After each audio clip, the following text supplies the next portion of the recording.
Chapter 1, Incubation, October 15th, 21080. A small boat washed up unsuspectingly on the west coast of the Noto Peninsula unseen at the dead of night.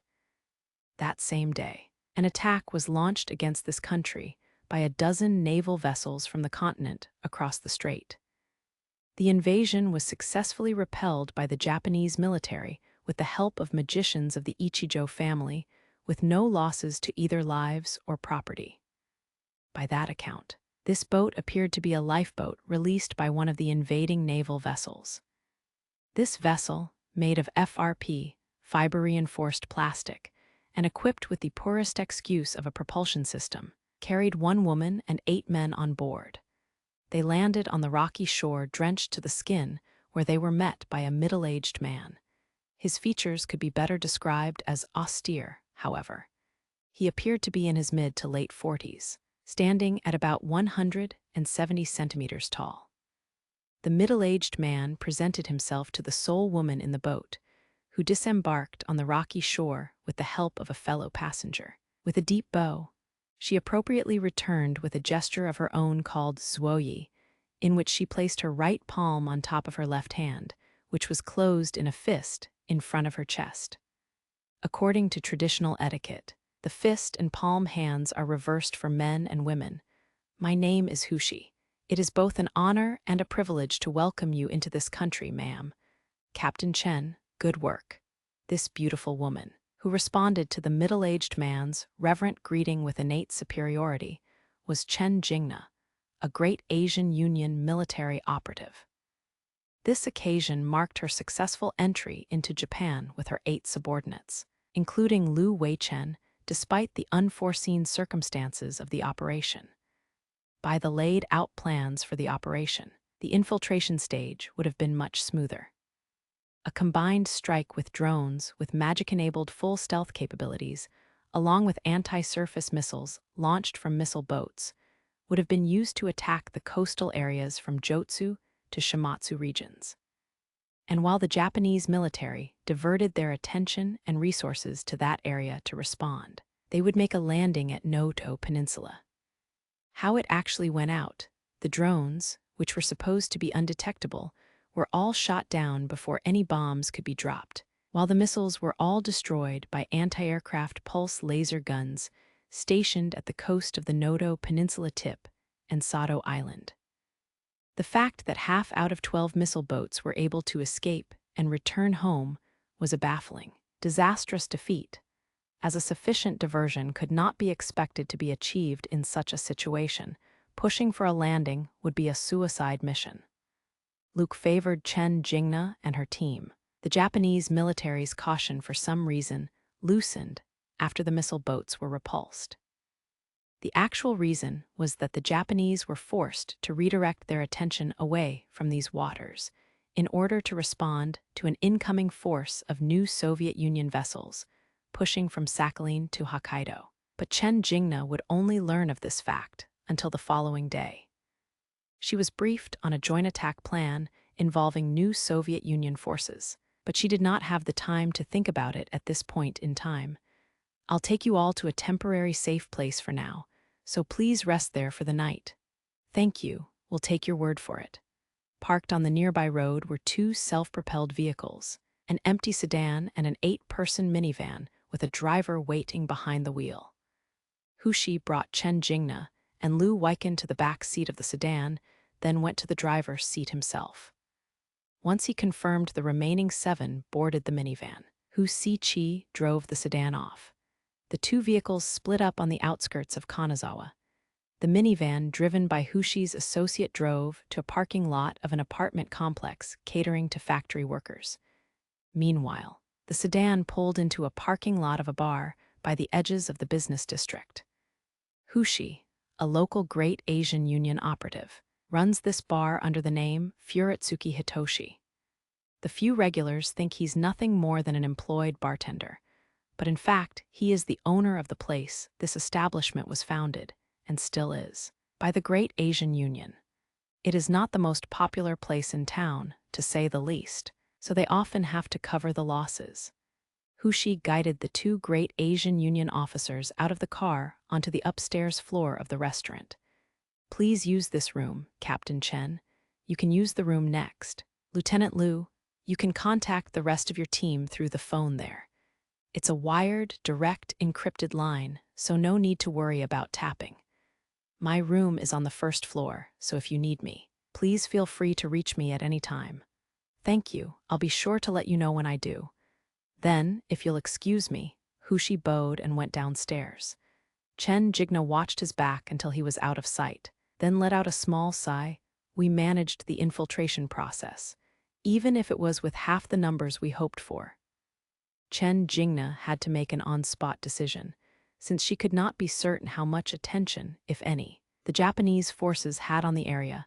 She opted for the safest and most expeditious course of action, making the entry with just one boat of the two that were in the original plan.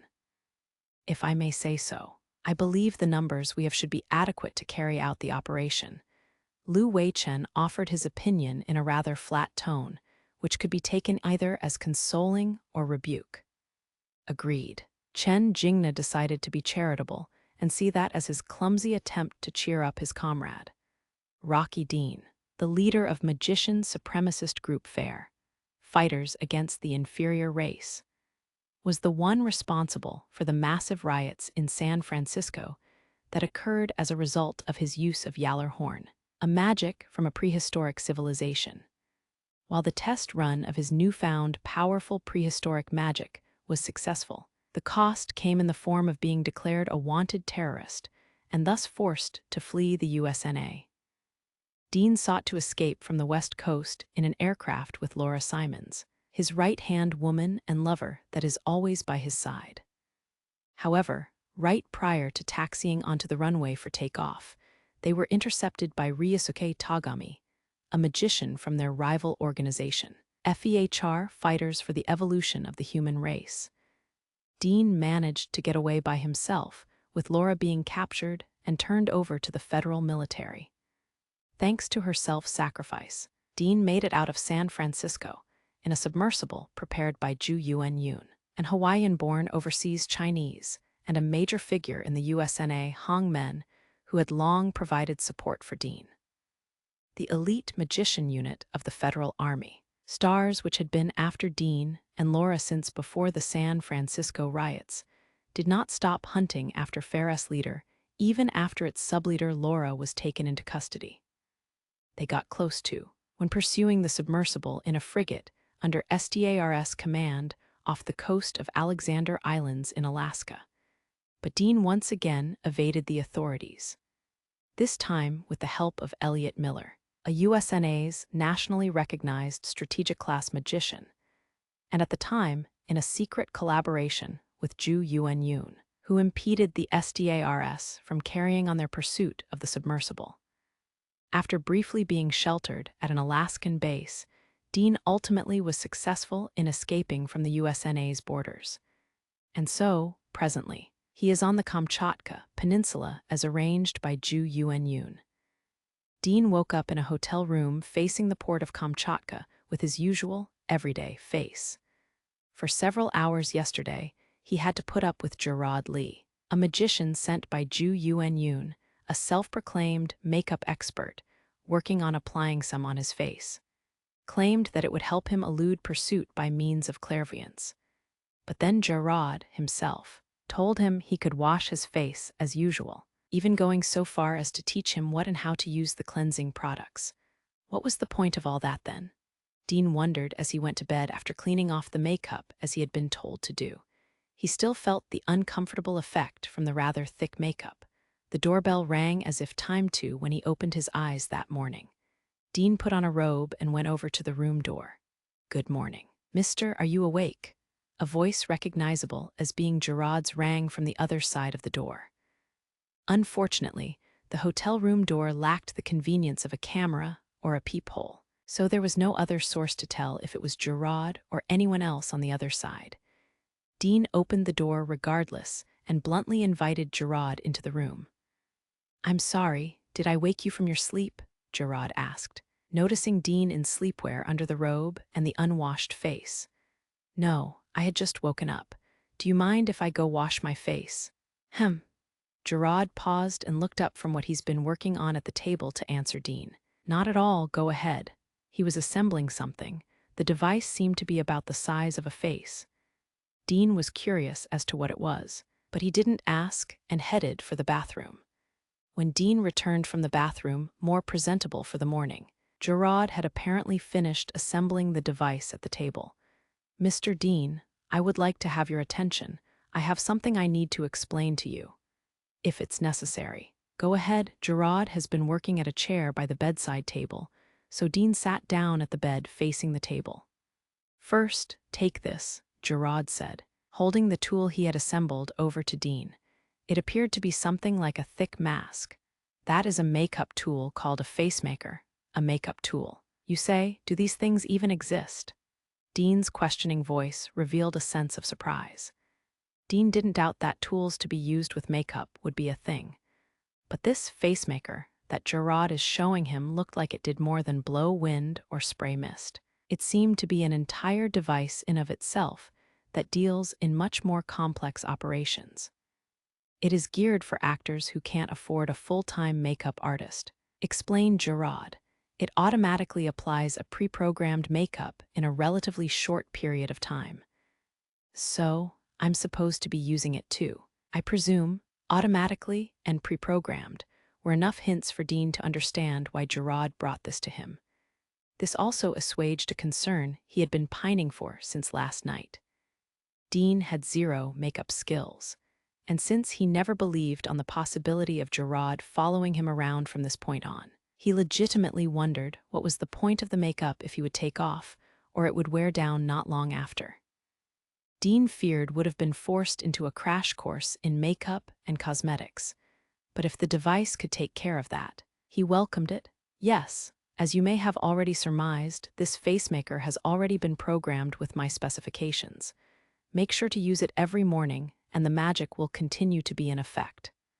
Sure, that's fine. No problem, but how do you use it? Will I be able to use it? No need for concern, mister. All you have to do is lie in the bed or somewhere else, and place the facemaker on your face.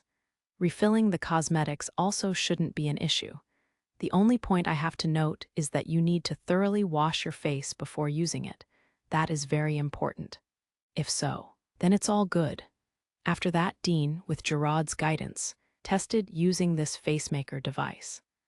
Gerard then said his goodbyes to Dean after going so far as to teach him how to disassemble and store the facemaker. It was an earlier parting than Dean had expected, but he did not hold it against him. Dean waited in the room for 2 hours after Gerard left. Exactly at the scheduled time, there was a knock at the door. The doorbell was left unused this time. Instead, the door was lightly struck with a rather complicated rhythm, repeating 4 times. The doorbell was left unused this time. Instead, the door was lightly struck with a rather complicated rhythm, repeating 4 times. That was repeated 4 times. Recognizing it was the signal he's been informed about, Dean opened the door. Nai hao. Ding-sensei, I come on behalf of Master Ju.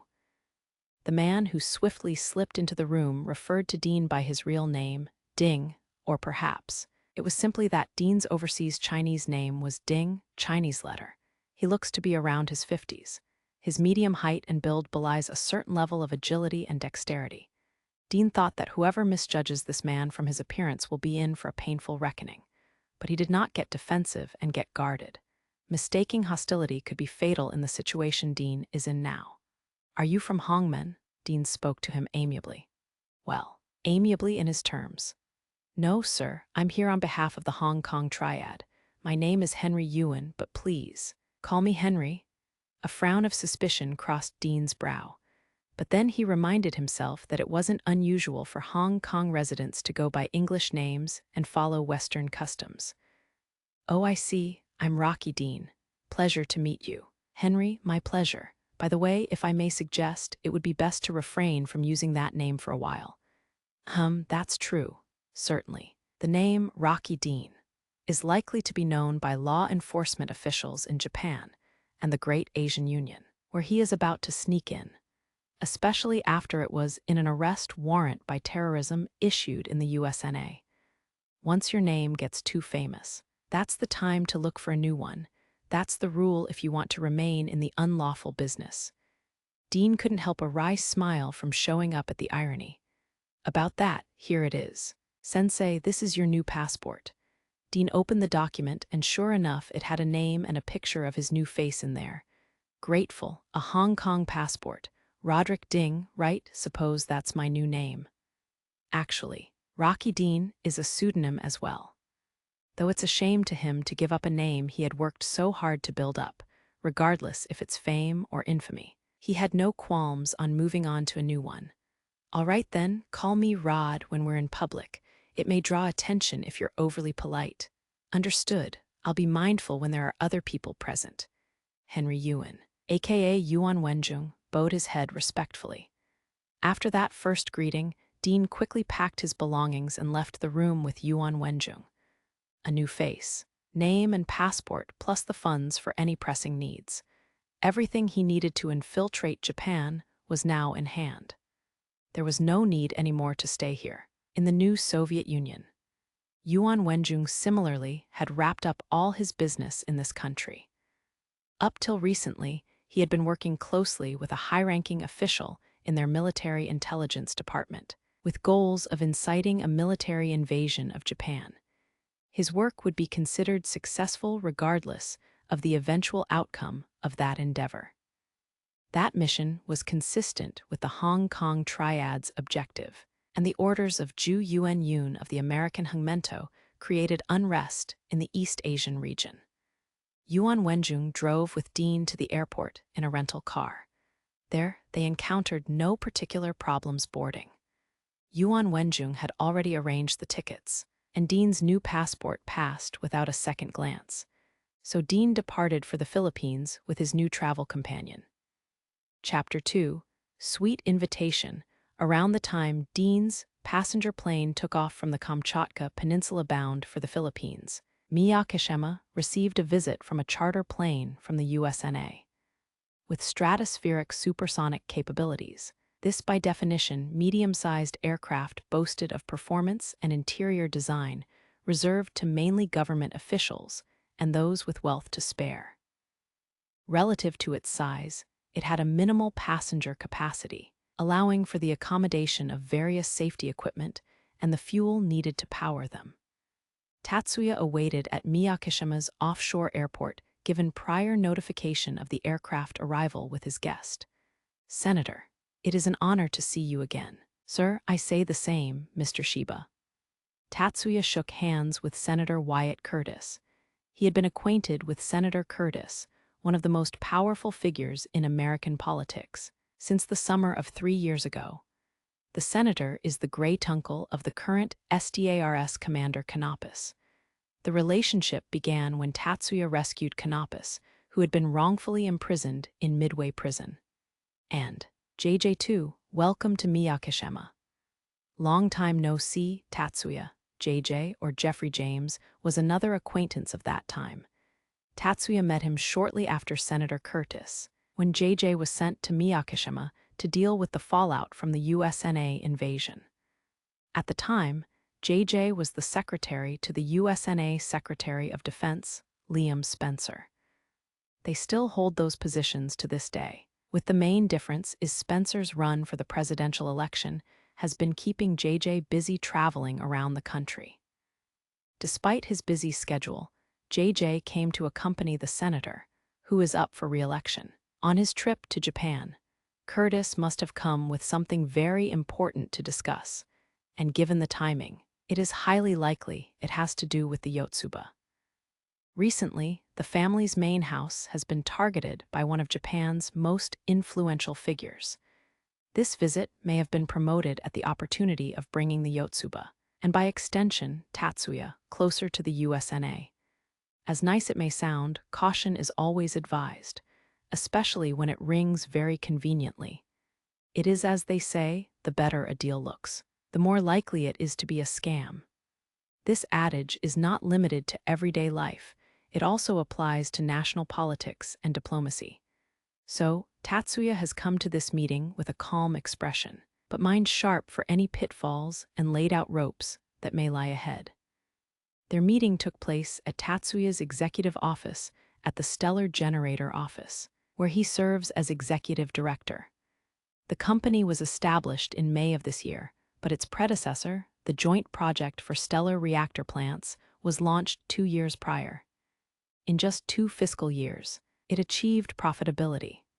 Last April, the decision was made to establish Stellar Generator, and they have been spending the past year organizing the company and its operations. One of such was the construction of this building as headquarters office, which, for its modest 4-story height, boasts an interior finish worthy of receiving distinguished guests. It was one of the specifications in its design, to be a place where they could also conduct business negotiations with prominent figures from both Japan and abroad.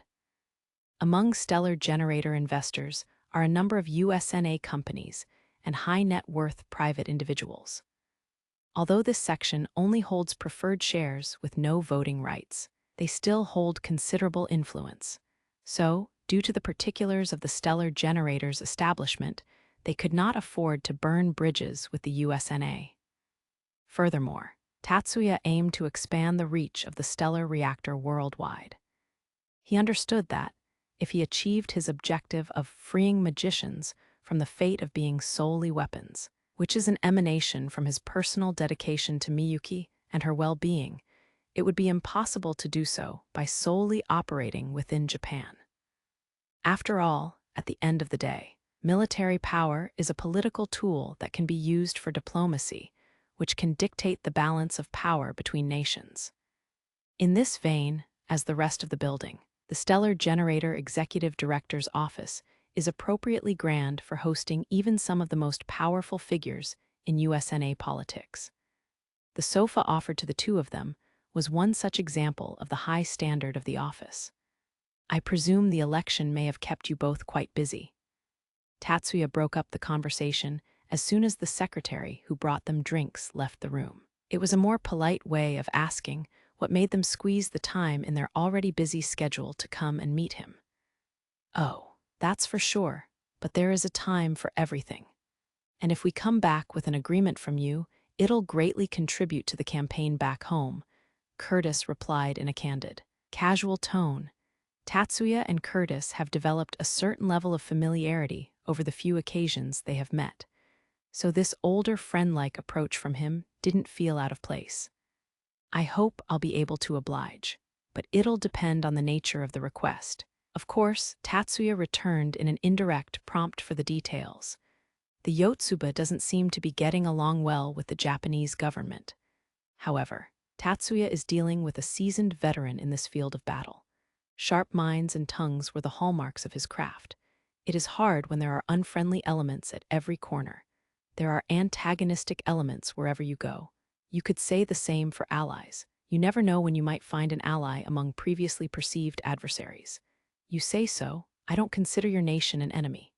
Cheers to that. Curtis chimed, then reached out for his drink and took a sip.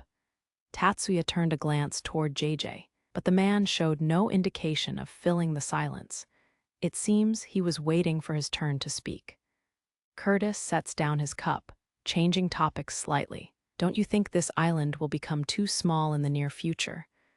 And lays it in the same casual tone. He's quick to catch on, Tatsuya thought. It appeared that Curtis knew, or at least expected, that the Yotsuba would eventually be forced to relocate their main base. That's right. With the current development pace, I see it happening in 2 or 3 years. Tatsuya pretended that there was nothing special about it, while knowing it was useless and would likely be seen through. Then let us make up for the shortfall. Curtis' subsequent offer didn't come as a surprise to Tatsuya. I appreciate the offer. May I ask where exactly? This was essentially a proposal to build a stellar reactor plant. This is currently not public yet. Curtis stopped for a brief, meaningful pause, as in, to convey that the following information was to be kept confidential. He waited until Tatsuya, who nodded in understanding of the message, before continuing. The decision has been made to decommission the missile test site on Kauai Island. The Pacific Missile Range Facility, PMRF, on the Hawaiian island of Kauai, is the world's largest missile test site, having been in operation since the latter half of the 20th century. Although missiles are gradually losing their prominence to directed energy weapons, they still hold a primary role in the doctrine of most modern militaries. Given the significance of this test site, it is understandable that its planned closure is subject to strict confidentiality. Tatsuya turned and "Is this true?" looked to JJ. He, being a close aide of the USNA Secretary of Defense, is bound to know about a decision of this significance.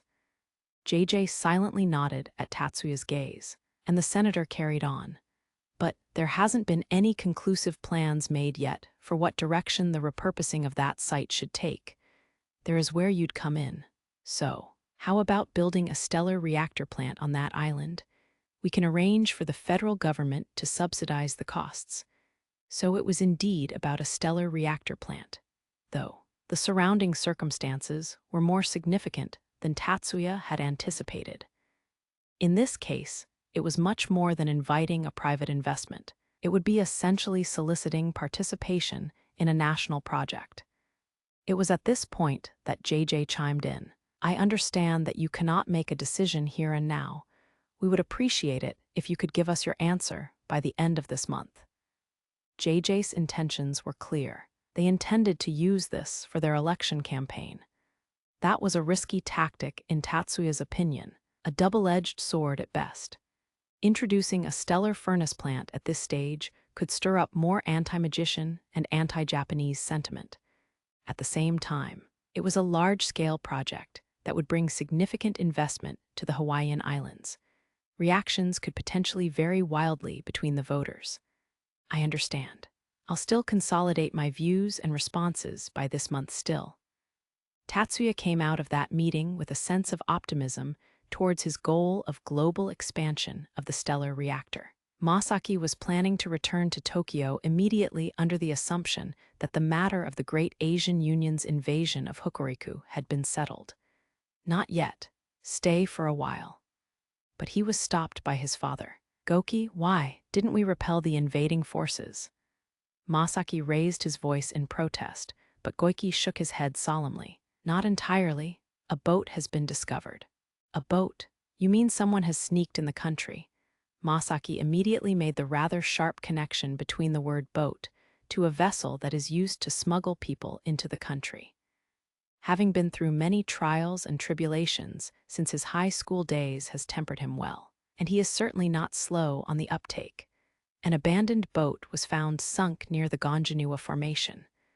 Tsurugajai Gonjaniwa, as it is formally known, is a tourist landmark on the west coast of the northern Noto Peninsula. It was small. It couldn't fit any more than 10 people on board, but that doesn't mean we can let our guard down. "I see." Masaki didn't insist on returning to Tokyo. He understood, without needing a lengthy explanation, about the risks involved in the current situation. "All right, I'll stay here for a while longer and keep an eye on how things go." "Good. Keep Akane and Leila with you. Take care of them." "What about their school?" Masaki was also taking a voluntary leave from his classes, but unlike them, who are still in high school, he is in university. He has a bit more flexibility. And even though magic high schools allow a greater room for discretion when it comes to students' family circumstances, taking too many days off is bound to cause trouble one way or the other. "We'll see how things go for the rest of the week, then we think about it. Same goes for you." "All right." The girls have it tougher than him, considering that a few days like this wasn't a big deal. On the following day, the day after Chen Jingna and Liu Weiken infiltrated Kanazawa, a university student visited the bar where Hushi sheltered the two. At first glance, they looked like the average undergraduate, the kind that you wouldn't expect to find at such a seedy establishment. Whether by chance or timing of day, there were no other customers in there. The student took a seat at the counter, directly across from the bartender, who was polishing glasses. "That was a pretty sudden call," he said to the bartender in a sullen voice. While not appearing to be a regular of the place, he and the bartender came off as more than just casual acquaintances. You probably know the reason without me needing to tell you, right? The response from the man behind the counter brought a frown to the student's face. So, it's time. Yes, it is. I'll introduce you right away. Nearly as soon as the bartender is done speaking, is this the student you mentioned? A voice came from the bottom of the stairs leading to the second floor behind the counter. Captain. The bartender, Hushi, puts down his glass and stands in attention. Moments later, Chen Jingna was in full sight of both of them. Yes, sir, this is Ma, our local operative. And his Japanese name? It is Kadoba Shunichi. He is a student at a local institution called Kaga University. I see. Chen hummed with a slight nod. She then, without a stride or a hand on the counter for support and leverage, effortlessly hopped over the counter. Kadoba scrambled to his feet. As stated, I am known as Kadoba Shunichi. It is an honor to meet you, ma'am, Captain Chen. Kadoba bowed in a military salute, as opposed to with clasped hands. At ease, Chen Jingna, I'll be counting on you. Chen Jingna doesn't even offer a polite nod. She takes the seat next to Kadoba's. Ma, take a seat as well. Chen Jingna invites Kadoba into doing so, instead of ordering. If you excuse me, then. Feeling it would be rude to take the effort to create space, Kadoba sat back on his seat, next to Chen Jingna. Their shoulders touched. He could sense a sweet scent. Enticing or not in the context of this situation to Kadoba, this felt like a knife was pressed against his side. He didn't know much about Chen Jingna himself. From Hushi's reference to her by the Great Asian Union's word for captain, Kadoba assumed she was an officer in their forces. In the lack of knowledge, though, his gut was telling him she was dangerous to be around. I heard from Hu that you know Liú Lìlěi, is that correct? Yes, ma'am, but I wouldn't say we were on particularly good terms.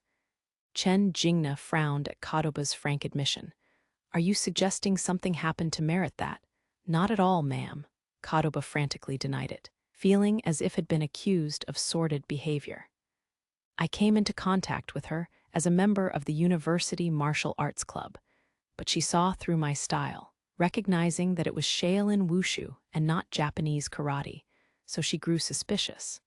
So that's how it is. That girl isn't a mere braggart after all. Chen Jingna crossed a leg over the other, leaned forward and, elbow on the counter, supported her chin on her hand. That sort of languid pose suited her well. She's guarded. Trying an overly friendly approach is bound to backfire. Agreed. Better to keep a distance, Chen Jingna muttered, mainly to herself. Kadoba, who was close enough to hear it, appealed. That's why I'm not suited for this kind of mission. But you are useful as a decoy. Someone she already sees as suspicious is more suitable than a complete stranger. That's... A protest was forming on Kadoba's lips, but he gave up, reminding himself that, as a Japanese working for the Great Asian Union, he had no power to refuse. What should I do? I'm at your command. Chen Jingna smiled at Kadoba's deferential response. It was a charming, yet poisonous smile. I'll give it some consideration, then I'll inform you of my decision. She straightened her posture. Languid still, she asked Hushi, get me something. Kadoba concluded that his business with her was done. Then I'll be awaiting further instructions. He stood up, bowed to Chen Jingna, and left the bar. Captain, may I ask how you intend to use Ma? Hushi asked Chen Jingna from behind the counter after Kadoba had left.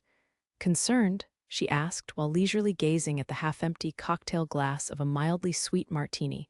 We've known each other since childhood. Then, perhaps I should apologize in advance. Despite her unchanging demeanor, a foreboding sense of unease paired with her words. He should know of the risks involved in this type of work.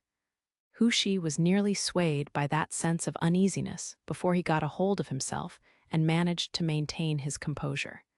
If he's fine with it, then there's no problem.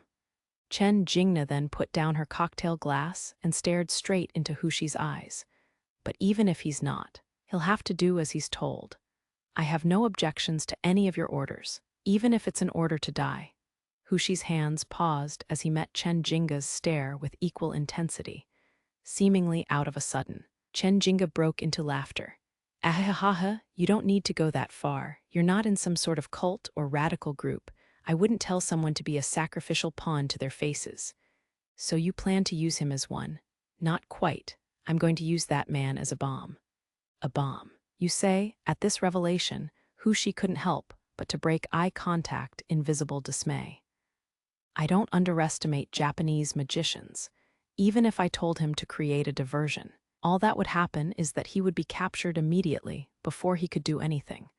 So your plan is to let him get captured? Precisely. Chen Jingna nodded slowly, as if to convey. So you finally understood. She then ordered Hushi, call Ma here again tomorrow. As for the reason, let me see, tell him I need someone to show me around so I can get acquainted with the area. After all, a map can't replace going out and seeing things with your own eyes. And during that you'll plant a bomb in him? Chen Jingna simply smiled at the question. Dean believed that the Philippines stop was intended to obscure the country of departure. However, by noon the day after their arrival, Yuan Wenjun still had not made any indication of going to the airport. Henry, when are we leaving here? So, Dean asked Yuan Wenjun upon returning to the hotel room following lunch. It wasn't so much that he was eager to arrive in Japan. There, he would be accomplishing the task of using the Yallerhorn to cause chaos in Japan and in the Great Asian Union, as instructed by Zhu Yuanyun. Though, in all honesty, Dean was in a way reluctant to carry out this order. He did not want to risk crossing that dangerous bridge. Fighters against the inferior race was just a slogan. He did not create fair because he actually believed or wanted to take revenge on humans who persecuted and oppressed magicians. At first, it was to be something like a cult or religious movement where he would use his magic Dionysus to intoxicate many people under ideals and wrung money out of it. Once money started flowing in, they were caught in the unfavorable attention of a criminal organization who dominated the area. Relocating only made a pattern, as the same thing happened again and again. Ultimately, he realized that to protect his earnings, violence was necessary. From that point on, Fair became essentially a new mafia organization composed of magicians.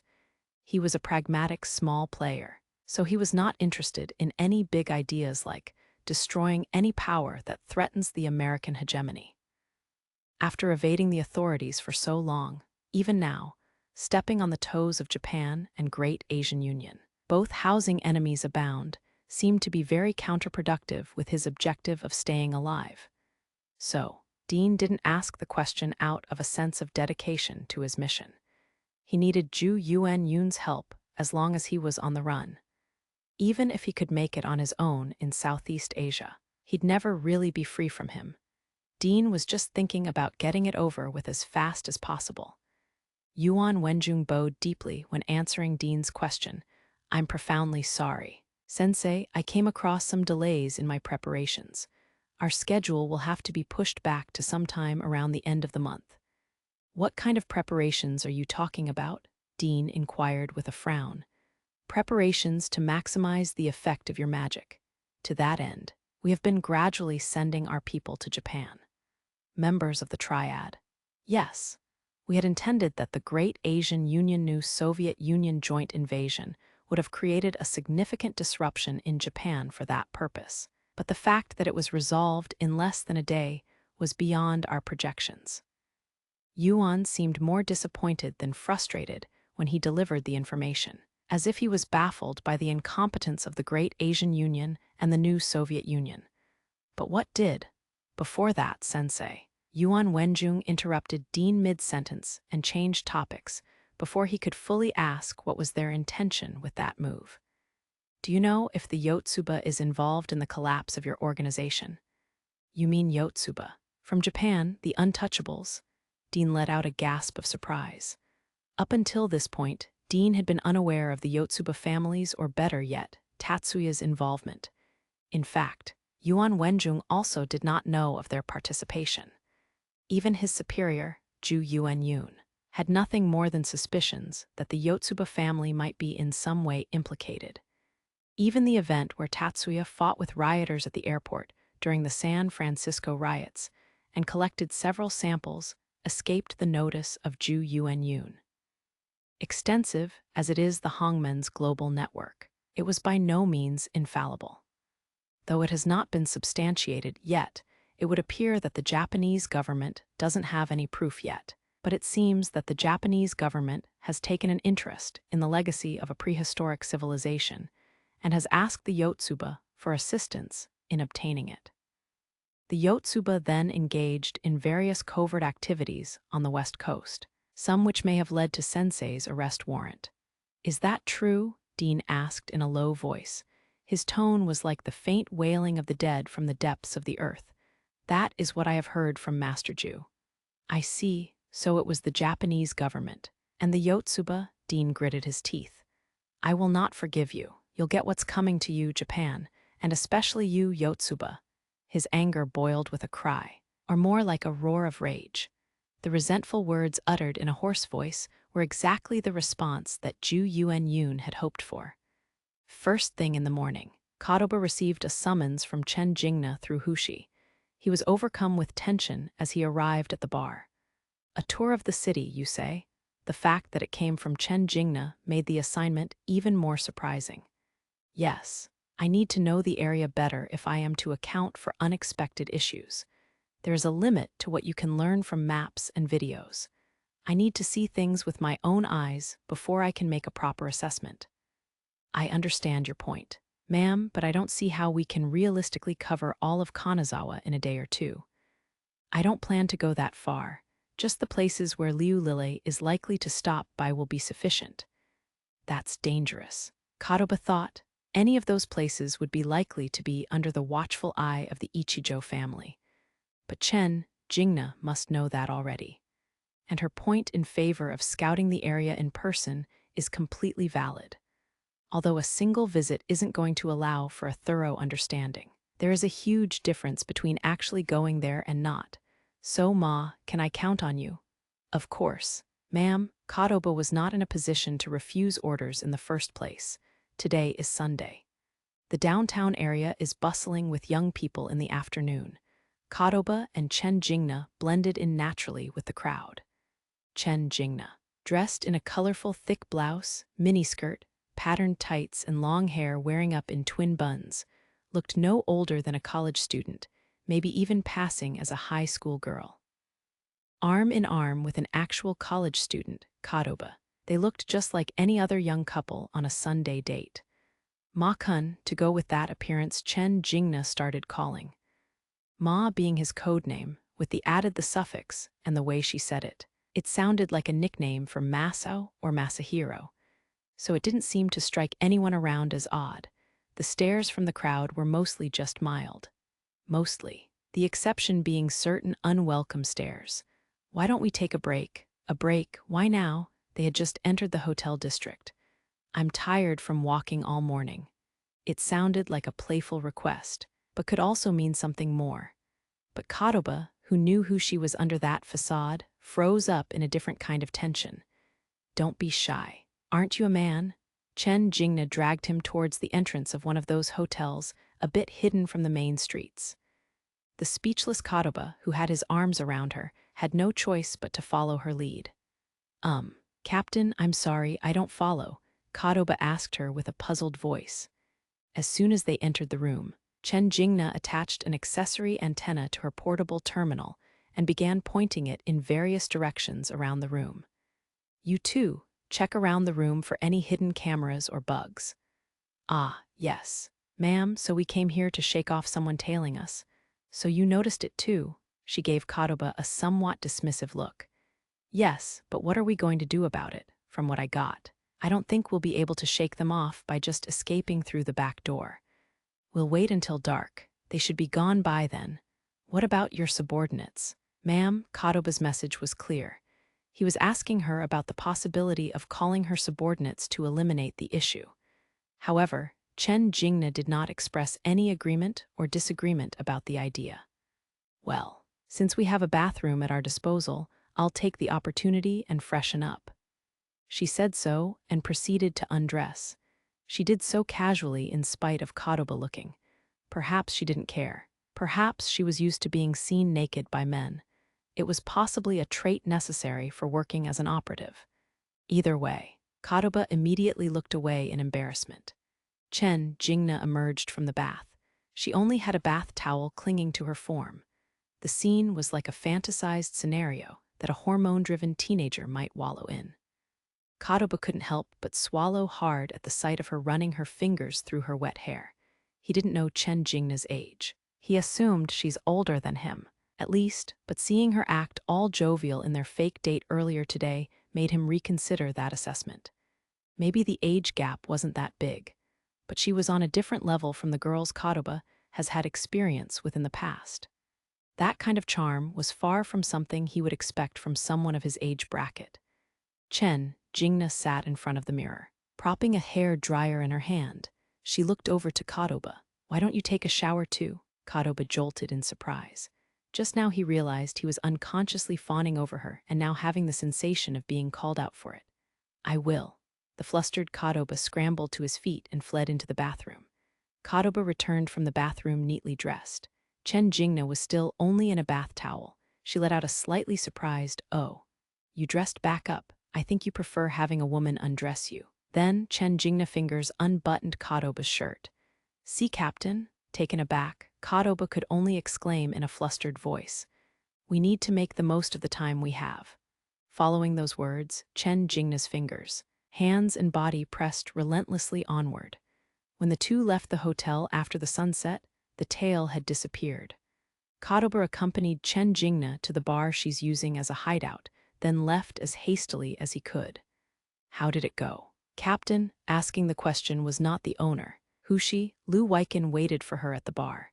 He came back ahead after playing up a tale on Kadoba and Chen Jingna. "I've infected Ma with the Wen Shui-san as planned. There was no resistance in particular." Wen Shui-san, or Sunderblood Plague, is the magic through which Kadoba was made into a walking bomb. "I'm sure there wasn't. Regardless of who he is, he's a man at the end of the day," Liú Lìlěi replied with a straight face and a serious tone. He didn't show any sign of disapproval for the inhuman act of casting a magic spell to turn a comrade into a suicide weapon. "Oh, so that means you wouldn't mind either, if you want.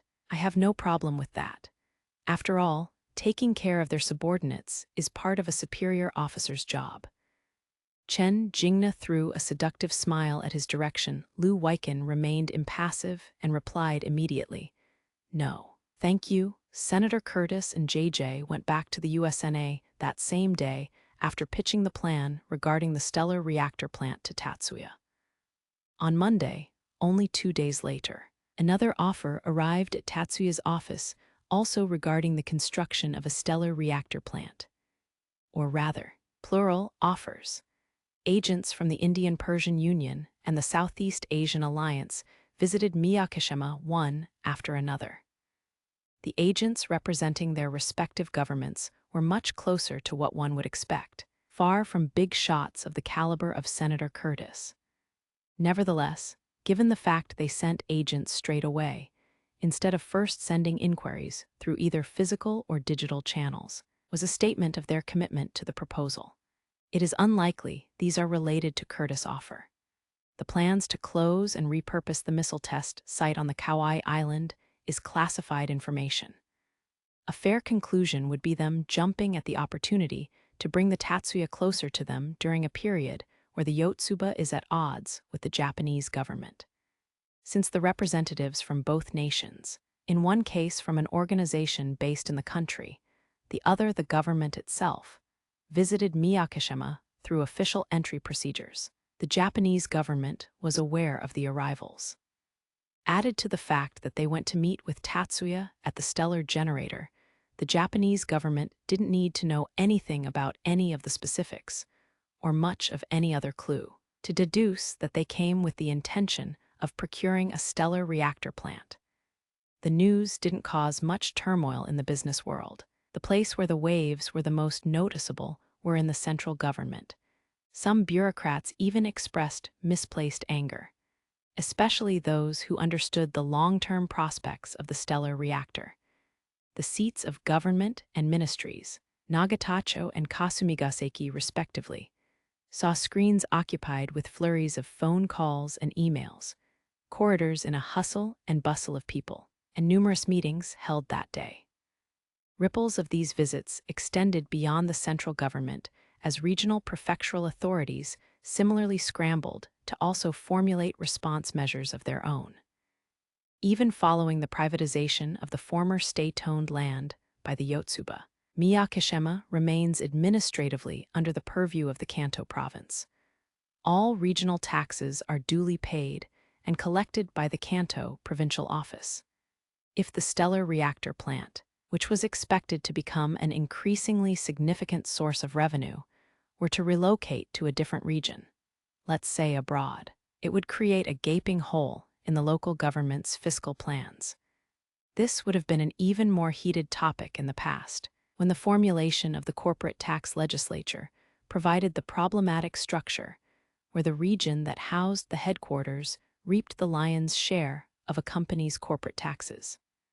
For reasons of the immediacy of the impact on their pockets, the debate at the Kanto Regional Government Office may have been more pressing than those in Nagata-cho or Kasumigaseki.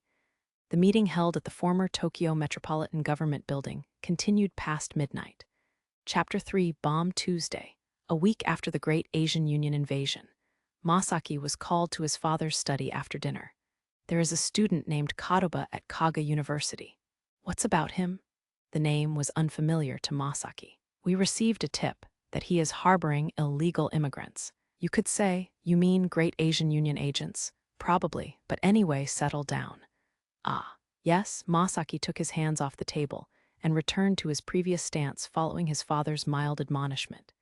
Is that information reliable? We've had suspicions about this man Kadoba being a Great Asian Union operative for some time now. Why haven't we done anything about it since then? He's been keeping his head down and not showing his hand. The intelligence agency or the public safety agency won't act on suspicions alone. We first marked him for scrutiny about a year ago, but at the time, they were dealing with other issues and lacked the manpower to spare. The feud between the Public Safety Bureau of the Ministry of Police and the Internal Affairs Intelligence Agency of the Cabinet Office 2 years ago dragged on until last year. Masaki had heard that the Public Safety Bureau was still struggling to deal with the aftermath and that they didn't have the resources for low-priority cases. The same goes for us. We don't have the personnel to keep every suspicious figure under constant surveillance. The best we can do is check on them from time to time. I get that, but I understand that you're not comfortable with that, but now is not the time to be dwelling on past shortcomings. Okay, I got it. What are we doing now? I see. Tell me what's going on. Masaki quickly shifted his focus. He understood that, for much that his father may have admitted as shortcomings, neither he nor their subordinates were particularly at fault. Goki took it in stride and moved on as well. A tip came in this afternoon. I set up surveillance right away. We're coordinating info with the Public Safety Bureau. With the Public Safety Bureau, can we rely on them? I understand your concerns, but unlike the Intelligence Division, they have the authority to make arrests. Certainly, the Intelligence Division associated with the military only has the power to apprehend irregular troops and foreign operatives. Arresting civilians is the responsibility of the police. If we're worrying that much about authority to do one thing or the other, what can we even do then? When it comes to it, the Ichijou family, civilians formally, have no authority at all. Masaki questioned why now, of all times, his father was concerned about that. Masaki, don't misunderstand. Being one of the 10 master clans or an apostle grants me, or special privileges. We can't ignore the formalities save in cases of emergency. Doesn't now sound like a case of emergency. We can't disturb the normal everyday social order just because we suspect that there may be agents lurking among us. Once we start barging and breaking into the privacy of people's homes and arresting them at the slightest suspicion of foreign involvement, it'll lead to a climate of fear and unrest, which will only stifle the vitality of our society. That may be true, but Masaki, I'll say this one more time. The 10 Master Clans is not a military organization that fights against foreign threats. It is a mutual aid association that aims to create an environment where magicians can live as members of society. This information was something that was thoroughly drilled to his head already. But on the stern reminder of the potential detrimental effect to society, Masaki had to admit that his understanding was only superficial. "We will leave the Public Safety Bureau to take the initiative. We will provide support." "Understood." Masaki did not argue further. He nodded obediently to Goki's instructions. Masaki and his collaborators didn't spend much time confirming the accuracy of the tip, and, sure enough, the night after the Public Safety Divisions of the Ministry of Police and of the Hokkaido Prefectural Police started a joint surveillance operation on Kadoba. They spotted a tall, suspicious man visiting his apartment. As an aside, after the USNA and the new Soviet Union invasions were repelled in 2097, local governments were administratively reformed into 9 regions: Hokkaido, Tohoku, Kanto, Hokuriku, Tokai, Kinki, Chugoku, Shikoku, and Kyushu. There was nothing suspicious about the man's appearance. It was his behavior that was unusual. There were no gaps in his bearing, the way he walked and how he stood. Anyone who saw him could tell that he was no amateur. He approached the doorbell, rang it, but said no word after, just standing in front of the door camera, which seemed to be enough for Kadoba to let him into his apartment. From that, it was reasonable to infer they at least knew each other. "Is he someone related from the university?" The Public Safety Bureau inspector, who was watching the apartment, asked the Hokkaido police detective. No. That first conjecture was crossed out. His face didn't match any of the students, faculty, or staff members the public security had compiled data on last night. What about past associations? The Ichijou family was the main contributor for this particular data. In lieu of the aforementioned inability in continuous surveillance, they had investigated the people Kadoba had come into contact with at irregular but fairly frequent intervals. As a result, there existed a substantial body of collected data. Nothing there either. Alas, no match in this second category either. While the possibility of an oversight in the investigation certainly exists, in this case it was reasonable to assume that his visitor was a new acquaintance Kadoba has come into contact, for the first time, recently, such as someone who had recently arrived from afar. Did we get a wiretap in? Pre-installed bugging devices have always been more susceptible to detection and neutralization by experienced individuals with high-performance detection equipment. And the accuracy and sensitivity of such detectors have been improving year by year. Given the requirement of access to the premises, there is the added risk of traces of intrusion being discovered. In an ironic turn of events, it is becoming increasingly common for criminals to establish security systems in their hideouts. As a result, methods such as using a laser Doppler vibrometer to measure minute vibrations in windows with an infrared laser, to then make out the internal sound waves causing the vibrations, and using miniature and low-profile drones for on-site surveillance, have gained popularity among intelligence organizations. Although not widely known, local police public safety divisions have also begun employing these types of miniature and low-profile drones in their operations. So she's going by Layla, huh? Yes. She has been taken in by the Ichijou family, one of the 10 master clans, as the adopted daughter of the family head. Hearing the conversation picked up by the microphone, the Hokkaido police detective looked at the public safety inspector. The inspector curbed the impatient detective with a glance.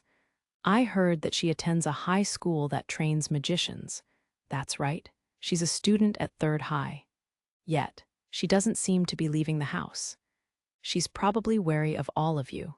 That's likely. That's why we want you to do something about that for us. Draw their attention. You want me to create a diversion, like creating a commotion? For now, just pretend to snoop around their residence. If that doesn't work, we'll think of something else." The police detective looked at the public safety inspector again. This time, the inspector nodded. The detective, together with his partner, left the apartment room the Ichijou family arranged for Kadoba's surveillance and headed toward his apartment building. Another team moved in to secure the road facing the window in anticipation for an escape attempt.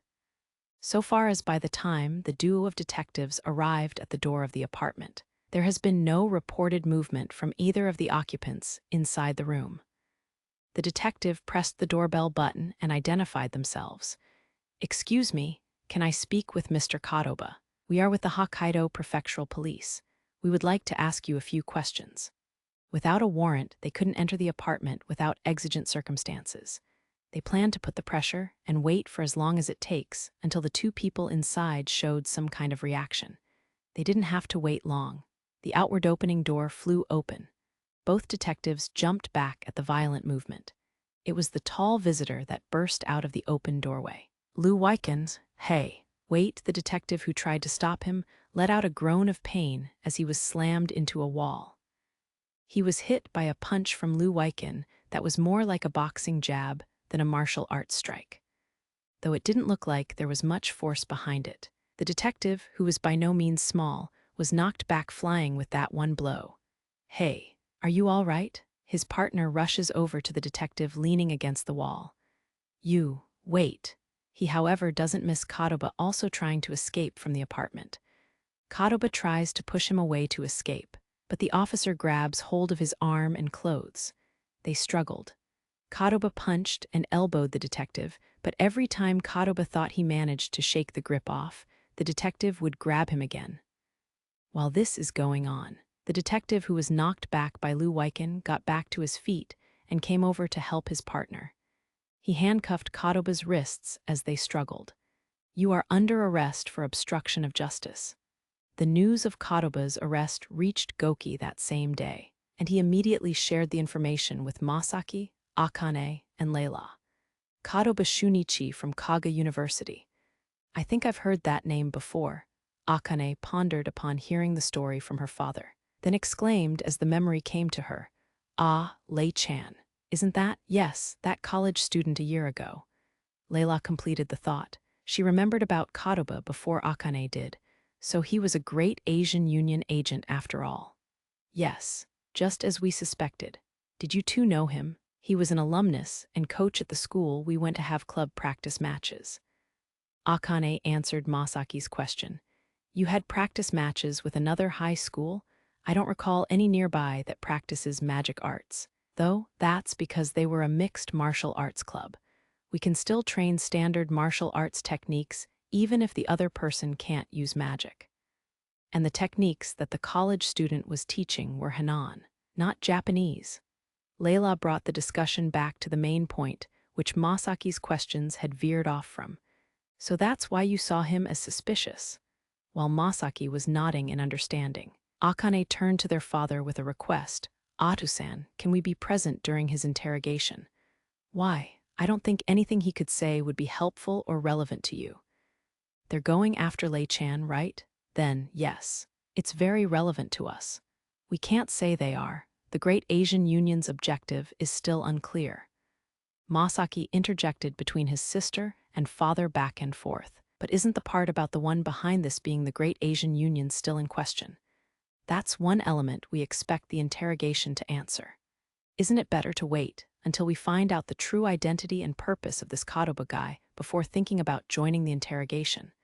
Masaki's words were directed at Akane.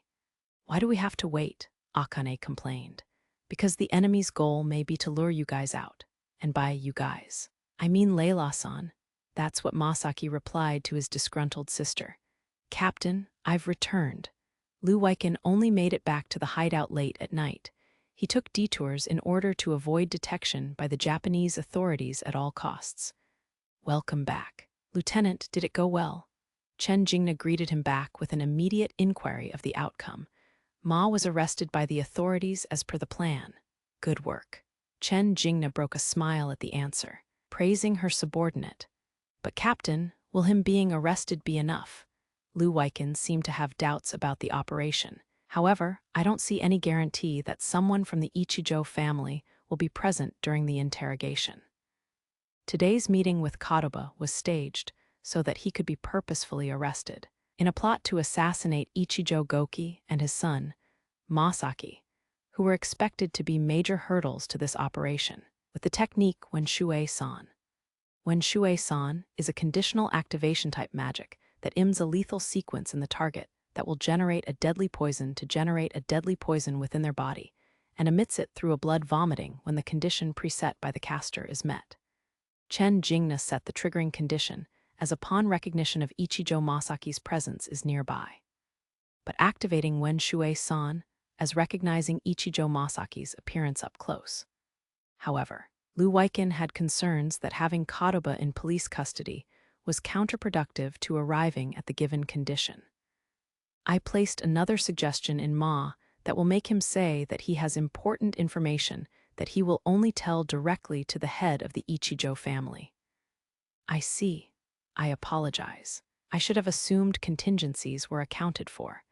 It was a valid concern. No need to worry about it, Lieutenant. Chen Jingna smiled sweetly at Liú Lìlěi, who bowed his head in acknowledgement.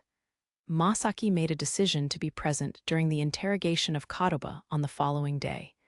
He did so to curb Akane's insistent drive, who, when denied, in response demanded that, "So you go there and check it, Oniai-san." That said, he didn't believe he could help in the interrogation in any way. Akane and Leila were barred from stepping out of the house. The magicians who worked under the Ichijou family, and even Goki were at home. So, when presented with the alternatives of staying at home or watching the interrogation at the police station, Masaki chose the latter. Naturally, he wouldn't be allowed in the investigation room. At the end of the day, though a 10-Master Clan member, he's still a civilian. Kadoba was charged with conspiring with and abetting enemy operatives. Despite contributing to the arrest, unless he was Kadoba's lawyer, Masaki wouldn't be allowed to be present during the interrogation. Instead, he was permitted to watch the interrogation from the adjacent room. There, they documented what happened in the interrogation through the cameras and microphones installed, providing a record and a more comprehensive account. Masaki intended to remain quiet in a corner and not interfere, but the situation changed midway through the interrogation. Perhaps overwhelmed by the pressure of the questioning, Kadoba's face gradually turned pale and he slowly looked down. Then, out of the blue it came, "I want to talk with someone from the Ichijou family."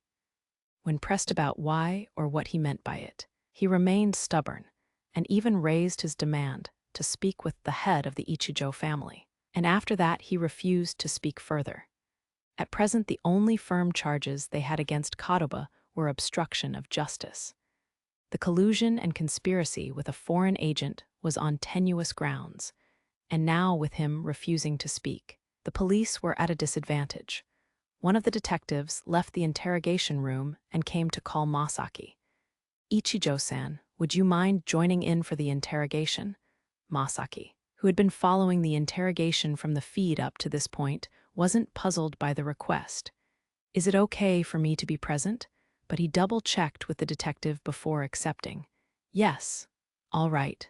Masaki, who was already standing when he said that, followed the detective into the interrogation room.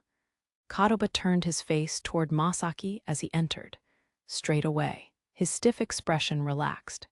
Anxiety and tension was replaced with not relief, but some kind of dazed look. His cloudy eyes turned toward Masaki. His gaze is disquieting. Alarm sirens go off in Masaki's mind as he senses the activation of magic within Kadoba. He sees a vision of poisonous blood splattering all over. It was an intuitive feeling stemming from what he had attained while training in the magic of the Ichijou family. The main focus of the first research institute of the past magician development program, from which comes the roots of the modern Ichijou family, was the research and development of magic for active anti-personal combat scenarios. The answer they came with was magic that interferes with bodily fluids. This Ichijou magician sensed a magic that interferes with the same domain was about to be activated within Kadoba's body. It was a matter of the split of a second. Kadoba violently coughed up blood. Before even shouting out a warning, Masaki had a magical barrier deployed. Blood splattered in the barrier standing in between Masaki. Masaki's magic shield spread from the floor to the ceiling, wall to wall, completely sealing the interrogation room in two areas. The blood splattered on the desk dried instantly. It didn't even begin coagulating. All the moisture had already evaporated. One of the detectives, who was unlucky to be on the other side of the barrier, gnawed at his throat and fell from his chair. He convulsed on the floor for about a minute. His suffering ended as he eventually stopped moving completely. The way he clawed at his throat and his behavior resembled people exposed to asphyxiating gas. Kadoba, who was pretty much dead at this point, even without looking, and his blood coughing was most likely directly tied to the reason the detective died given the circumstances, and that the air on the other side of the barrier was infused with a powerful toxin. "Detective, please leave the room immediately. I will carry your colleague out." With the current magic barrier in place, it was impossible to approach the fallen detective, who was probably dead, so Masaki told the detective standing next to him to get away. Once he was gone, Masaki switched the fixed barrier for a personal one, enclosing his body, and carried out the detective and Kadoba's, now undoubtedly, corpses out of the interrogation room. One of the fire shutters that had been dropped on both sides of the hallway opened. From there came officers with full, completely airtight suits. They were from the hazardous materials team of the Hokkaido's prefectural police. "Mr. Ichijou, please follow me. This area will be isolated and quarantined." The hazmat team didn't linger either. They set up their measuring equipment and evacuated also. As suggested, countering the gas wasn't a simple task. They first needed to measure it. Without knowing its composition, it was an impossible composition of the gas. It was impossible to neutralize it. So they needed to isolate the contaminated area until they came with a measure. What will you do with the bodies? He wouldn't be able to face himself afterwards if he left them there. We'll take them away in sealed bags. Our priority right now is isolating the area. The words sounded heartless, but the safety of the living came first. All right. Masaki knew that, so he didn't press forward in a pointless argument and left the scene, led by the detective in protective gear. It has been confirmed that Ichijou Masaki returned home. So assassination failed. Chen Jingna responded to Liú Lìlěi's report with a faint smile. Liú Lìlěi found it puzzling. Not only was the plan to use Kadoba as a sacrificial pawn to kill Ichijou Masaki was her, but she was the one who set the magic for that to happen. Yet she was still smiling at the failure. "Something wrong?" She turned the smile to him and asked. Her suspicion is evident. Liú Lìlěi hesitated. "Nothing, ma'am." Chen Jingna did not press to know his thoughts. Instead started to share her own. "It's a pity we couldn't cross him off right away. But at least we must have given him a small scare." "Did you expect it to fail?" "Rather. I do not underestimate Japanese magicians." By her answer, Chen Jingna indirectly acknowledged that the plan had little chance of success from the outset. But I wonder if this was enough for them to reconsider. Is the target Liú Lìlěi, or perhaps the son of the head of the Ichijou family and apostle? So this was a primarily diversionary attack. I didn't expect a small fry to be capable of much else. Chen Jingna's sneer was directed at Kadoba. In response, Liú Lìlěi nodded in agreement. Chapter 4. The product of anxiety. On the same day that Masaki came across an assassination attempt in Kanazawa, an envoy from the Kanto prefectural office paid a visit to Tatsuya at Stellar Generator in Miyakishima. She identified herself as Koyama Tsubaki, along with the title of Director of the Regional Industry and Economic Development Office. Dressed in full business attire, she appeared to be in her 40s, if not slightly older. Koyama brought a proposal with her that took even Tatsuya by surprise. "If I understood correctly, are you offering to provide land on Miyakishima for the construction of a stellar reactor plant?" Before they could start the Miyakishima redevelopment in the new home base for the Yotsuba family in earnest, they first needed to secure a new location in which to relocate the stellar reactor plant. Miyakishima was one of the first locations that Tatsuya had in mind. It is the best candidate in terms of proximity to the current establishment at Miyakishima, but the availability of vacant land suitable for plant construction was the primary concern. Aren't the conditions set too favorably?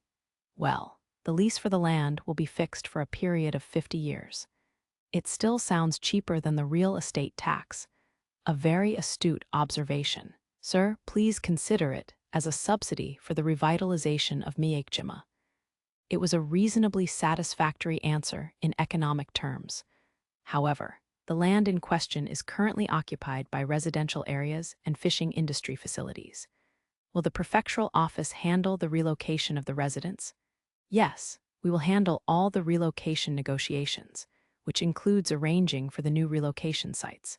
Won't that cause any complications? Tatsuya's concern was reasonable. We will take full responsibility for the process, so please rest assured. Koyama didn't deny the potential issues with this arrangement. Her response was simply, "We'll handle it." You presented with a most appealing proposal. Alas, I can't make a decision at this point or by myself. Would you allow me to take some time for consideration and to consult with others? Tatsuya wasn't playing coy with his answer. It all just sounded too good to be true. But, at the same time, too good to refuse. He needed to talk about it with others and do some research to cover every base before he could reach a decision. Of course, we're looking forward to hearing your answer. With Tatsuya's reply, for the first time in their meeting, Koyama broke out a seemingly relieved smile. After seeing off Director Koyama, Tatsuya wrapped up his work at the Stellar Generator and went to the Yotsuba family's headquarters in Miyakishima. The twin buildings, formerly known as the Miyakishima branch, were promoted to headquarters status after the main house of the family abandoned the land and facilities of the late Fourth Research Institute. One of the pair serves as the administrative center for the island's infrastructure and defense functions, while the other is a residential building for those directly affiliated with the Yotsuba family. Following the family's exodus from the old main house, Maya deliberately stayed at a hotel in Tokyo to establish an alibi, but she soon moved into her own room on the top floor of this residential building as her interim residence until the new main house was fully built. That was Tatsuya's destination. From the company's executive director's office, he went straight to the top floor of the residential building. This proposal, to reallocate the stellar reactor plant to Miyajima, was something he needed Maya to hear about immediately. "It's up to you." That was Maya's entire response after hearing Tatsuya's report. "I appreciate the trust, but if I may ask for a clarification, does that mean you are entrusting me with all negotiations with the Kanto prefectural office?" Tatsuya wasn't completely thrown out of a loop. He had a pretty good understanding of Maya's dispositions at this point. No, at least that's what he thought. There's still plenty of her character that he was yet to fully grasp. "I meant everything. I'll leave any decisions regarding the stellar reactor up to you." "Tatsuya-san, I see." This time, it took a pause for Tatsuya to respond. "Thank you. In the future, you don't need to bring every little thing or anything about the stellar reactor to me. Magic and the such is one thing, but I don't know the first thing about the energy business, even if you explained it to me. In that case, I'll do my best to bring profits to the Yotsuba family." "Please do so." He still wasn't sure to what extent he should take her word for it, how much of the authority would be relegated to himself. But Tatsuya didn't want to waste time trying to further his understanding of the intentions of his nominal mother, who is in fact his aunt. He bowed politely and left Maya's presence. His next stop, or rather destination, was Yakumo's Keiichoji Temple. Tatsuya visited the grounds only by evening, in consideration of the other parties' schedule availability. No matter how much power and influence Tatsuya has, he can't demand others to do his bidding like a dictator. Rather than using his aircar for the trip, Tatsuya returned to Chofu via the established Tokyo Miyakishima VTOL service and continued to work remotely until the appointed time. At 6:15 p.m., he left his home. Tatsuya made his way to the Keiichoji Temple for his 6:30 appointment on his beloved electric motorcycle. "So, you want me to ask His Excellency Tudo about his opinions on the matter?" "Yes, I hope it's not too much of a favor to ask." The current visit was with the purpose of, through the intermediary of Yakumo, waiting Tudo's stance on the plan to relocate the stellar reactor plant to Miyajima. I'd usually shy away from any opportunity to get involved, but seeing this is a bit of an unusual circumstance. I'll take it. Though he wasn't sure what was the unusual circumstance here, Yakumo's all-too-easy attitude, and his "it wouldn't hurt to give a try" talk sparked Tatsuya's sense of caution. Suspicions crossed his mind, one of such being if Yakumo and Tudo were into some information or plans he wasn't privy to. Wouldn't it be more convenient to ask Hayama-san from your place instead? Though Yakumo's question brought Tatsuya back from his reverie. I don't have enough of an established relationship with Hayama-san to ask this kind of a favor from him. Besides, I'd also like to hear Master's opinion as well. If possible. Is that so? Good on you to be cautious when dealing with folks at the level of His Excellency. Better to mind every step than to risk serious injury. All right, I'll ask him for you. As expected, Yakumo already knows something about this matter. Is it even a surprise at this point? Tatsuya was finding it harder and harder to be impressed by his master information gathering skills. However, the fact that they know doesn't eliminate the need for Tatsuya to confirm Tudo's views on the subject. I apologize for the trouble, but please do so. Tatsuya bowed his head to Yakumo. Shiba Tatsuya is terrifying. If he also starts to control the energy industry, in addition to his power to subjugate great nations through force, no one will be able to oppose him. Shiba Tatsuya will eventually become the worst tyrant and dominate this country. When that happens, magicians will become the new nobility and persecute us commoners. Be warned, Shiba Tatsuya is dangerous. These kinds of rumors have begun circulating recently. They are currently at the unidentified magic research group room, the Yotsuba family, or rather, Tatsuya's gathering spot at the Magic University. On his first day back at the Magic University in a long time, Ayako shared with Tatsuya about some new rumors floating around about him. Are there still people who believe in such nonsense? Miyuki voiced her exasperation and indignation. Not many. Really? Ayako replied with a half-hearted smile, slightly overwhelmed with Miyuki's intensity. At this point, people are fed up with the rhetoric and think that it's just another anti-magic advocate on their rant. We still can't be too optimistic about it. That's a charitable way of seeing it. Tatsuya commented in much a sigh, to which Miyuki hummed in agreement, yeah, I guess so. So, what are we gonna do about it? Because I don't think we can let those things run wild. Lina asked Tatsuya. Find who is spreading these rumors, and if they're a product of a deliberate smear campaign, put a stop to it.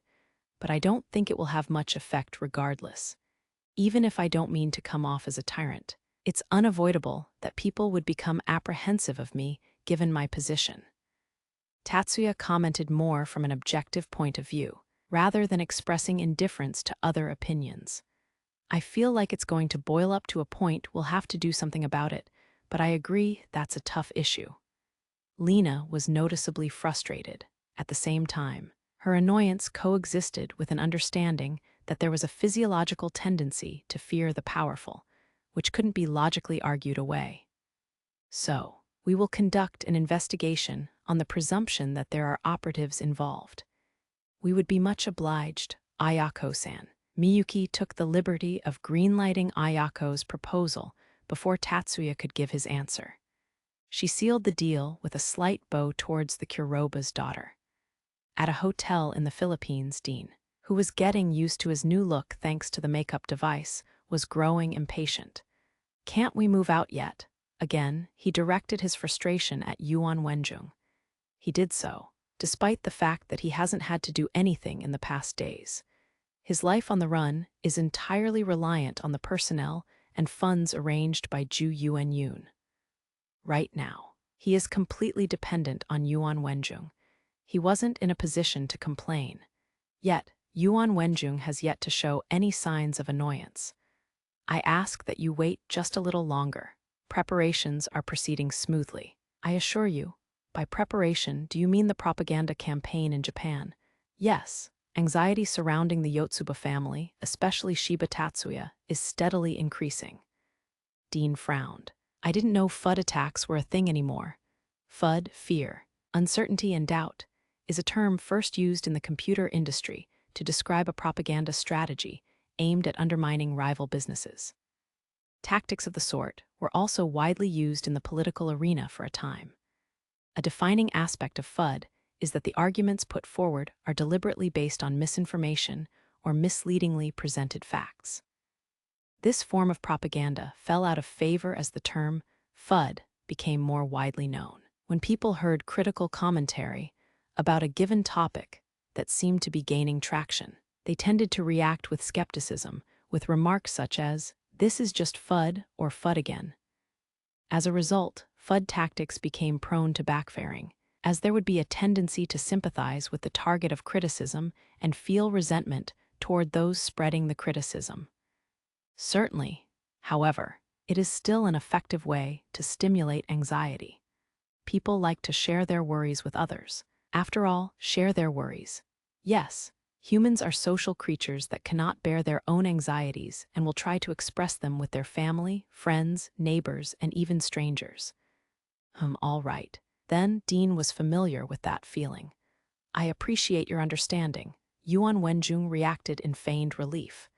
"As a matter of fact, there is someone I would like to introduce to you. Would you mind coming with me for a moment?" "You want to introduce me to someone? Who is this person?" "Someone with valuable knowledge about Japan's spiritual weaknesses. His insights are likely to be of great interest to you, as they could help enhance the effectiveness of the magic you'll use to cause social unrest in Japan." "I see. Very well. Let's meet him." Dean nodded with interest. Yuan Wenjung's proposal helped him forget his frustration with the current situation. Independently of the Hong Kong triad's machinations, politicians and bureaucrats in Nagatacho and Kasumigaseki continued to hold discussions out of their apprehension over the developments involving Tatsuya. The proposal that the Kanto provincial government put forward to Tatsuya only served to escalate the anxiety within the central government. The bureaucrats who had been devising countermeasures found themselves with the proverbial fire under their asses. On the evening of the day, after the proposal to attract the stellar reactor plant to Miyajima was made, a cabinet meeting was held to discuss potential countermeasures that had been hastily drafted by various ministries. At the meeting, Minister Hanayama of the Ministry of Land, Infrastructure, Transport and Tourism, responsible for infrastructure development for forest conservation, river management, roads, ports, etc., proposed leasing a section of Kuna Shirai Island. The cabinet was abuzz with this bold proposal. The lease conditions were the same as those proposed by the Kanto regional government. It stood out on the fact that the land of the entire island was on the table for lease. Kunashiri Island is one of the southern Kuril Islands, which was reclaimed along with Edorafu Ichirup, and the Habamai Islands by Japan during the latter stages of World War II, taking advantage of the new Soviet Union's resources being focused on the Eastern European front. However, the new Soviet Union does not recognize Japan's sovereignty over the islands, making them a disputed territory between the two nations.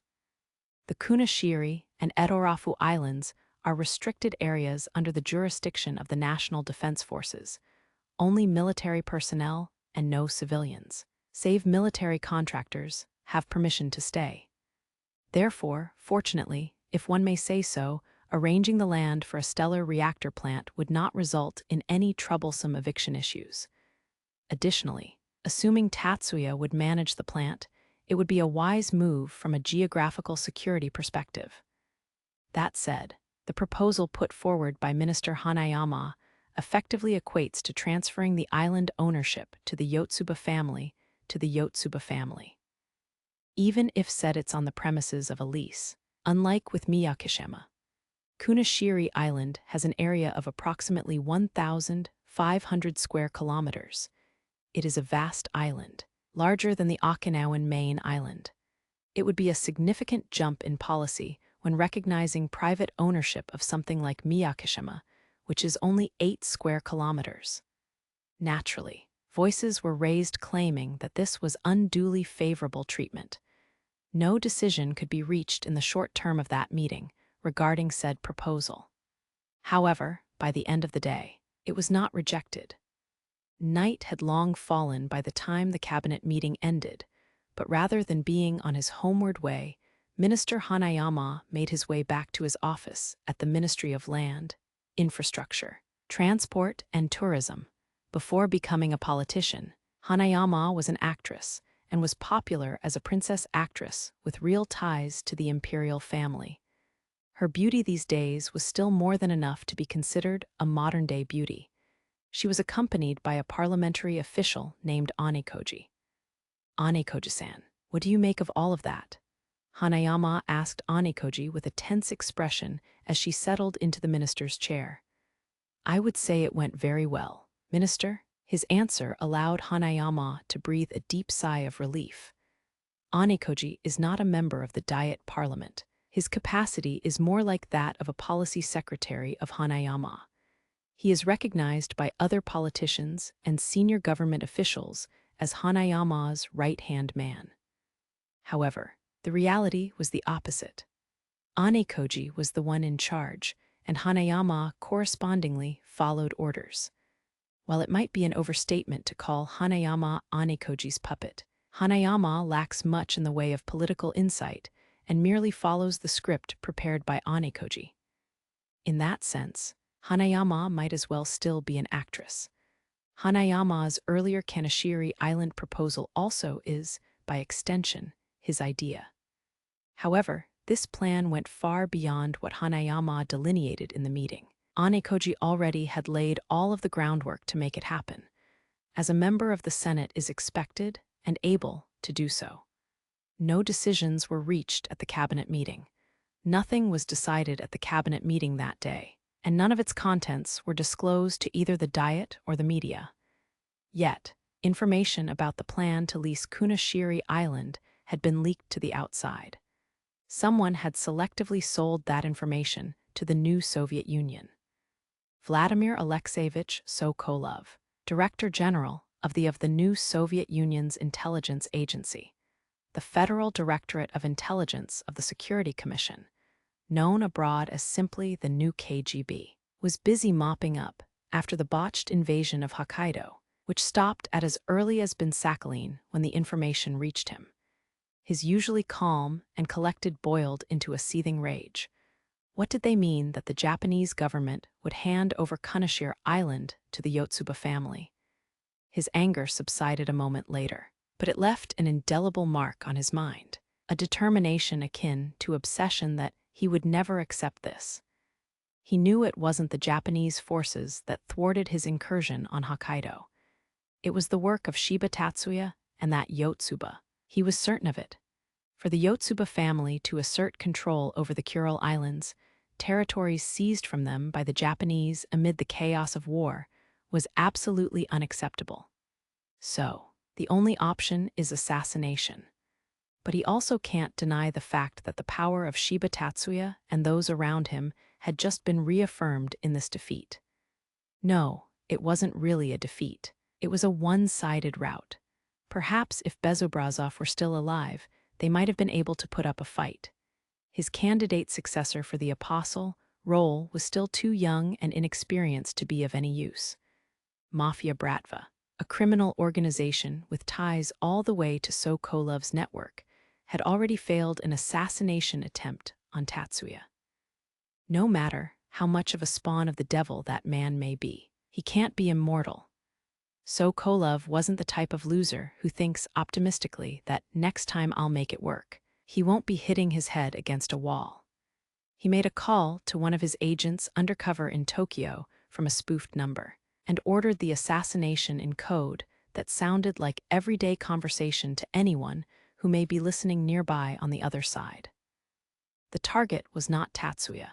It was someone named Anekoji, a government official who was promoting the transfer of Kunashiri Island. Chapter 5, Overwhelming Expectations, October 22nd, Friday night. Tatsuya went to the Keiichoji temple at Yakumo's invitation. Given it was past dinner at this point, it would have been generally a bit too late to visit someone else's home, temple notwithstanding. But for Tatsuya, Since the temple grounds were just a 10-minute drive on his motorcycle from his Chafu apartment, he didn't mind the late-night trip. Besides, if he was being called out at this hour, it must be something important that couldn't be put off until the next day.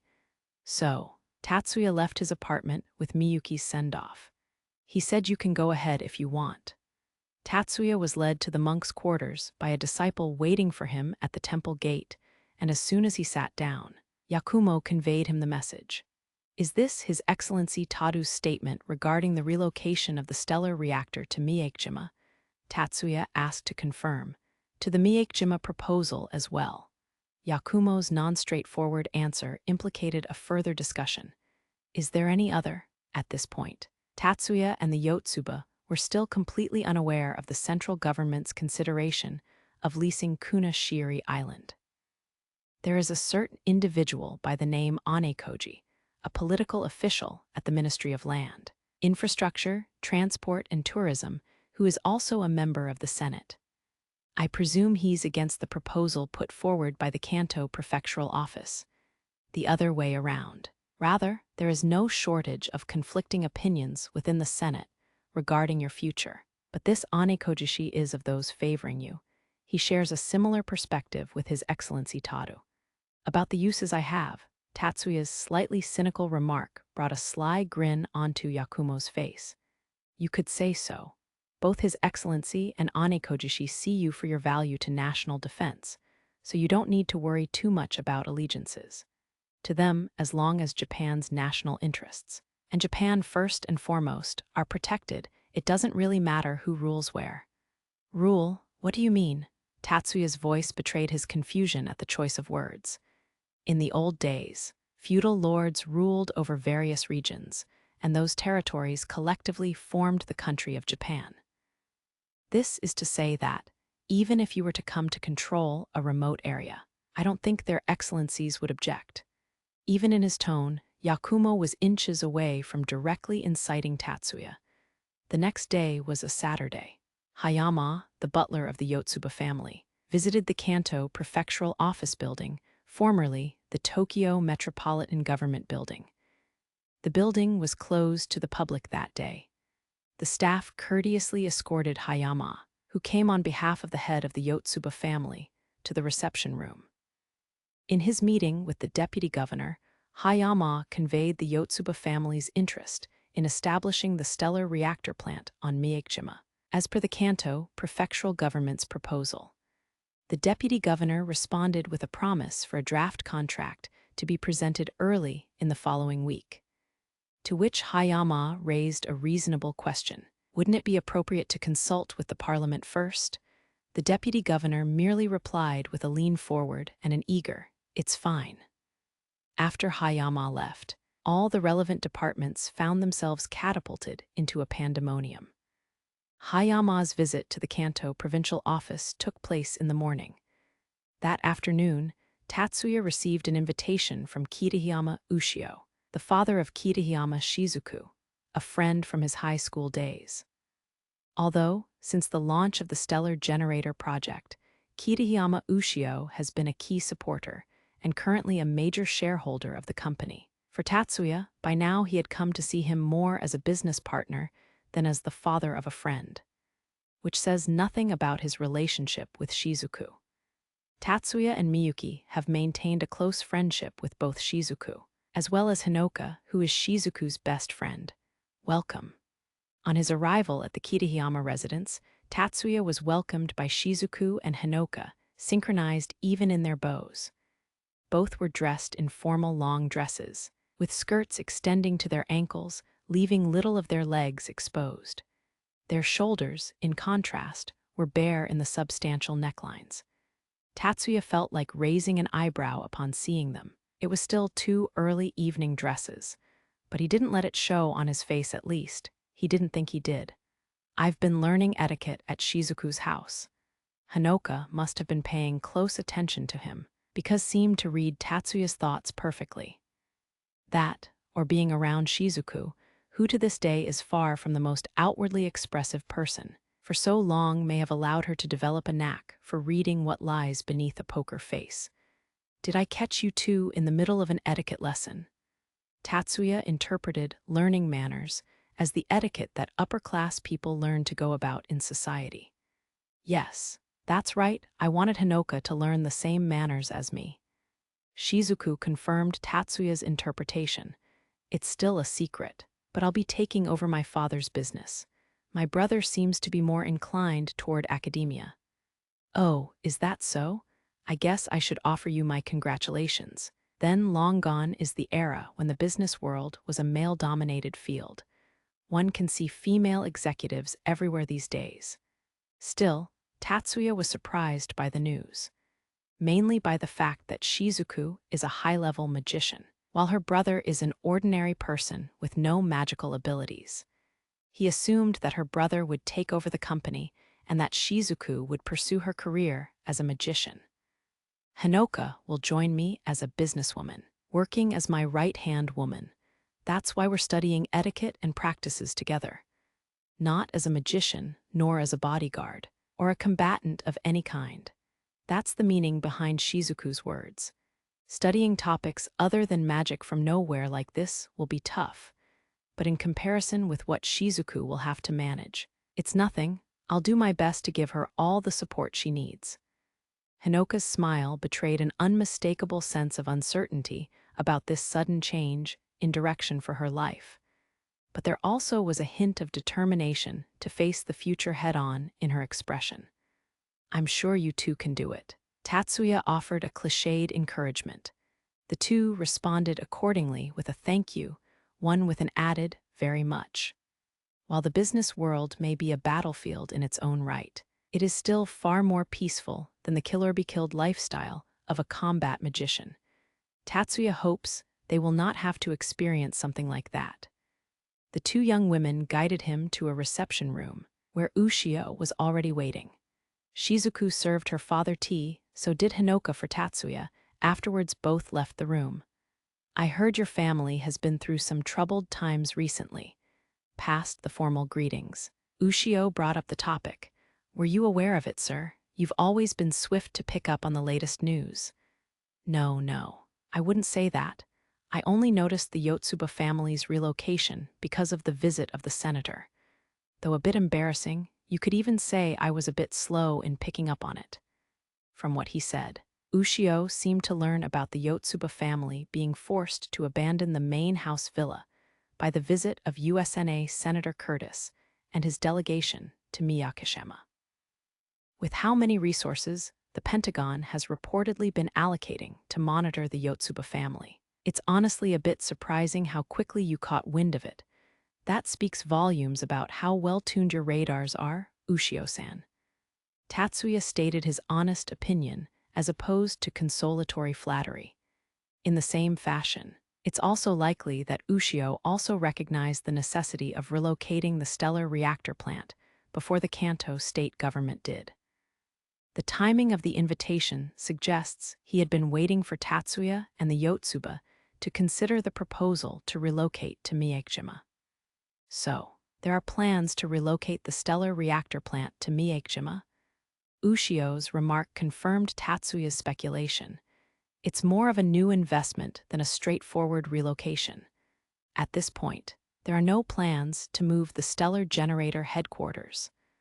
Although he couldn't say what might come in the future, Tatsuya had no intentions of taking stellar generator out of Miyakishima at this point in time. Due to the Yotsuba family's strict policies on maintaining their secrecy, it was unavoidable that the research department, which was frequented by technical staff with no ties to the family, would have to be moved off the island.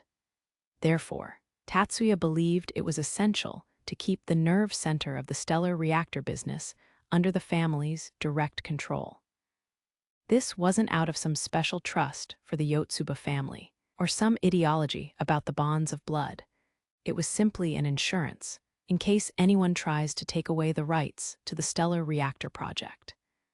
Tatsuya figured that if the government or even the Senate tried to pry the stellar reactor away from him, the core being isolated from the outside world would at least buy him some time. But the production division itself is going to go to Miyakishima, right? Ushio's use of the term production refers to the fact that the planned main business of the stellar reactor project is the supply of hydrogen fuel produced through the abundant power generated by the reactor. The current shipments of hydrogen from Miyakishima with hydrogen tankers are already generating substantial revenue. The customer base has also been steadily expanding as more look to secure a stable supply that is not affected by the availability of natural resource reserves or environmental conditions. Considering the existing allergy to magic from the non-magician public, Tatsuya and the management team at Stellar Generator both felt it was too premature to set up a direct energy production service on the mainland with a stellar generator. That's right. We plan to establish production facilities outside of Miyakishima. Won't that require a substantial amount of capital? We are considering our limitations and proceeding within our capabilities rather than overextending ourselves with a sudden increase in scale. That won't cut it. At that point, Ichijou suddenly raised his voice. That spells missed opportunities. Our stellar reactor hydrogen supply is at the cusp of becoming the industry standard for hydrogen fuel batteries. We can't afford to miss this window. I didn't know. Sir, was there such a trend behind the recent growth in business? Tatsuya admittedly had been busy with a number of things other than corporate management lately. He was not quite up to date with the inflows and outflows of the business environment that were not reflected in the figures. It's still at the stage where magma is stirring underground, but an eruption is definitely imminent, and we better start building now or we won't be ready when it does. Executive Director Shiba, I'll secure the funds. Can I ask you to wrap up the Miyakishima investment matter as soon as possible? Sure thing.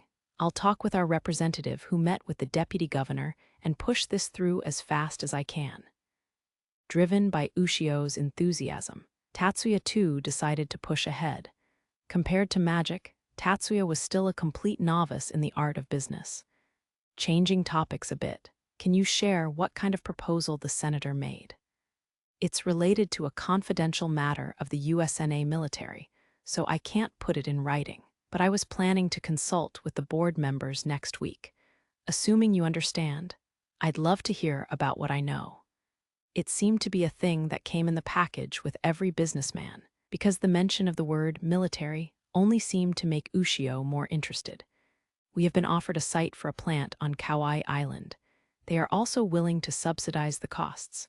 Kauai Island, that's the Pacific Missile Test Range site, so it's true that they're going to close it down.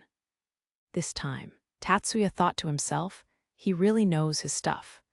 To be even privy to the details of a confidential reorganization plan of the American military. In the 20th century, it was said that the best intelligence agency in Japan is a trading company. This statement may hold some water even to this day. Shiba-kun, we should definitely accept that offer. It's a necessary precautionary measure against the unfortunate possibility of diplomatic pressure leading to a future failure of the stellar reactor project. I understand. In that case, I'll immediately make preparations so that we can hold a board meeting next Friday and come to a formal decision. Tatsuya was not considering holding a board meeting until Ichijou pressed him. His idea was to speak with each board member individually, lay the groundwork, and then provide a response to Senator Curtis. However, after the advice, he reconsidered that it would be better to have a formal decision made first. I'll have a word with the executives on my end as well. Due to the nature of this matter, a meeting in person would be preferable. I completely understand. In that case, I'll collect the authorizations from the executives who are unable to attend. And so, the expansion of the business into the Kauai Islands in Hawaii, set to proceed at Kitahiyama Ichijou's pace. Chapter 6, Spy Extermination. On the day of Kadoba Shunichi's suicide bombing at the police station, detectives from the Public Security Division of the Hokkaido Prefectural Police rushed to investigate Hushi's bar. By using some easy-to-attach justification, they intended to effectively arrest the bar owner under the pretext of taking them to the police station for voluntary questioning and interrogate them severely. Their intentions were dashed, however, as the bar was empty when the detectives arrived. At this point, The police had no way of knowing that Chen Jingna and Liú Lìlěi had fled to another hideout by the time Kadoba was arrested. Hushi, registered in Japan under the name Furitsuki Hitoshi, similarly left not even a whiff of a trail behind him. That in of itself was proof they were not dealing with amateurs, but learning that now offered little consolation in the face of their lost trail. There was also an attempt to track Liú Lìlěi's whereabouts using the footage taken at Kadoba's apartment and the public surveillance cameras along the public roads, but this also yielded no results. The detectives hung on the faint prospect that the investigation had just started and that new clues would be found later on, but they were in the same way aware of a wall well ahead they couldn't break through. October 24th. Nick-san. Lei-chan said she wanted to go outside. Just before noon on this Sunday, Masaki received a sudden declaration from his sister Akane that got him involuntarily staring back at her with wide eyes. "Are you guys serious? You can't come up to me to ask something like this when we all know for sure that there are great Asian Union agents lurking around out there. We still aren't sure whether or not Lìlěi-san is their target." I said what I said. Akane didn't back down even in the face of her brother's reproach. "What's your point?" In fact, it was Masaki who took a step back, failing to understand Akane's intended meaning. "Sure, there are great Asian Union agents, so what? They could be here for Lìlěi-chan, or she may have nothing to do with it at all. Hell, it could even be you, Nick-san. Who is to say it's an apostle thereafter? I'm not ruling out that possibility. He was, as a matter of fact, the target of an assassination attempt yesterday. But that in itself doesn't take Lìlěi out of the list of potential targets running as a possible target, or even lower the odds. For that matter, isn't it a bad idea to just leave agents and spies out and about for long, though? We're not just leaving them out and about." Masaki reflexively argued back, but he understood what Akane was trying to say. The longer operatives lurk unaccounted for, the higher the risk of them forging ties with other terrorist organizations. For an operative, collaborating with existing domestic groups antagonistic to the state, or organized crime groups greatly increase their available options. Trying to stop sabotage is like bucketing water out of a leaky boat. Unless the hole is patched up, the water will keep coming in. In the same way, the faster you eliminate the threat of spies and agents, the less trouble you'll have in the future. We can't keep skipping school forever. You too, Nick-san, with your classes, right? On that point I agree. You too have missed too many days of school. Akane and Lìlěi's voluntary leave has lasted for over a week now. Considerations have been given to the special circumstances behind it, so there weren't any worries about issues of attendance, and neither of them were likely to fall behind in their studies. Granted, Lìlěi was sort of having some trouble with the practical work due to the unique nature of her magic calculation area. One of the sort of trade-offs for being able to wield strategic class magic, but that in itself had no real connection to attendance. Still, classes aren't all there is to school. Everyone, not just Masaki, his dad Goki, his mom Midori, and Lìlěi's stepfather, Ichijou Hiroki, all wanted them to have a normal high school life. So, we were thinking it's about time to start thinking about luring them out. Masaki frowned. "You are suggesting playing bait so they make a move." "Yeah, with you. Nick-san, me too." Asaki's answer turned that frown into befuddlement. "Of course, you could very well be a target too," Akane told him as if questioning why he was dumbfounded like that. "Just to clarify, you want me to take you two out somewhere?" "Well, it would be fine if it was just you two. But since I and you know it would be pretty obvious it was a trap, I'll come along too." Masaki didn't argue with Akane's assessment of his unoptimal acting skills. Masaki later brought Akane's decoy plan to Goki for his opinion. As sound as Akane's arguments were, Masaki felt that the plan was too risky, and he hoped that his father would shoot it down out of love for his daughter, for one thing. But to Masaki's surprise, Goki gave Akane and her friends permission to go out. Masaki had misread his father's doting affection for his daughter. In the end, Masaki had no choice but to join the two high school girls, Akane and Riira, on their outing. It has been less than 10 days since the great Asian Union ships attacked the coast, but Kanazawa's downtown area was as bustling as ever, just as it would be on any other Sunday. For the people of Hokuriku, who had to put up with repeated attacks by great Asian Union and new Soviet Union ships, not to mention suspicious vessels of unknown affiliations, long after the end of the war. A week passed, and any of these kinds of incidents became old news. Policing has naturally intensified on the streets on the worry of potential terrorist attacks. More officers were dispatched on patrols to possibly respond to any incidents that may arise, and potentially arrest perpetrators. They have been notified of Ichijou's outing. Masaki wasn't expecting much from the police, but he hoped they would at least do something to prevent any bystanders from becoming collateral damage by guiding people into safety and clearing the area if the worst happens. In this way, Masaki and the police would have different roles to play, and neither would interfere with the other's actions. Layla was enjoying this trip the most. She doesn't get carried away at the moment, it's just not her personality. Even so, she couldn't, or rather didn't even try, to hide her excitement.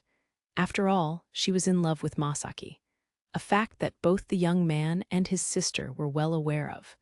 Masaki, for his part, still has lingering thoughts for Miyuki. He doesn't let that affect the way he acts toward Layla, though. As for Akane, she's sometimes been supportive of Layla's interest in Masaki. Maybe, in her positions of best friend and sister, she sees a good match between the two, though she never directly stated that opinion in either words or actions. Layla has a slightly stern appearance, but on the whole, she is a very beautiful girl. It would be natural to expect Masaki, a young man as he is, to be flattered by the unabashed affection of such a beauty. Layla continued to enjoy their stroll around town, Masaki never escaping her affectionate attention. She would occasionally send him a smile, to which he would naturally respond in kind. Chen Jingna had the thought, "Looks like the Japanese still don't know about me," which prompted her to take advantage of it and personally be there in the background, while Masaki and Liú Lìlěi were on a cheesy date with his sister third-wheeling. "What do you think, Lieutenant?" she asked. The words were conveyed to Liu Weiken through a voice-activated microphone and a bone conduction speaker. He immediately replied, "It's a trap." "Well, it probably is." Chen Jingna agreed in a dull tone. "It's a very straightforward and simplistic plan that an amateur would come up with. Shouldn't we abort the stakeout? Then why should we?" Her assessment differed from her subordinate on that part. "They don't know my face." Chen Jingna's tone was too mild to be considered a rebuff. Setting a trap using the targets themselves as bait is a clear sign of their desperation and frustration that they haven't been able to find any clues on us. Isn't it? Indeed, they must be. Knowing that, you still believe we should call this off?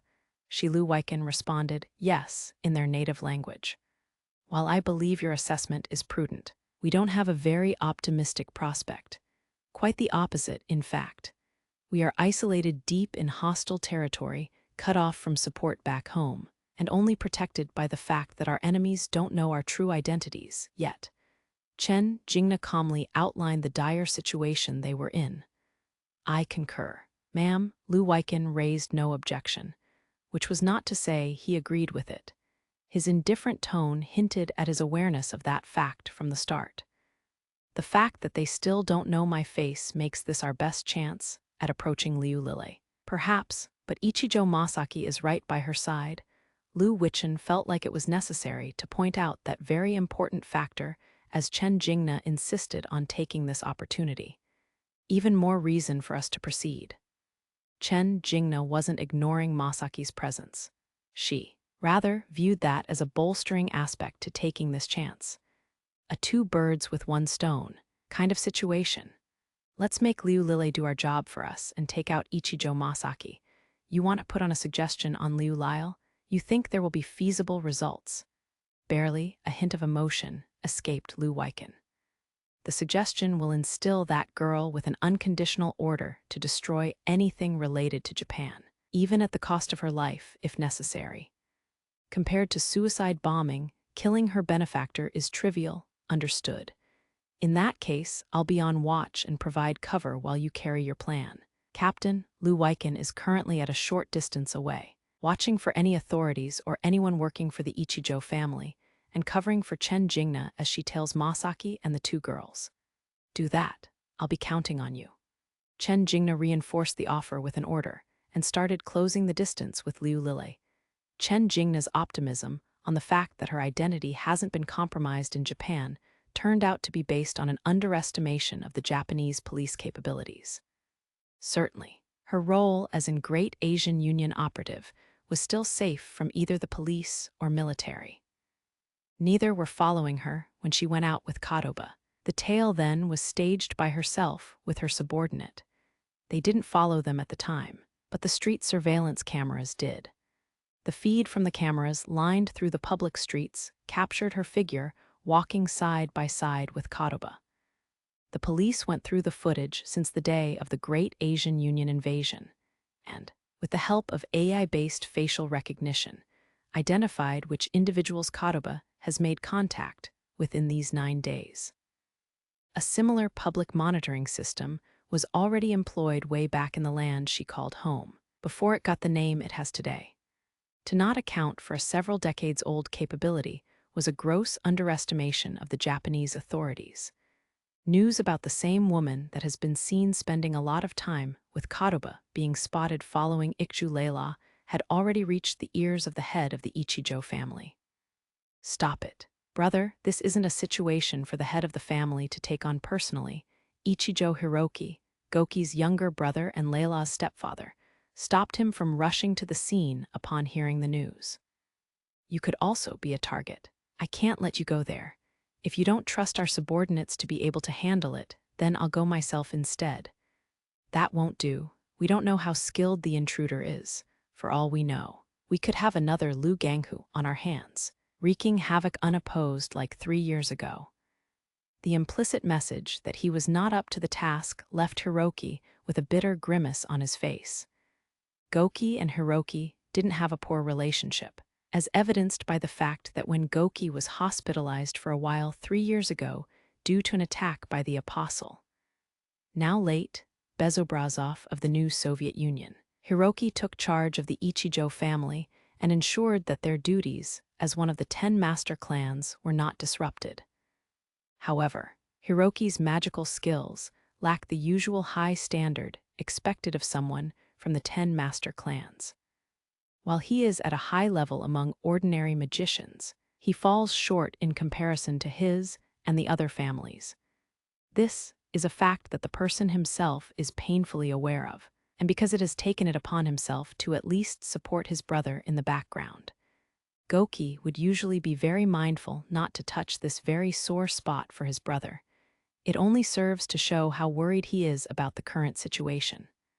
Kadoba, one of the suspects, carried out a suicide bombing which scattered a poisonous substance as a result of some magic that, for all they know, it's not Japanese in origin. Out of there, the cautious would naturally wonder what other powerful magics with unknown effects they may have at their disposal. Take care of everything while I'm away. All right, leave it to me. Both the head of the Ichijou family and his younger brother understood their roles. Akane initially intended to play the wingman and stay in the back, leaving Lìlěi to walk side by side with Masaki. As they walked around window shopping, passing by apparel shops aimed at teens, sweets shops, and the like, Akane was drawn to the front, while Masaki found himself progressively trailing behind the two girls, who chatted energetically about the merchandise. Thus settling on this formation, where brother and sister switched positions. Even now, the two of them were having a fun conversation about the winter coats they had just browsed through as cheap and tasteless, among other things. If Masaki's memory served him correctly, there was nothing but high praise before they entered the store. He began to worry that his sister was having a bad influence on Lìlěi. His thoughts were interrupted by a scream that came from behind. "Thief!" In a shrill female voice followed the scream. Masaki turned around to see a scruffy, disheveled man running in his direction, clutching a designer bag. Behind him, a woman in her mid-20s wearing a brightly colored, tight-fitting luxury women's suit was wobbling along in high heels, her right hand outstretched toward the man. It was a clear picture of an affluent woman having her luxury bag snatched by a financially troubled man. Someone, stop him, facts may not be what they initially appear. It is certainly possible that the beautiful woman and the man were working together to defraud passersby. However, from the current circumstances, it would appear this is a case of robbery in progress. More importantly, perhaps, it's the fact that the man is running a route that crosses paths with Masaki. Out of the way, the man bellows. "Shut up," Masaki replied, annoyed as he intercepted the man with a punch to an unguarded spot. The man groaned and fell face down. Masaki snatched the bag from the man's hand before he hit the ground. He didn't need to use magic to take down this handbag snatcher. Given the Ichijou family's magic specialization in interfering with bodily fluids, from practicing in it, Masaki knew quite well what to do to rock someone's body from the inside. "Good job, Nick-san. Are you hurt?" "Masaki-san?" Akane and Layla ran back to Masaki at the commotion, speaking almost simultaneously, but with somewhat out-of-sync remarks. 10 seconds later, the woman in suit finally catched up with her heels clicking on the floor in stride. "This must be yours," Masaki said, handing out the bag to the woman. "Yes, thank you very much." She came off a bit over the top with her joy. Masaki felt like something was off about her. She hadn't even spared a glance at her expensive bag now that it was returned to her. The woman's eyes shifted back and forth between Masaki and Layla. "Please let me express my gratitude," she said, opening the bag in her hands and looking at it for the first time after it's back in her possession. As she fished through her handbag, which was on the slightly larger size, Masaki's eyes couldn't help but naturally fall on her hands. And it wasn't just Masaki, Layla as well. Their interest rested particularly on the glittering red gem on her right-hand ring finger. Both couldn't take their eyes off it. There was a sudden smack sound at the same time Masaki felt an impact on his back. If nothing else, it got him back to his senses and freed his gaze, which was fixed on that object. "Nick-san, it's rude to stare like that." The source of the sound and impact were Akane, who struck her brother from behind. He didn't try to come up with an excuse or play it off with his usual forced smile, "because I didn't miss what the woman in the suit whispered to Layla." Masaki reached out and grabbed her right hand, not her wrist, but covered her hand, especially that ring finger, with his. "Nick-san, what are you doing?" Akane asked, startled. But Masaki didn't answer back. Instead, he addressed the woman in suit in a sharp voice. "What did you do?" "Me, I did nothing to you. I just reminded this girl of something." The woman Chen Jingna showed no hint of fear. "Reminded her?" "Yes, of who she really is." Chen Jingna looked at something else. Masaki follows her gaze. Onto Layla. At this moment, Chen Jingna skillfully wriggled her hands free from Masaki's grip. Then screamed, "Liu Lìlěi, Sha Sai Darain." It was a call of duty for Second Lieutenant Liu, who Layla was before defecting, and an order to kill the enemy. "Darain," Layla Liú Lìlěi anguishing repeated the word enemy in her mother tongue. "Naj Rain Shi Darain, that man is the enemy."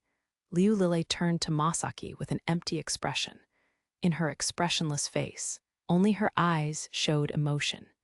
There was a storm of conflicting feelings behind those. Her will and emotions were at odds with each other, battling for dominance. "Layla-san," Masaki shouted. A faint hint of emotion returned to Layla's face, a look as if she were about to break down in tears. "Liu Lìlěi," Chen Jingna tries again to urge Liú Lìlěi to carry out the order. "Shut up." Masaki stopped it by firing magic at Chen Jingna. It was a simple compressed air bullet. It was an impromptu action, so he couldn't conjure up any complicated magic. Still, it did the job. It catched Chen Jingna off guard and stopped her from casting a spell to control Liú Lìlěi. The compressed air bullet struck Chen Jing with full force, sending her flying and rolling about 5 meters down the sidewalk. Screams rose from among the passers-by. "Akane, take care of Layla-san." Masaki completely ignored the accusatory and fearful stares directed at him and hurried toward Chen Jingna. Lei-chan, Akane, who had until now been frozen in place at the sudden turnabout in the atmosphere, rushed toward Liú with visible anxiety. Akane, Liú's expression, which was frozen in pain, thawed in relief as she heard Akane call her Liú instead of Liú Lìlěi. Her body swayed off balance slightly.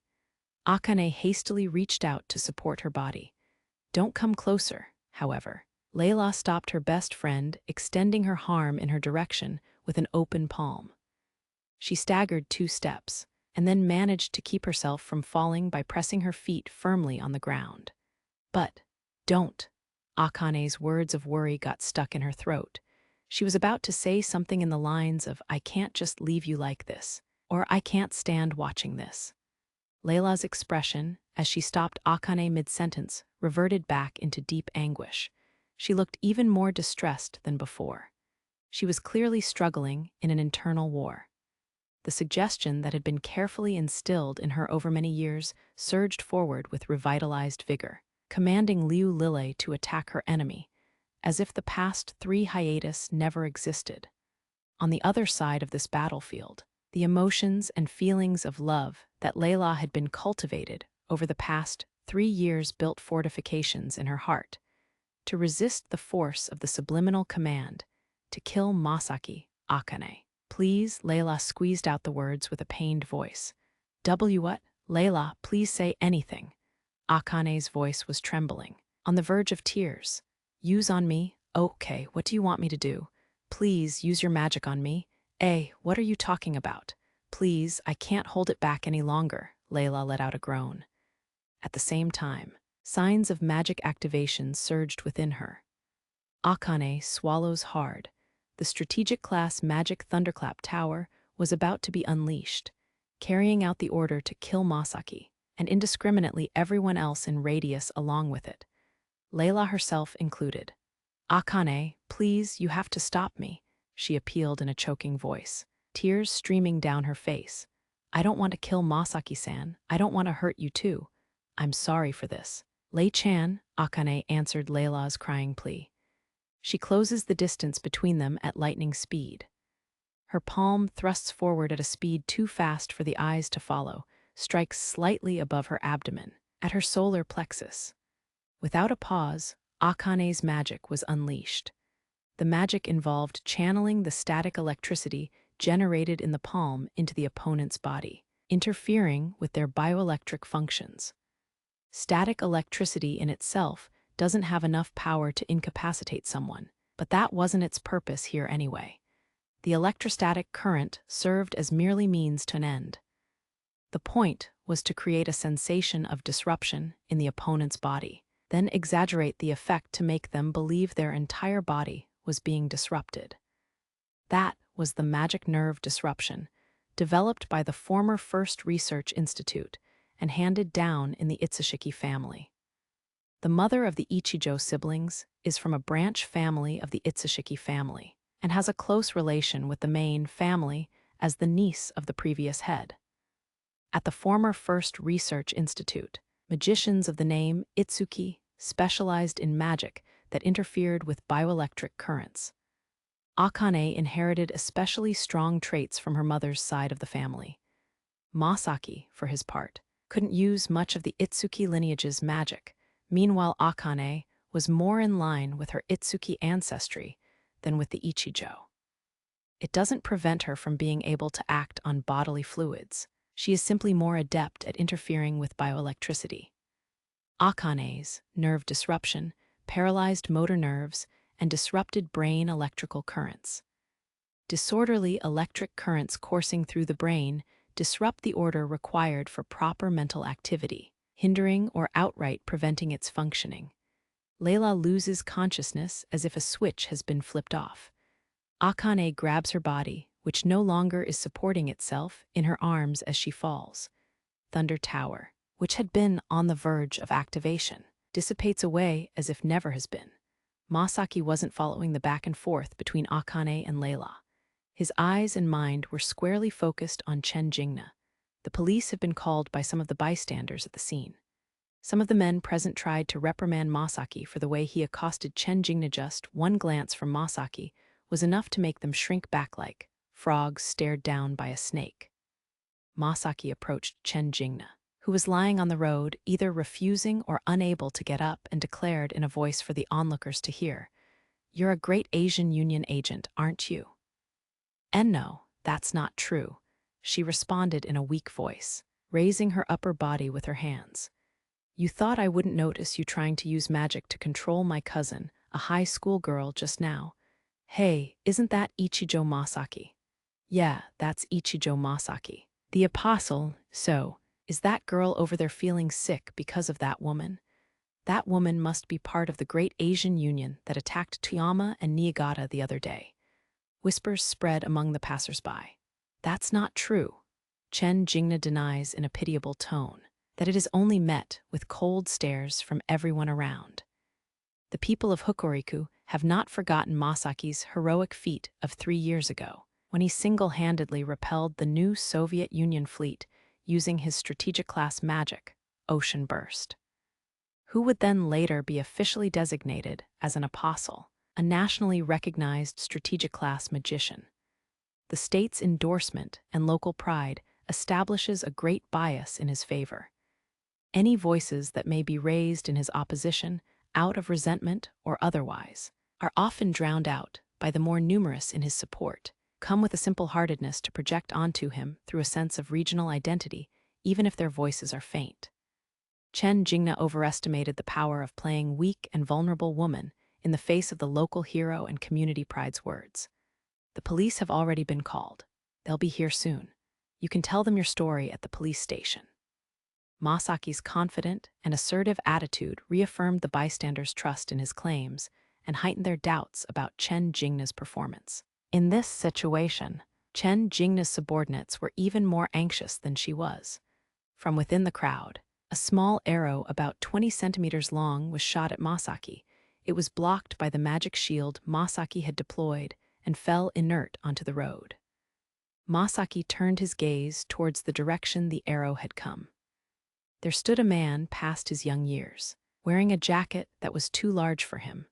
His right arm was pointed towards Masaki. A thin metal tube could be seen peeking out from the sleeve of said jacket. That must have been what they call a sleeve arrow, a traditional concealed weapon employed on the East Asian continent. Masaki launched a magic move without any accompanying gestures. The man convulsed for a moment before collapsing on the street. That was a result of the use of the Ichijou family's organ quake. As the name implies, it shook the man internally through his bodily fluids, causing temporary loss of control over his body. While the man's surprise attack failed in causing any damage to Masaki, it did succeed in diverting his attention away from Chen Jingna, who, seeing the opportunity, jumped into the air at a height and distance impossible for the human physical body. It was naturally an act permitted by Chen Jingna to coordinate action with the use of the leap magic. Masaki sensed the magic activation and acted without delay. His magic was activated while her body was still in midair. Chen Jingna also convulsed while in midair and fell like a rag doll on the ground. Masaki's magic caught her body before she hit the ground. She wasn't able to brace herself for impact. If she did, she could have died. Instead, he kept his magic ready so that he could catch her at any time. At this point, Chen Jingna was no longer in a position to escape. Liú Lìlěi was set to come to his commanding officer's rescue as soon as she was blown away. He would be able to close the 200-meter gap between them in less than 30 seconds without relying on magic. But there were too many obstacles, mostly pedestrians, between them. The road wasn't straight either. They couldn't see each other, so Liú Lìlěi had to keep track of her position through a kind of passive magic radar. Even if he pushed his way through the crowd, it would still take him almost a minute to get to her position. Liú Lìlěi gave up on stealth and decided to clear the crowd by jumping over their heads. The road was blocked on both sides by mid-rise buildings. Liú Lìlěi used those as a foothold. With leap, he jumped to the building in front of him, kicking off the wall and turning at the intersection. In theory, by his calculations, if he repeated this process a few more times, he would arrive at Chen Jingna in less than 20 seconds. But practice has a way of making theory look like a laughable joke. As soon as he turned the first corner, Liú Lìlěi was struck by a magical attack. He wasn't impacted by physical phenomena such as compressed air bullets. It was magic that directly interfered with his body. Thanks to his always active data fortification, known as firm qigong in his style, he did not suffer any incapacitating damage. However, it's a breathing technique meant to keep one's body working properly, not to defend against magic. Though he managed to avoid an unsightly fall, his feet were too apart and his posture was not optimal at landing. With an immediate swift scan of his surroundings, Liú Lìlěi noticed an unnatural gap forming on the crowd. Clearly, the passerbys were keeping their distance, likely to avoid danger, or perhaps to avoid being used as hostages. You've been observed engaging in the unauthorized use of magic. You are under arrest. Uniformed police officers equipped with powered runners showed up around Liú Lìlěi and quickly closed in on him. Powered runners are lower body exoskeletons of a compact design specialized to offer enhanced mobility. They can achieve speeds comparable to electric motorcycles and better maneuverability than bicycles. Originally developed as an auxiliary combat system for infantry, its poor ballistic rating led to abandonment of the concept by the military. It was later reintroduced as far as this year as a new equipment for the Mobile Police Squad, which operates in complex urban environments. It is currently being deployed on a trial basis to police forces in the Hokuriku, Sannan, northern Kyushu, and southwestern island regions, where there are many cases of illegal border crossings from the mainland. Powered runners have proved their worth in being the most effective means of pursuing enhanced humans and magical criminals who are capable of moving at speeds beyond human limits. It is a generally good option to situations where pursuit can't be carried out on foot unaided or by two-wheeled vehicles, such as now. There are 4 uniformed police officers, all armed with pistols, regular automatic pistols.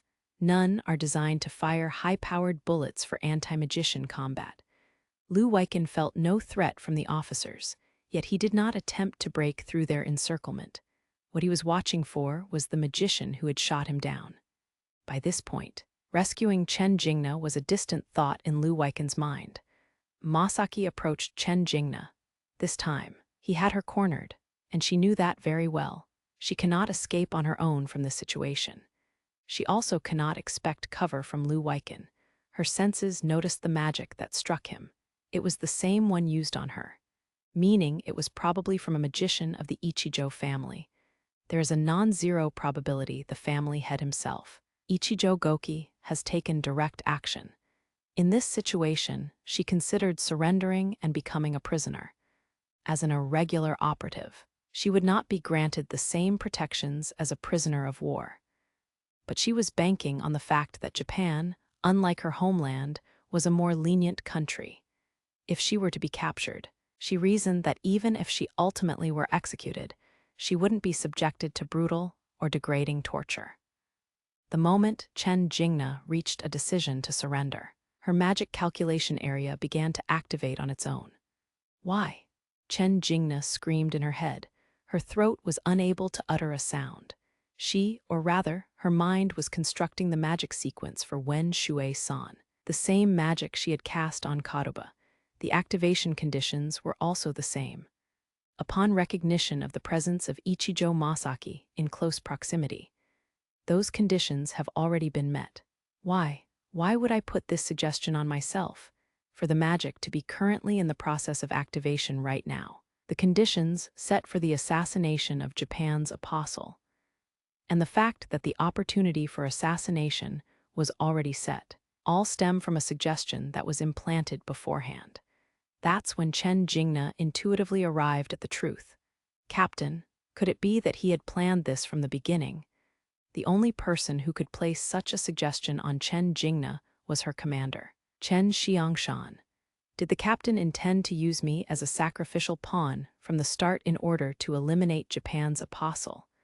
Upon reflection, Chen Jingna concluded that it would be more reliable to carry out an assassination using a suggestion planted close to the time of the event, rather than relying on a suggestion planted many years ago.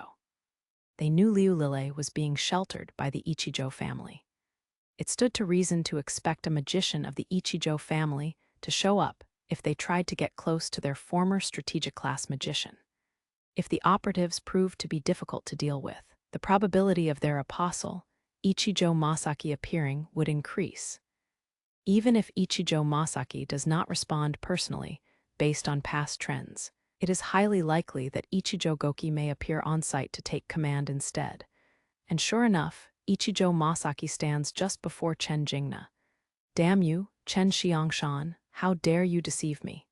Suddenly, a powerful magical wave surged forth from Masaki, who was standing directly ahead of Chen Jingna as she looked up. "That must be a magic to kill me," Chen Jingna thought. "If I'm going to be killed anyway, I may very well use Wen Shui-san to take everyone around here with me."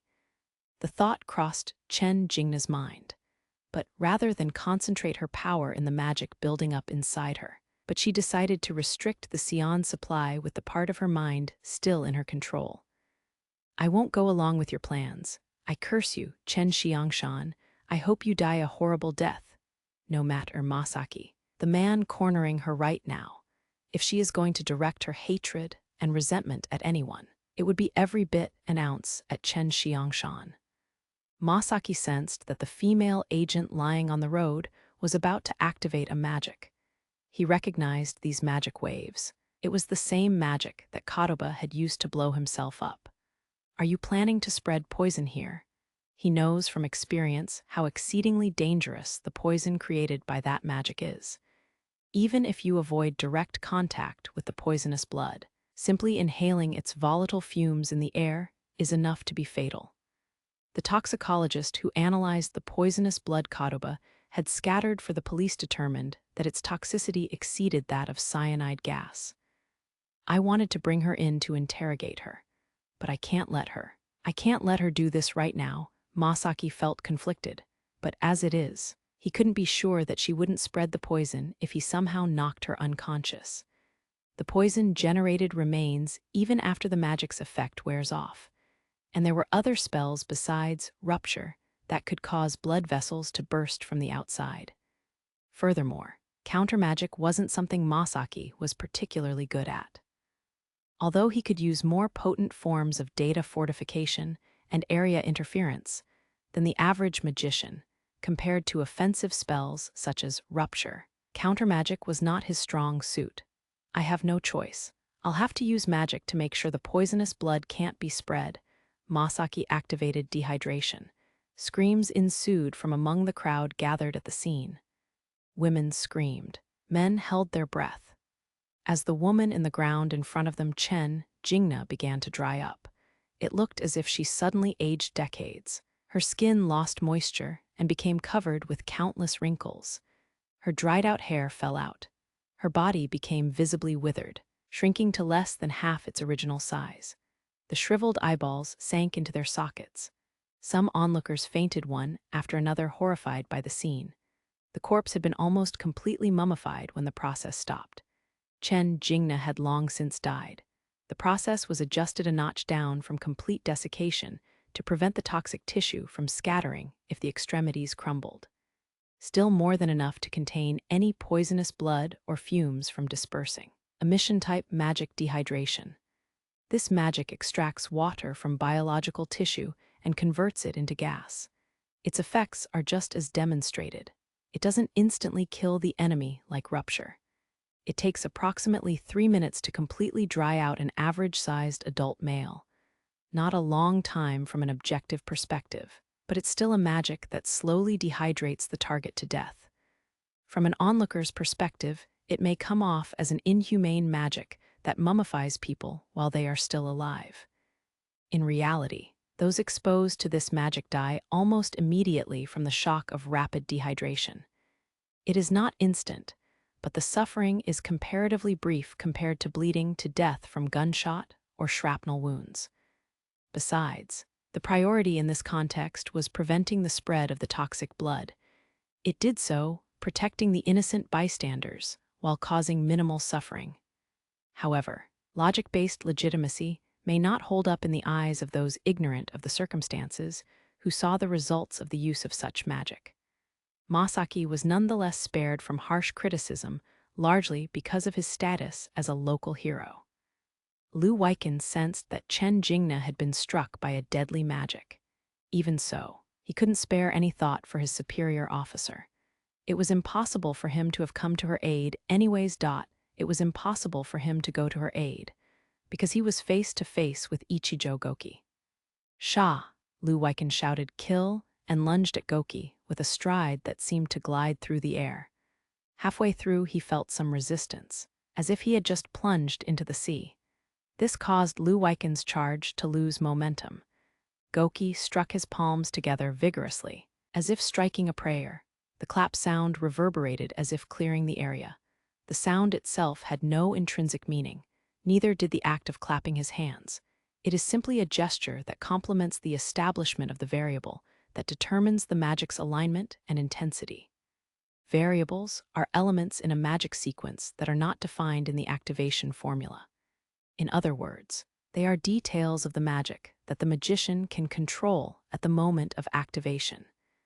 In the process of magical activation, magicians will determine these blank details of the intended event modification and input them into the magical calculation area in a clear form, through language, mathematical formulas, or visual imagery. In this case, Goki's clapping hands gesture was meant to complement the image he wanted to create, that exists as a variable. The resulting fabricated phenomenon was the water pressure crushing Liú Lìlěi from both sides. That said, he did not conjure up a mass of water in midair, but rather created the effect of water pressure by applying inward vectors to Liú Lìlěi's body fluids from both sides. The resistance Liú Lìlěi felt was based on the same principle. By restricting the flow of body fluids relative to the outside of the body, it created the illusion of resistance. Liú Lìlěi was not under some external pressure. He was currently being crushed from the inside at a cellular level. He couldn't use his muscles to resist an internal squeeze. While the magic's effects were mitigated by his East Asian-style data fortification Qigong technique, the attack on his body was different from an external blow and was doing real damage to him. These kinds of magic, which interfere with an opponent's bodily fluids to damage their internal organs and nerves, are Goki's specialty. He's certainly just as effective with the more flashier magic, such as rupture. His abilities are more than a match for his son Masaki. Where they differ is that, rather than trying to finish their opponents with a single powerful move from the start, Goki's preferred strategy is to gradually rack up damage and then strike when an opening, kink in the opponent's defense, presents itself. On the other hand, Liú Lìlěi's way of fighting is the same as his late brother Liú Ganghu's.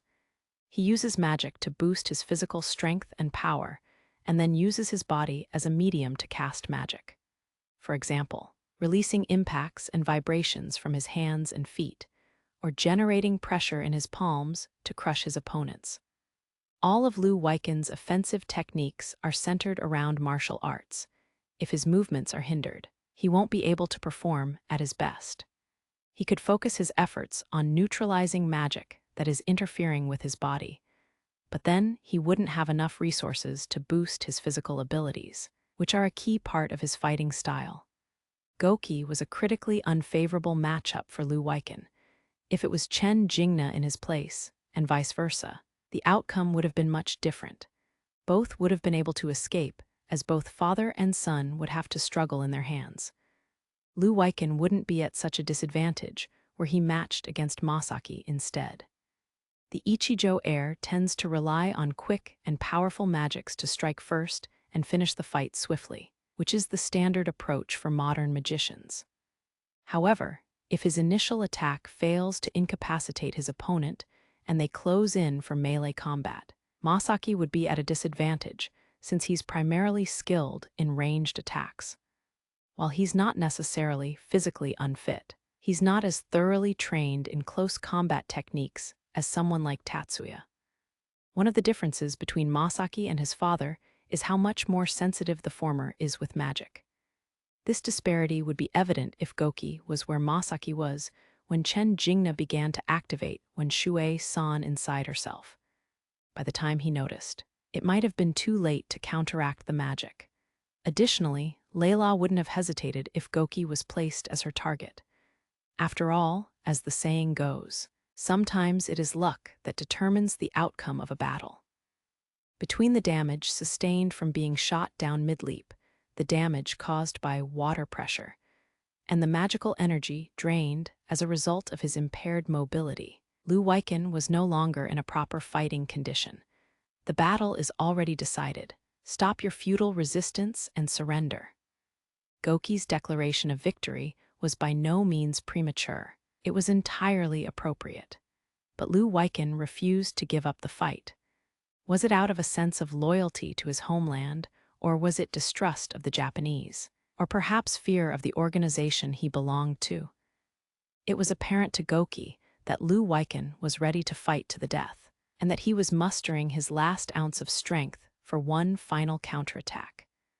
Goki did not consider it an unavoidable situation. Even in a match where victory was a foregone conclusion, his finger was on the metaphorical trigger, ready to finish off his opponent if they refused to surrender. He never let his guard down or cut corners. That was the kind of mentality Goki possessed. Liú Lìlěi charged forward at blinding speed, his steps erratic. Goki did not follow the movement with his eyes. He didn't need to. Through repeated collisions, he had already grasped Liú Lìlěi's physical information. The targeting was already completed. He pulled the trigger in his mind. The fully thought-controlled CAD wove together the magic that was synonymous with the Ichijou family. A mission-type magic rupture and instant-kill magic that vaporizes bodily fluids, primarily blood. Only the blood in Liú Lìlěi's heart vaporized, the pressure causing his chest to burst open, sending blood flying and flesh scattering as he collapsed onto the road. Chapter 7. Behind the scenes. On the night of the day, the Ichijou family settled the Great Asian Union's sabotage operation issue. Tatsuya was relaxing with Miyuki at their home in Chofu after wrapping up another day's work in Miyakishima when Fumiya dropped by. Having an apartment that he shares with his sister, Ayako, just 1 block away from the Yotsuba family's Tokyo headquarters building, makes it easy for them to visit whenever it may be convenient, which makes the fact that he called ahead to check if it was okay to come over a bit unusual. "I'm sorry to bother you at this hour." "By no means. We're in college now. After all, it's not that late," Miyuki responded to Fumiya's apologetic remark with a cheerful smile. "That's true, still," Fumiya's unease stemmed in part from a sense of guilt for having interrupted their private time together. "You must have something important to discuss, right?" Miyuki said, placing a coffee cup in front of him. It was still a little past 9, not too late to worry about caffeine keeping anyone awake. Miyuki, in fact, very much felt that her alone time with her fiancé had been disrupted. However, she understood that, for Fumiya to be visiting at this time of night, there must be something pressing he wanted to bring to Tatsuya's attention, in particular. As close as their homes are, Fumiya excitedly came here, as opposed to just calling, which means he considers the topic to be both pressing and critical to merit a face-to-face meeting. Ayako was not present, presumably, occupied with the matter at hand while her brother came for consultation. If so was the case, it lended further credence to the urgency of the issue. "Yes, first, regarding the government's actions that you requested us to look into the other day. Last Friday, Tatsuya received a tip from Yakumo that the central government was also considering a counteroffer to the Kanto prefectural government's proposal to attract a stellar reactor plant to Miyakishima. He then asked Fumiya and Ayako to do some research on that subject. Indeed, the government, from an initiative of the Ministry of Land, Infrastructure, Transport, and Tourism, was discussing a plan to attract a stellar reactor plant. You figured all that out. I should expect nothing less from you." Tatsuya praised Fumiya. However, Fumiya did not seem particularly pleased. Rather, he appeared to feel ashamed for some reason. "I don't think I deserve that much credit. The investigation was easy. Too easy, you might say. The government's confidentiality measures regarding this matter were so lax that it seemed as if they were deliberately trying to allow the information to leak. Could it be that they were rushing things because they felt that the Kanto prefectural office beat them to the punch? Miyuki, who sat down next to Tatsuya, shared her thoughts with a look of surprise. Likely the case if we discard the possibility of a deliberate breach. Ideally, we should have obtained this information before even receiving Tatsuya-san's request. Fumiya's tightly clenched right hand revealed his frustration with their perceived inadequacy. How much of the discussion has been leaked to raise suspicions of a breach? Are the details of the deliberations being divulged to the extent that there is suspicion of a leak? Tatsuya took issue with Fumiya's offhand remark. Actually, I have come to report and seek consultation on this matter. Having said that, Fumiya straightened his posture.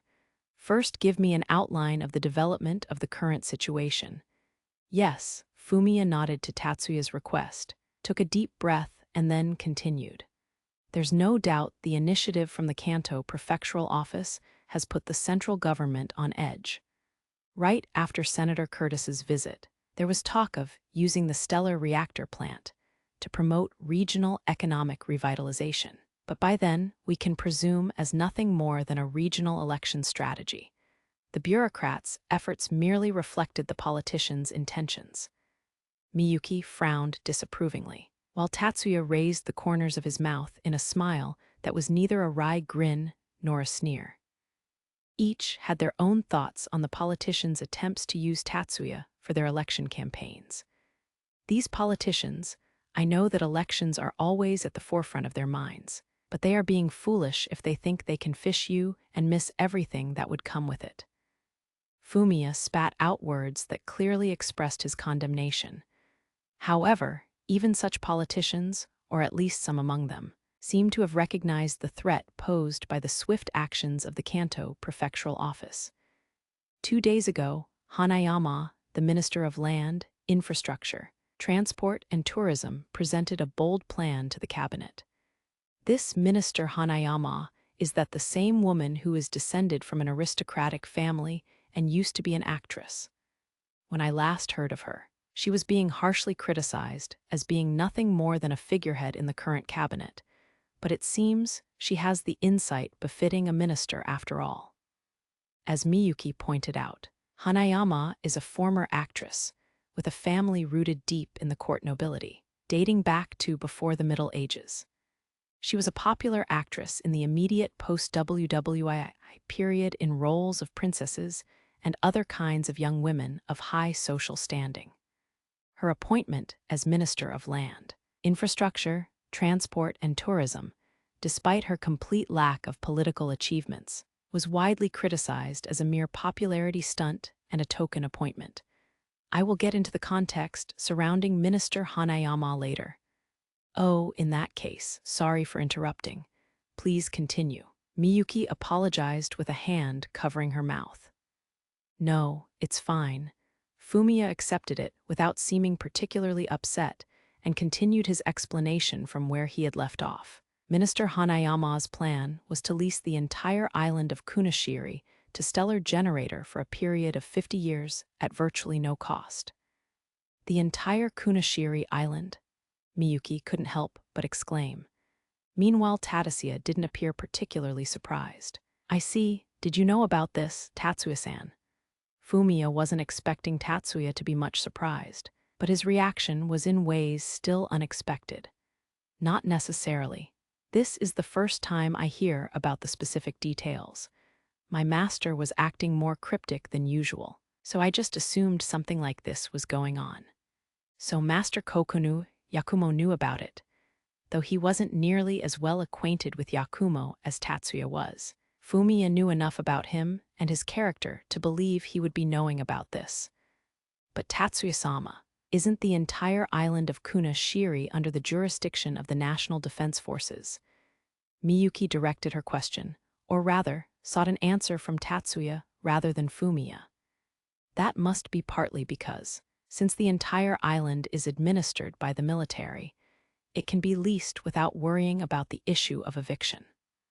Also, it would be unrealistic to consider the return of the descendants of the former islanders. given the very real prospect of a new Soviet Union invasion. But would the National Defense Forces agree to that? It costs money and resources to maintain a military base. The military would station one there without a good reason. So Miyuki's concern was not out of place. Tatsuya didn't answer Miyuki. He instead turned to Fumiya and asked for confirmation. Fumiya, isn't the actual source of that proposal to lease Kunashiri Island, Onikoji, the political affairs officer at the Ministry of Land, Infrastructure, Transport, and Tourism? Did you know that? Fumiya expressed surprise, though not overly so. It was startling that Tatsuya guessed it correctly out of the blue, but he then realized that it was not unreasonable for Tatsuya to know. I heard the name of a parliamentary official, Onikoji, from my master. Sure enough, a perfectly plausible explanation. Having confirmed with Fumiya, Tatsuya turned to Miyuki again.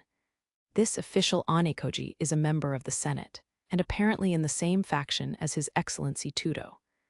Miyuki's right hand once again paired over her mouth, this time covering a gasp. Oh my. She wasn't the only one gasping in surprise. Fumiya was too. Considering the current Minister of Land, Infrastructure, Transport, and Tourism's proposal and my master's comments, it seems that His Excellency's faction wants to use the Yotsuba family as a barrier against the new Soviet Union. Immediately after saying that, Tatsuya corrected himself, saying, "No, not the Yotsuba-mi. Tatsuya-sama, taking the role of guardian deity of the North." Miyuki muttered off in a flat tone, which prompted a clear wry smile from Tatsuya. More like a Shugo daimyo than a guardian deity, I'd say, though that's not really historically accurate. A daimyo, you say? Miyuki couldn't understand Tatsuya's remark, which he himself described as inaccurate. Fumiya also looked confused. I think that, in exchange for ceding Kunashiri Island to the Yotsuba family as an effective autonomous territory, they'd probably be expecting us to take charge of defending the island.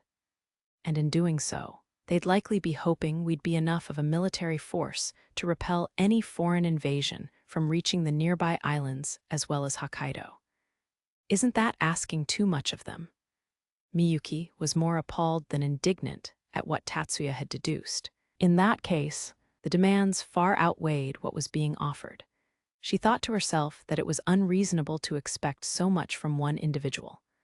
While Tatsuya might be capable of it, though might tends to be omitted from Miyuki's dictionary when talking about her fiancé, she wondered if Tatsuya stood to gain anything from dedicating himself to the nation to such an extent. I don't think so. However, Tatsuya's answer was not what Miyuki had expected. If we could secure a plot of land as large as Kunashiri, we could gather not just Magists, but all Magians, which includes those who don't quite reach the level of magicians, but possess the magical factor, under the protection of the Yotsuba family, and build an economic zone. It could become a place of refuge for Magians who are rejected by the majority, who do not possess the magical factor. A place of refuge for Magians, Fumiya muttered, seemingly not quite dumbfounded, so much as drunk upon the thought. No matter how much potential we have, Miyakishima has limitations in terms of area. Tatsuya's tone was by contrast, rooted in reality, a Magian kingdom. It would be effectively just an autonomous region. Politically, it's still just a part of Japan. These formalities can be sorted out later. But a kingdom where Magists and Magians alike can live as human beings, not weapons. And Tatsuya-sama would sit upon that throne.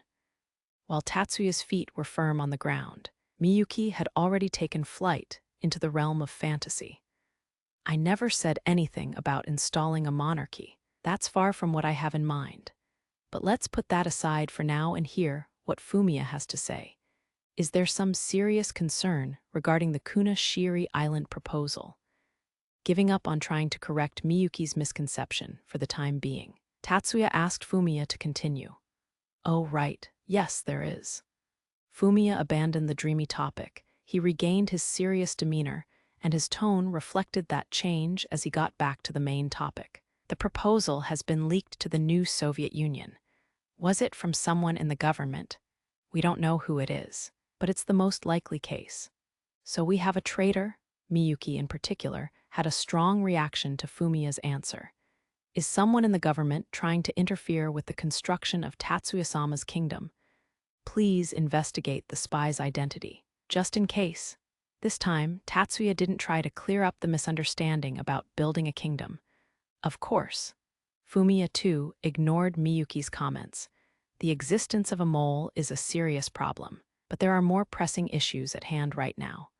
You think the new Soviet Union is setting up something? Correct. Fumiya didn't make a big deal out of Tatsuya's correct hunch. He was confident Tatsuya would quickly come to the same conclusion. We have noticed signs that the new Soviet Union is plotting to assassinate Anekoji. Their sabotage agents, who have been operating in Japan for some time, have started to look into Anekoji's movements. Fumiya and his team took early notice of the new Soviet Union's activities in part because some of the agents they illegally introduced into the country were assassins sent with an order to assassinate Tatsuya. Fumiya, who has been dealing with a Russian-Sicilian mafia alliance that has been plotting to assassinate Tatsuya until this summer, has also been keeping an eye on new Soviet Union's agents. What about Minister Hanayama herself? It would appear that the new Soviet Union understands who the real key figure is behind the Kunashiri Island proposal. Fumiya responded to Tatsuya's question with an indirect affirmation. So, this leak involves extremely detailed information. Unfortunately, yes, Fumiya agrees in a matter-of-fact tone. It took Tatsuya only a few seconds to make his decision. I see, he mused, nodding his head. Minister Anekoji is a valuable ally in the Senate, though we have no guarantees for how long we can count on his support in the future. We cannot allow the new Soviet Union to proceed with their assassination plans at this time. I completely agree. Fumiya nodded with determination in his eyes at Tatsuya's steel-cold and firm words. I'll contribute to the effort. Let's resolve this as soon as possible. Understood. I would like to say that we can manage on our own, but with your help, it would be like having a million reinforcements. Fumiya stood up, bowed deeply, and closed the cooperation deal with the customary, I look forward to working with you. Monday, October 25th. On the following day, after receiving information from Fumiya regarding the loan of Kunashiri Island, Tatsuya showed up at the headquarters of Magian Company, which is a typical incorporated association. The building is located in Machida, adjacent to the FLT's 3rd Development Division. He planned to take advantage of their proximity to work on improving the artificial relic at FLT after finishing up some administrative work for Magian Company, such as signing off on the monthly report for the Magic Engineering Institute, which had opened last month and was now in full swing. It was just after 11 a.m. when he finished processing the reports that had piled up. As if waiting for him to make his final electronic signature, the office phone rang. His secretary relayed that the call was from a parliamentary official named Anekoji from the Ministry of Land, Infrastructure, Transport and Tourism. Tatsuya answered the call immediately. Good morning, this is Shiba Tatsuya speaking. I apologize for interrupting your busy schedule. I am Anekoji from the Ministry of Land, Infrastructure, Transport and Tourism. Anekoji bowed his head. His appearance in the monitor was exactly as described in the database. There he was listed to be 50, but he looked a good 10 years younger. He didn't exude any sense of vitality or energy beyond that. His figure was slim, without any excesses in either build or demeanor, giving him a smart and sophisticated appearance. The general impression was that of a calm and collected individual. Truth be told, in Tatsuya's opinion, Anekoji seemed more suited to be a minister than Hanayama. He has the gravitas befitting a member of the Senate. My reason for calling today is to inquire about your schedule. Shiba-san, I have some important matters regarding the stellar reactor project that I would like to discuss with you in person. Would Wednesday evening be convenient for you? To say it's inconsiderate to specify a date and time before the other party can confirm their schedule is an understatement. But when taking into account his role as a senior official assisting a minister, and, in reality, a member of the organization behind the scenes of the nation, the Senate. This was not a matter of mere tactless behavior. Besides, it's not like he has a plan for Wednesday evening, and Tatsuya couldn't rule out the chance that Anekoji already checked his schedule before calling. Perhaps it's standard practice for seasoned politicians, but Tatsuya couldn't help but feel a calculated nature about the man. "No, I haven't made any plans for Wednesday yet." "I'm glad to hear that. Then, would it be possible for you to meet me at the Imperial Hotel at 7 p.m.? "Yes, I can. Thank you very much. Would you mind if I take you for dinner as well? I would be honored to accept your invitation." "Then, I'll see you on Wednesday. It's a pleasure speaking with you." After that, Anekoji hung up. Apparently the call was just to set up a meeting. Since today was another work day for Tatsuya, Miyuki rode to the Magic University in Lena's self-propelled car. Lena, like the stereotypical image of Americans, loved driving. After finishing their morning lectures and practice sessions, the two chose the club room of the Unidentified Magic Research Group, which serves as the Yotsuba family's hub on campus, as their lunch spot. Even though they have basically taken over this place, the Circle Room is still university property. They're just borrowing it for their activities. They can't make any significant changes, like upgrading the mini kitchen to a real one. At most, they can bring in a refrigerator. For them, it was hardly an inconvenience. As long as they have the basic kitchen and water is available, they can work it out. The food and utensils can be sterilized and disinfected with UV light and ozone produced by magic. Any stubborn dirt and grime can be dealt with by using magic, which alters the distribution of substances, resulting in forced separation. The repulsive force of weight-type magic creates a better cut than the sharpest knife. Heating is even simpler, with many ways to achieve it. You can irradiate it with electron beams or directly excite the molecules proper. Within the confines of the Magic University, where magic usage restrictions are lenient, the two had no need for cooking equipment. Lena, in particular, found a knack for cooking with magic, putting her hands to work. Using ingredients sourced from the fridge, the two quickly whipped up a warm meal. "Oh my, that looks delicious." As the two had just finished setting the table, Ayako walked into the Circle Room. "Would you like some, Ayako?" Lena offered cheerfully. "No, thank you, I've had mine already." With that, Ayako reached out to the locker-turn cupboard for her teacup. It appears she had come to enjoy a post-meal cup of tea. After brewing some black tea, she took a seat and sipped her tea in silence so as not to disturb their meal. The two young women exchanged a few words over their meal, a conversation in earnest only developing after Miyuki had put down her chopsticks. "Do you want some as well, Miyuki?" Lena was ahead, standing preparing tea. "Yes, thank you." "What about you, Ayako? Want a refill?" "I'll accept it, thank you." Ayako turned her head around to reply to Lena. "By the way, Ayako-san." Ayako tried to stifle a startled reaction from having her name called out of the blue while turning to face Miyuki. "Yes, Miyuki-san. How can I help you?" Her delivery was calm and steadfast, a testament of her strength of character. "No doubt, I would like to ask if there is any progress on the matter of the foolish, disrespectful individuals who have been slandering Tatsuya-sama you mentioned the other day." Ayako's eyes wavered for a flicker of a moment as she barely suppressed a grimace. "I should apologize. All we can say at this point is that the source is most likely border crossers from Hong Kong."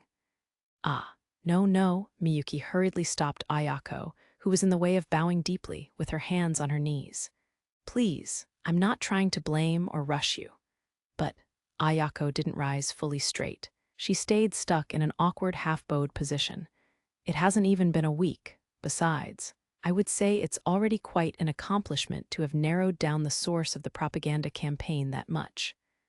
Ayako finally straightens up her posture. "I'm flattered you would say so. You mentioned Hong Kong. Could it have anything to do with the mafia there?"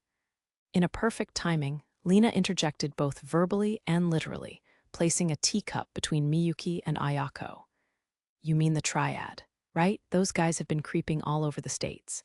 And given Japan is right next door, I am not shocked to hear they're swarming here too. True, but in every organization, there has to be someone who's calling the shots. When I find the one responsible, I'll inform you. Kuroba Ayako glared intently at the teacup in her hands as if she was seeing her enemy at the bottom.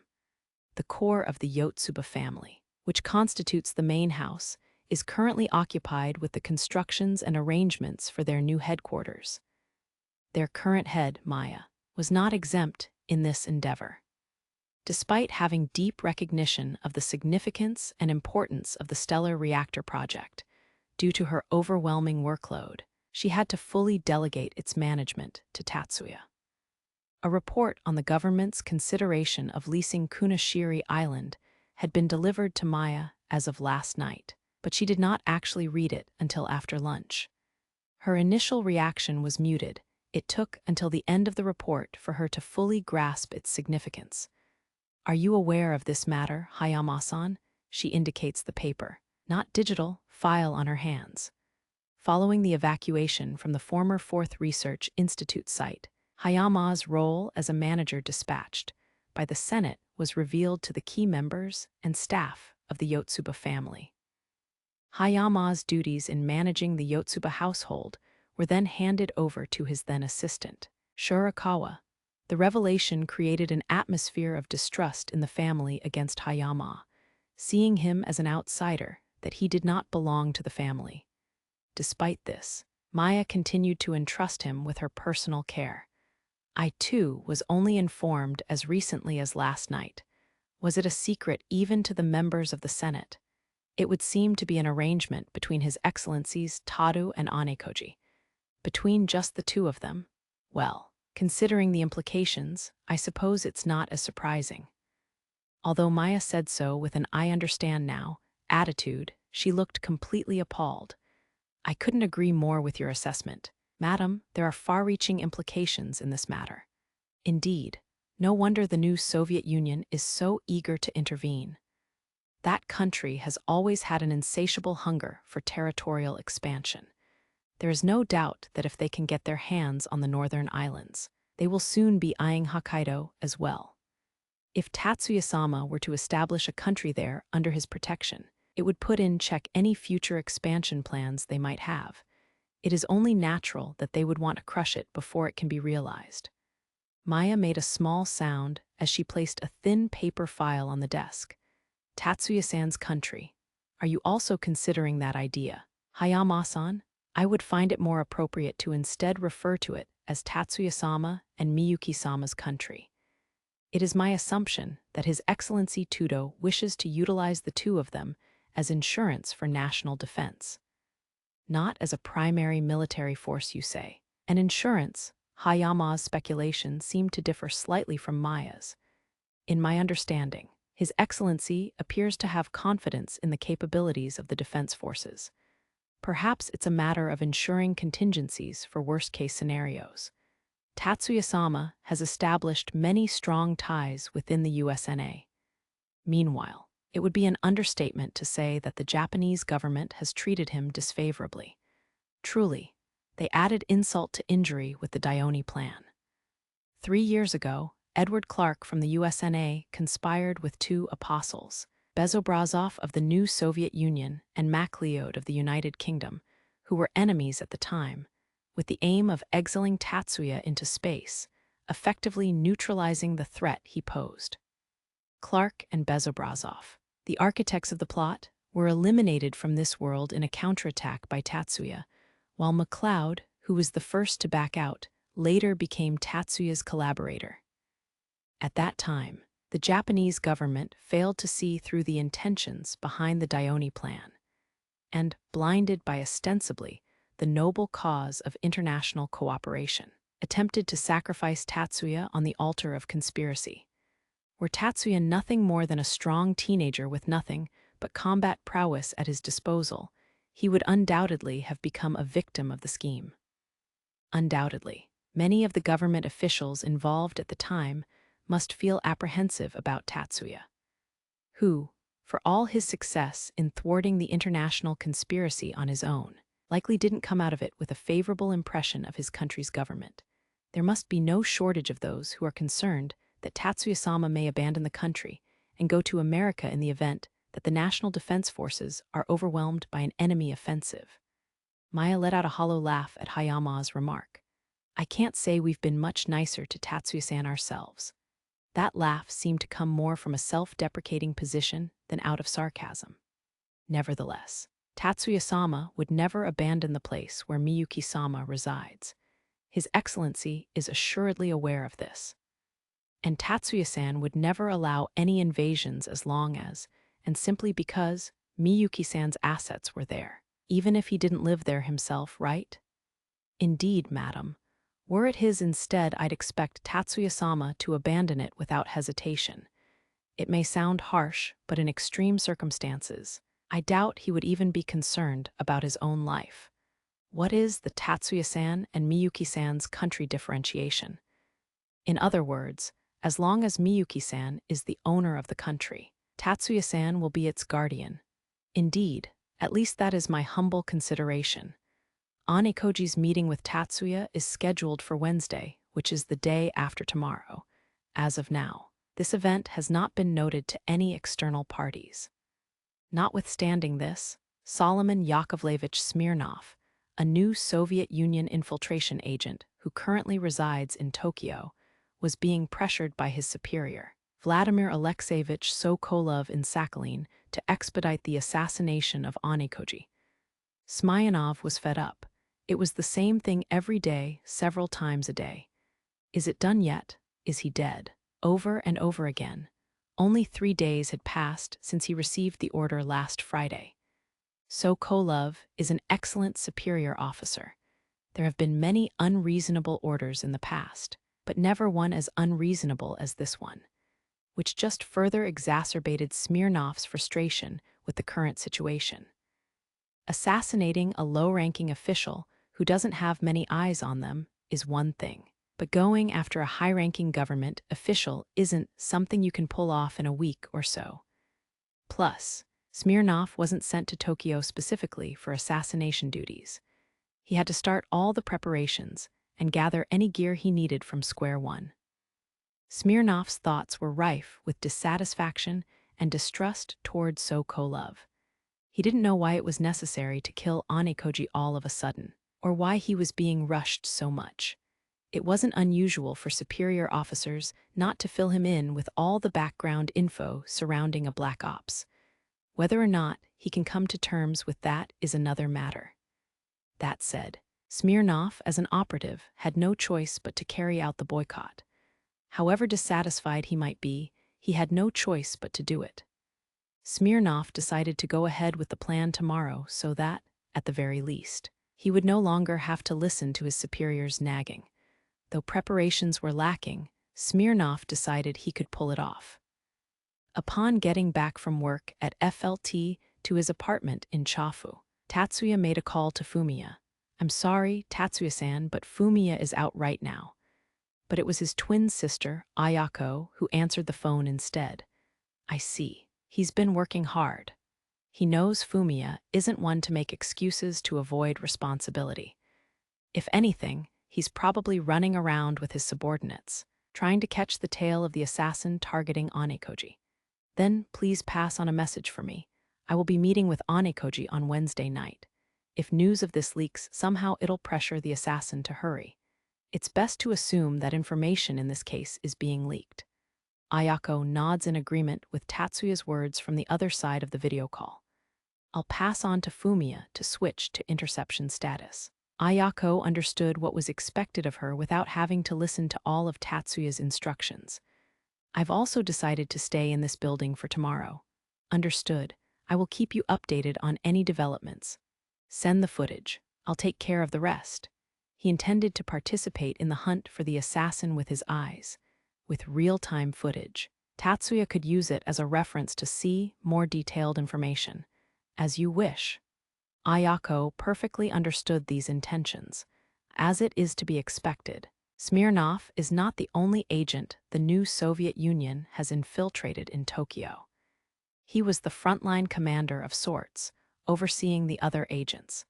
But since he was also engaged in the action directly, it might be more accurate to strike a comparison with a squad leader.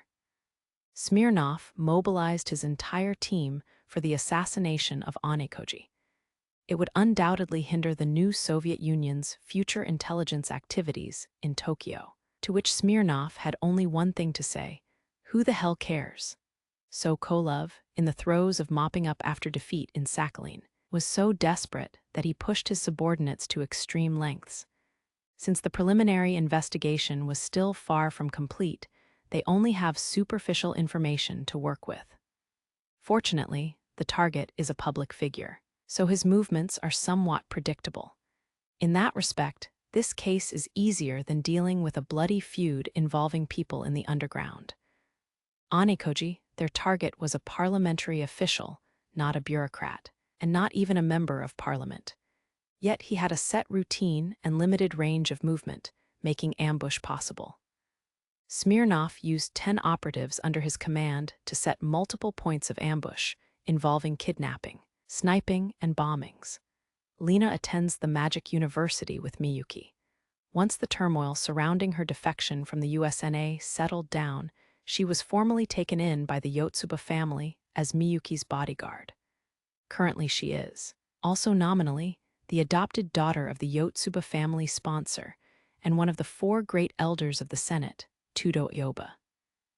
This title, affiliated with one of the great powers behind the curtains of Japanese politics, relieves her of the need to continue as Miyuki's bodyguard or to rely on the Yotsuba family for support. But Lina has chosen to remain by Miyuki's side as her bodyguard by her own volition. She finds comfort in the relationship she has with Miyuki and the people who surround her, perhaps even more so than the time she spent back home with her fellow stars. On this Tuesday morning, Lina came to pick up Miyuki at the apartment she shares with Tatsuya, as usual. Lina lives in a separate apartment from the engaged couple, but it's only a few doors down on the same floor of this building. Passing by to pick Miyuki was no effort. Not only that, she often comes over to their place for dinner and sometimes even breakfast. Not this morning, though she had already eaten breakfast. And she assumed that at this time, when they usually left for the university, Miyuki would also be ready to go. Miyuki was definitely all dressed up, even more fashionable than usual, so much so that Lina felt like asking her how many men and women she was planning to drive crazy at university. There was one catch, though. I'm sorry you came all the way to pick me up, but I'll be skipping today's classes. That's what she said right after opening the door. Huh, what do you mean? Did something happen? Lina hasn't heard anything about any such plans as of last night. Tension began to creep in as she began to wonder if some kind of emergency had just come up. Since Tatsuya-sama is working here today, I decided to stay home too. Miyuki's response sent a wave of weariness through Lina. Lina shot a "what the hell" look past Miyuki to the man standing behind her.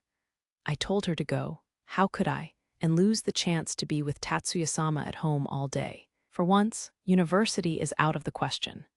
And there was a reason. Tatsuya's tired voice hinted at his previous attempts to convince his fiancée, to which she remains adamant. Out of the question, you say? Lina couldn't help but sigh. If Miyuki heard it, she wouldn't let it show. I'm sorry, Lina, you see how it is. So could you go by yourself today? Taking in Tatsuya's rare look of resignation as an example, she recognized the futility of trying to persuade her. From that point, Lina's decision was swift. No, I'll take a day off too. Lina then made a casual remark to Tatsuya. Nothing wrong with taking a day off from work once in a while, right? Yeah, that's true, but I'm not here because I'm taking a day off. No, what are you up to then? She asked without missing a beat. Miyuki was curious to hear about it just as much as Lina. He hadn't told her yet why he decided to stay home. Lina hasn't been up to date on what's been going on with the stellar reactor over the past few days. Tatsuya figured it was a good opportunity to get them all together in the living room and catch them up with all the news. That's a pretty bold offer. When Lina heard of the Kunashiri Island proposal, her first reaction was wide-eyed surprise. Isn't Kunashiri, like, even bigger than Okinawa? It's crazy to just lease a whole island like that to Tatsuya. Lina looked perplexed and speechless. considering the high risk of a new Soviet Union invasion and the fact that the only residents there are military and affiliated parties. It would be more advantageous for them to allow us, who have our own self-defense capabilities, to construct a stellar reactor plant and collect taxes from the profits. Tatsuya deliberately highlighted only the economic benefits. But that isn't the whole story, right? I mean, this has to have something to do with the risk of a new Soviet Union invasion, doesn't it? But Lina, a former elite military officer, could easily see right through that rhetoric. So you caught it. Lina glares at Tatsuya. Are you mocking me? I was a major in the Federal Army, remember? You mean a lieutenant colonel, right? Formerly Major Angie Sirius, now Lieutenant Colonel Angelina Shields, ma'am. I'm retired now, so knock it off. Grimacing, Lina dismisses Tatsuya's teasing correction. The USNA Federal Army's records don't seem to recognize this retirement of yours. Lina, aka Angie Sirius, was one of the USNA's apostles. It goes without saying that, if the USNA's military were to admit that one of their apostles, a symbol of the nation's military power, had defected to another country, it would be a complete loss of face for the nation. So USNA covered it up by stating that Major Sirius did not defect to Japan, but was sent there by USNA to monitor the dangerous strategic-class magician Tatsuya Shiba, who could pose a threat to USNA. Lina had no say in that story. She didn't become Tudo's adopted daughter and naturalized here as some kind of sham. She chose to do it because she wanted to make Japan her home. Not that she had any hate or dislike for her original homeland, which is why she kept quiet about it. Setting that aside, Tatsuya redirected the conversation back on topic, to which he received a snapback from Lina. What you mean? That aside, but he ignored her again. There's no doubt that one of their goals is to use me to keep the new Soviet Union in check. I'm sure the new Soviet Union reached the same conclusion when they found out about this. Wait, are you saying the information leaked? It appears so. Lina's face contorted in disbelief. She even let out a quiet, "You're kidding me." How could they let such important information leak out? What kind of circus of security management are they running? We still don't know the details about how the leak happened. And while that's something that needs to be looked into, there's a more pressing issue right now. Let me guess. Preventing an assassination attempt. Lina got it right away. We can presume that the contents of the supposedly confidential cabinet meeting has been leaked. The same can't also be ruled out regarding the schedule of the parliamentary official, meaning the meeting and dinner at the hotel could be compromised. It'll probably be easier to sort things out face to face. You might even get a written agreement signed. Even if it's not official, it'll be as good as done. I'm sure the new Soviet Union will want to act before that happens. Lina then shot a look at Tatsuya, as if saying, shouldn't we be doing something about it? Fumiya-kun and his team have been working on eliminating the assassins as we speak. Miyuki, who had been quietly listening to their conversation, responded, Tatsuya-sama is planning to lead the cleanup operation from here. It'll be more providing intelligence support than giving orders, though. Tatsuya gently corrected Miyuki's boastful remark. Controlling the battle with your eyes, that must feel like cheating to the other side. Lina made a face that seemed to say, oh. Well, her expression seemed to show sympathy for the new Soviet Union agent, whom she never met. Anekoji lives in an apartment in the city center. When he took his parliamentary official post, he moved there, separately from his family. They live in the Kanto region, but given his work often requires him to host or attend events in the Nagatacho area until late at night, he opted for convenience and to reduce physical strain by living alone near his workplace. There was no young mistress to spark gossip in the tabloids. Household chores were handled by a 3H humanoid home helper robot. The apartment building boasted state-of-the-art security, and for added measure, Anekoji personally kept a standalone security robot in his apartment. It was a four-legged robot modeled after a large dog. On Tuesday morning, a young woman stopped in front of the door of an apartment on the same as that of Ankuji. She didn't have the kind of provocative look that a photojournalist would find appealing. For their own reasons, This was a beautiful young woman with a dignified demeanor, the kind you wouldn't expect to make those kinds of mistakes. As soon as she pressed the doorbell button, the door was open. Not fully, just enough for a slim person to pass through. And so the stern-looking beauty slipped through that gap and into the room. "Good morning, Fumiya. Good work." The beautiful young woman was none other than Ayako, dressed somewhat differently than usual. "Good morning, Nisan. No attacks so far." The person in the room was her twin brother, Fumiya. This apartment wasn't in his name, though the tenant was a young woman with no connection to the Kuroba family, for that matter. She was slightly older than Ayako and had a certain air of degeneracy about her, but she was still quite beautiful, if not in the same league as Ayako. Fumiya seduced her and got his way into her apartment. That's one way to distort it to make it more interesting. In actuality, he simply persuaded her, you could say, to let him borrow her apartment. She so happened to know some influential men from whom she received many favors, which, when pointed out, may or may not have been useful in his persuasion. She is currently staying with her boyfriend. Privacy is thoroughly safeguarded in this apartment building, so even if strangers come and go, as long as they follow the proper procedures, no one will bat an eye. Fumiya made himself at home in the kitchen and brought Ayako, who was sitting comfortably in a dining room chair, a cup of tea. Ayako thanked her brother with a glance as he placed the teacup down, then continued the conversation in full work mode. "It seems they'll be making their attack while the target's on the move. After all, looks like it. Security here is pretty tight. Even we would have a hard time breaking in." "I guess it's the least you can expect from an apartment where a member of the Senate chooses to live. By the way," Ayako started to say something, then interrupted herself with a chuckle. Her businesslike demeanor had changed to something else. "What? You were about to say something and then stopped. Now I want to hear it." Fumiya glared at her with what could be described as a piercing glare. Ayako's smile changed from a chuckle to a confident, self-assured giggle. "Fufu, it's nothing.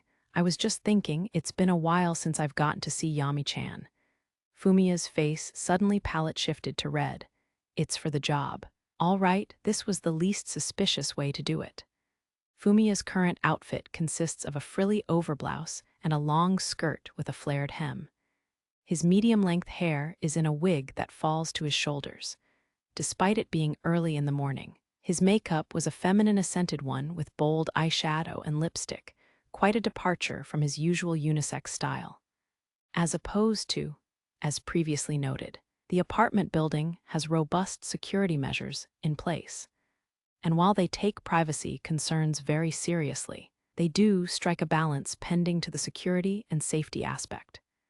Cameras are strategically placed throughout the building, covering all common areas such as hallways and elevators, to ensure that no one slips through the cracks.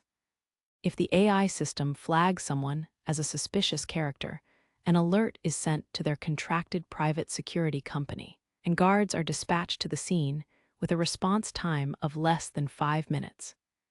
It is certainly less suspicious for someone of the same sex and similar age to stay overnight in the apartment of a woman who lives by themselves, while the tenant is not there, than for someone from the opposite sex, a man in this case. Even if they bring along relatively substantial luggage, it is likely that it will be presumed to have a legitimate reason. Fumiya had a reasonable point about the disguise. "Fufufu, I suppose, but I'll say in any case, it looks very good on you. I may even use it as inspiration." "Just leave me alone, will you? Did you just come here to make fun of me?" Fumiya annoyedly told his sister off, whose smile still won't go away. "Oh, but I'm not making fun of you, you know." Ayako tilted her head, wondering at his words. Fumiya thought about calling her out for pretending to be oblivious. But it was also possible that Ayako was being sincere when she complimented his outfit and said, though, Fumiya didn't even want to think about that possibility. "So, why are you here? You've been up all night yesterday, haven't you? I thought I'd at least take over for the morning." Ayako's tone had dramatically shifted from playful to serious. She knows there are times for everything, and when it comes to work, her head is always in the game. She never takes her job lightly. What took Fumiya by surprise was the disparity between his relaxed attitude just moments ago and suddenly switching back into work mode. If I did my homework right, the official should be leaving his apartment soon. I was planning on tagging along on his tail. I see, that's why you look like that. Ayako used the term look instead of dressed to refer specifically to Fumiya being ready to go in outdoor makeup. Well, that's fine anyways. I'll come with you, then you can catch some sleep in the car. That's not necessary, he would say. Fumiya thought about telling his sister to forget about him and go to her classes at university. But he stopped himself. All right, I'll take you up on that, but I think you should do a touch-up on your disguise too. You don't think this is good. Ayako, as previously mentioned, looked quite different from usual this morning. With a change in makeup and fashion, she now resembled a female employee of a large company or a female government official in Kasumigaseki rather than a female university student. You should change your hair and eye color for your wear. A wig may do, no need to dye it, but wait in the car. If you change right now, it might set off the security cameras. I don't think that much is necessary, but if you say so. Ayako didn't argue with Fumiya's suggestion. She wasn't hung up on her present plain clothes. Anekoji comes from a lineage of a distinguished noble family, whom, even during the feudal era when the nobility as a whole was struggling, managed to discreetly retain substantial wealth, which they then steadily expanded upon the collapse of the feudal system. Even without his government post, or even his position as a member of the Senate, the Anekoji family had the financial means to maintain a large mansion and employ a large number of household staff. In fact, they had 9 live-in staff members, including a housekeeper, a cook, a driver, and a security guard, working at this residence where his family resides. Their financial situation allows him to live by himself in this apartment, while also employing a personal driver, who is also given an apartment room in the same building. The driver, who doubles as a bodyguard, drives him to work in a self-propelled car. The driver is instructed by Anekoji to go down to the underground parking lot at a set time every morning and wait for him in the car. On some days, the wait may take well over an hour, but Anekoji employs people who have the temperament to handle such situations without complaint. The car he uses for his commute is not a government-issue one. It's his own private car. Underneath the sleek exterior of an average luxury sedan lies military-grade bulletproofing and limousine level of ride comfort. Security measures also leave nothing to chance. It was impossible to tamper with the vehicle from the outside. At the usual appointed time, the driver approached Anekoji's self-propelled car. As he did, a shadow crept up behind him. Being also a personal bodyguard, the driver had highly developed hand-to-hand combat skills. His ex-military background provided him with proficiency in weaponry and an acute sense of awareness. The assailant was careful not to arouse his attention. The parking lot was also covered by surveillance cameras, so the assailant also had to act casual, so as not to trigger the AI system.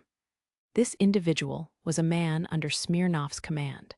He was part of the vanguard of assassins who were targeting Anekoji.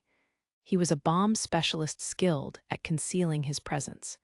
He possessed an ability similar to that of Ono Haruka, who works for an American detective agency, which prevents others from perceiving him, rendering effectively invisible to human senses. Haruka still has a leg over him, though, since her magic, that is near the level of a superpower, can even deceive electronic surveillance, while his ability is limited to the 5 human senses. The assassin was waiting for the moment when the driver got into the car. At that point, the vehicle's anti-theft system would be deactivated, giving him the chance to plant a bomb in one of the seats. The driver was within arm's reach of the vehicle. The assassin was just a meter behind him, when, suddenly, a good morning in a sugary voice cut in between the driver and the assassin. A woman who looked to be in her 30s, dressed in high-end brands, and with a face that seemed to be born from an artificial mold, clacked her heels over to the assassin and wrapped her arms around him. What The hell is this? Russian words almost escaped his lips. He was about to ask, "Who are you?" But he stopped himself just in time and switched to Japanese.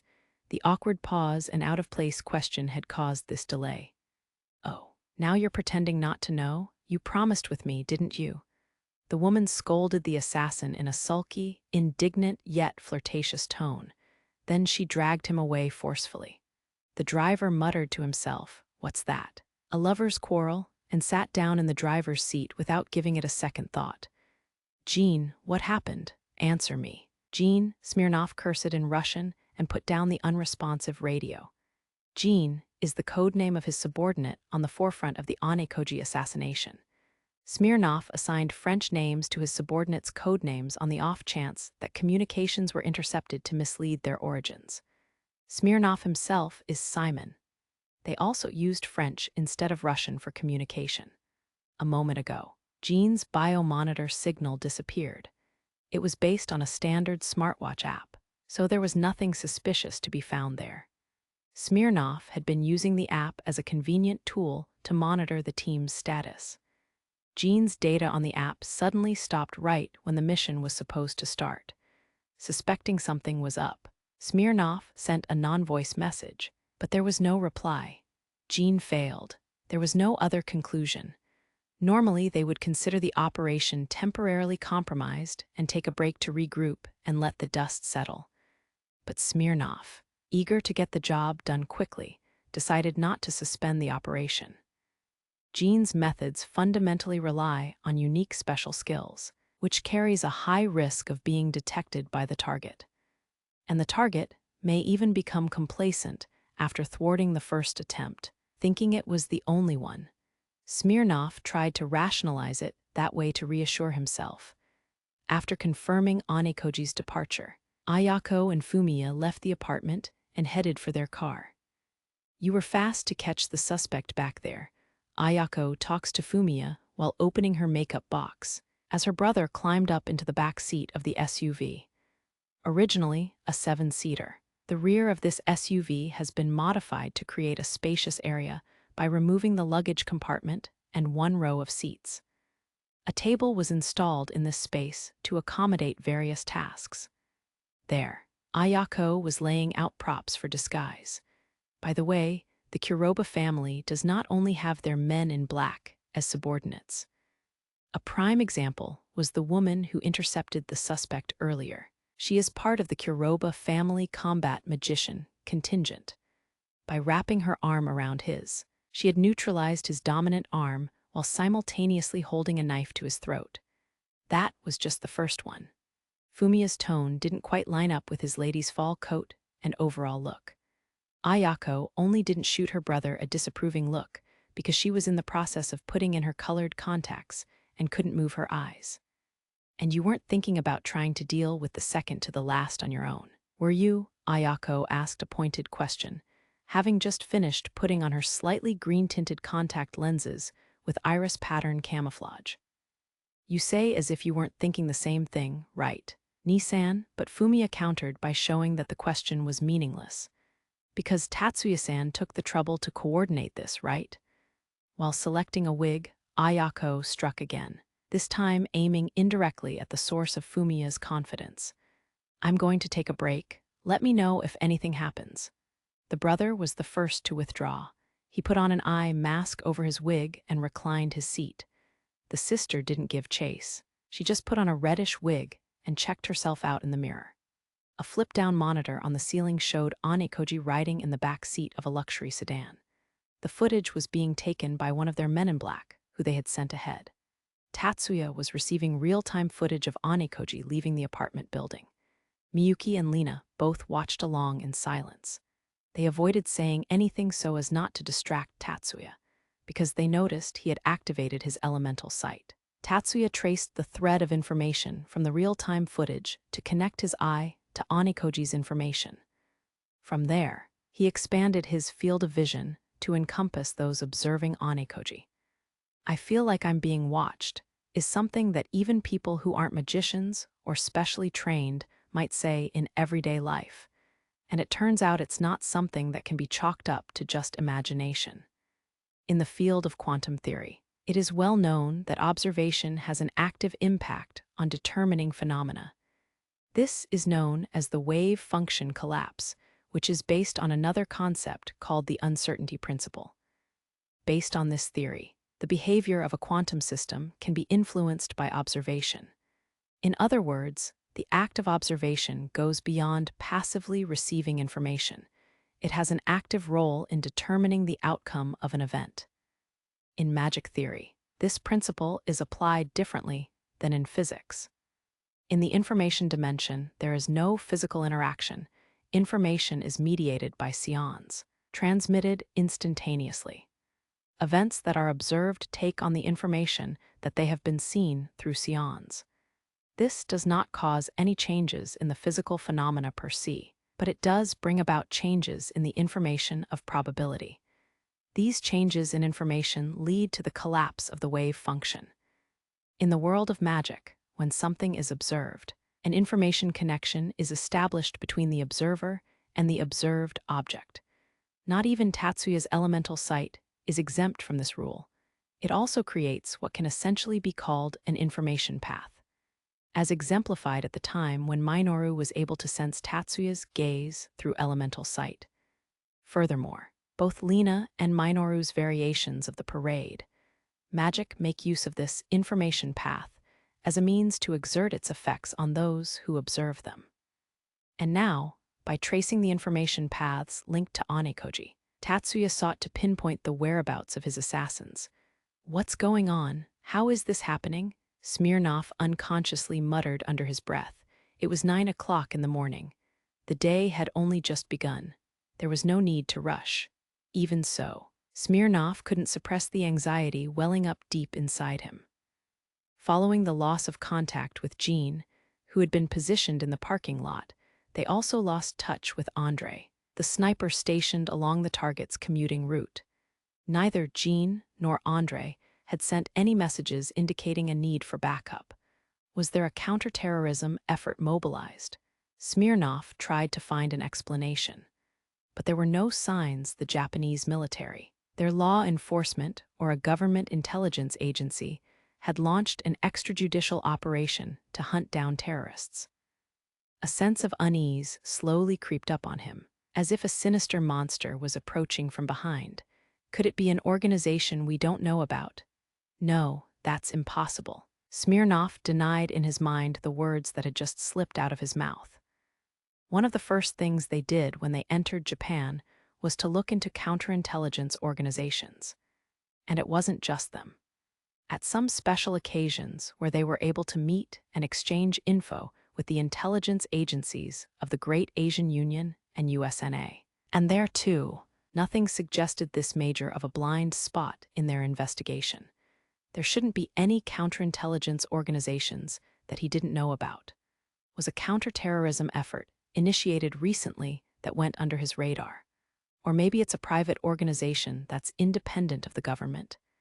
Smirnov denied that last one even more strongly than before. There is just no way. That's right, it's impossible. He felt so strongly about it that he had to deny it again out loud. No matter if it's an international organization or how large it is, they can't have the same level of resources and power on the level of a state. That was Smirnov's conviction. The only exception is perhaps a figure like Shiba Tatsuya, but his talents are purely magical in nature. Exceptional abilities possessed by one individual are not conducive to organized operations. That is what he believes. Or rather, that is what he is confident of.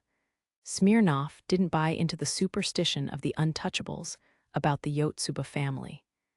In areas with coverage of a centralized automated driving system, the operation of all vehicles on public roads is recorded, regardless if they make use of automated driving features or not. Whereas the individual vehicle units are outfitted with accident prevention features that prioritize passenger safety, the centralized control system operates with a focus on minimizing economic losses caused by traffic congestion. As a result, the centralized control system is managed by public transportation authorities. And implicated in that are the judicial authorities, namely law enforcement. If the same vehicle is noted driving repeatedly in a confined area for several hours, it has the potential to attract suspicion from law enforcement, which could lead to being flagged and subsequently stopped for questioning. Since taxis and chartered vehicles are expected to follow similar behaviors, they fall under different considerations. They are required to signal to the control system when they are operating as passenger transport vehicles. Chartered vehicles are also not required from signaling their affiliated company. As long as they indicate to the system they are in operation, they can avoid the above suspicion. The Kuroba family operated a dummy company with the necessary business license for this purpose. The SUV that Ayako and Fumiya were riding in was a vehicle registered as a chartered tourist vehicle under the name of that company. Leveraging that arrangement, Fumiya's plan was to pretend to be touring the city center while monitoring Onikoji's movements from inside the car. "How's it going?" Fumiya asked while taking out his eye mask after waking up from his nap. "Good morning. Fumiya, seems like you got some good rest." Sitting next to him, Ayako greeted him back with a soft, sisterly tone and expression. "It's almost 11 o'clock. We're in Kyoichu now." "So I was out for 3 hours," Fumiya reacted with astonishment, as he had only intended to take a quick nap. Ayako did not comment on his soliloquy. "The target is meeting with an executive from a major real estate developer. Next, he is scheduled to have a lunch meeting with another businessperson at a hotel." She efficiently relayed the current situation to her brother. "And the ambushes. We caught one sniper before the shot." "Of course, I see. My bad for leaving it all up to you." Fumiya lowered his eyebrows apologetically. Paired with his outfit and makeup today, it had a look that evoked a protective instinct. "It's okay. That's why I came here." After all, Ayako comforted him with a compassionate voice. "Hey, what's with the hand?" Fumiya pulled away from his sister to create some distance between them. "Ah, what is it? I just wanted to give you a pat in the head for the first time in a while." With zero shame, Ayako closed the distance Fumiya just created. "Come on," Fumiya cries out.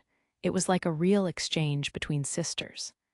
As the two playfully wrestled, the self-driving car continued to cruise through the city, and time gradually passed by. Ayako eventually regained her composure, much to the relief of Fumiya. As if waiting for their playtime to be over, the phone rang. It was the factory default ringtone, meaning it was Fumiya's. Glancing at the caller ID on the display, Fumiya pressed the answer button in all haste. "Fumiya, the next one is coming." Hearing Tatsuya's voice coming from the speaker had Fumiya's expression come through a sudden shift from the joyful look of a love-struck girl to a tense, determined expression. "Where from?" "It seems they plan to fire machine guns from a vehicle." "Which year do they think it is? The Roaring Twenties?" Fumiya wondered why did the assassins pull an idea that seemed straight out of America in 1920. "But we know that Onikoji's sedan is bulletproof. Are they planning to use armor-piercing bullets?" This was less of a question, and more of a statement of his reasoning. "That's right. They have prepared tungstenal, armor-piercing shells. Is the new Soviet Union trying to start a war in the middle of Tokyo?" Ayako says, exasperated. Fumiya had put the phone on speaker mode. "The car is a gunmetal compact car, model number XX of the 00 series, with the license plate number Shinagawa black Japanese letter times. To this day, Japanese letter, WA license plates are still used for rental cars and car-sharing vehicles. An ID card is required to rent one. It seemed strange that illegal operatives would opt to rent a car. It's a stolen." Before anyone could point out that suspicion, Tatsuya followed in with the answer. "Turn left at the next intersection. Keep going and you should pass the vehicle in question in about 3 minutes. The Kuroba twins showed no surprise or doubt at the suggestion. They knew from experience that predicting such things was child's play for Tatsuya. "Got it. Does the car have an automatic braking feature?" Fumiya asked Tatsuya another question. "It does." "Understood. Then I'll take care of them." In that case, there was no risk of causing an accident. Fumiya thought it would be an easy job for him. The call ended with a "I'll leave the rest to you" from Tatsuya. Their driver also heard the conversation. As such, he was already signaling to the vehicle to turn left. This car is currently in semi-automatic operation. Even if you make a sharp turn on the steering wheel, it won't collide with the car next to it. The cars are constantly communicating with each other and will smoothly change lanes accordingly. With all the perfect timing and convenience of modern vehicles, the self-driving car turned left at the intersection as it should. 2 minutes and 50 seconds after turning at the intersection, a gunmetal-colored compact car came into view in the opposite lane. It was the exact car Tatsuya had described, down to the make and model. Fumiya-sama, I've confirmed there's a submachine gun inside the car. Their clairvoyant on the passenger seat reported in a rush. He was a psychic, strictly not a magician, scouted from a different organization. He's a specialist they bring in for missions to find hidden enemies. Roger that. By the time he acknowledged the call, his specialized CAD was already activated. Even as fully thought-operated CADs grew in popularity to the point of widespread use nowadays, Fumiya remained devoted to his knuckle-duster-shaped CAD. Back when he was young and still struggling to use his magic effectively, Fumiya overcame his feelings of inadequacy by following Tatsuya's advice and starting to use this type of CAD. Perhaps because of this positive memory that the knuckle-duster-shaped CAD remains the optimal choice for what became his magic even now. His signature and pride. Direct pain. Fumiya activates direct pain. Targets are everyone riding in the gunmetal-colored compact car passing by. As the name implies, an effect that inflicts the perception of pain is applied directly in the target's mind. It doesn't matter if they are using pain-numbing drugs or enhancements, or their bodies are far in the cyborg realm. If they have a human brain or even a trace of a human body left, there is no running or stopping direct pain. This magic directly inputs the information of pain that the body sends to the brain and then the mind. The Russians and their collaborators in the compact car were all so overwhelmed by pain that they faint. Their minds refuse to accept information from their bodies and shut down, severing the connection in an attempt to escape the pain. As a result, everyone in the car lost consciousness at the same time. The compact car slows down. The onboard AI detects an abnormality in the occupant's health and initiates an emergency stop. It'll communicate with the other vehicles to make a safe stop on the shoulder of the road. It must have already notified the fire department. Send a dummy ambulance immediately. Secure everyone inside the car. Understood. Young master. Fumiya issued commands to his subordinates via a secure line before confirming the results of his magic. Make a U-turn and pull up alongside that car. I want to check the condition inside. He gave the order to the driver as if it were an afterthought. Cheya erte. Ivanov and Petrov have been taken out too. Smirnov slammed down the comms device and cursed in Russian. By evening, he lost contact with half of the 10 people under his command. Is someone predicting my moves? At this point, Smirnov had to wonder. Despite the short preparation phase, the strategy was far from haphazard. Each member of the team employed different tactics to exploit blind spots in the target's defenses. Yet everything they attempted so far was thwarted like someone was monitoring their every move. They haven't made any progress. They couldn't fire a shot, plant a bomb, let alone get close to their target. Meanwhile, his subordinates stopped responding one after the other.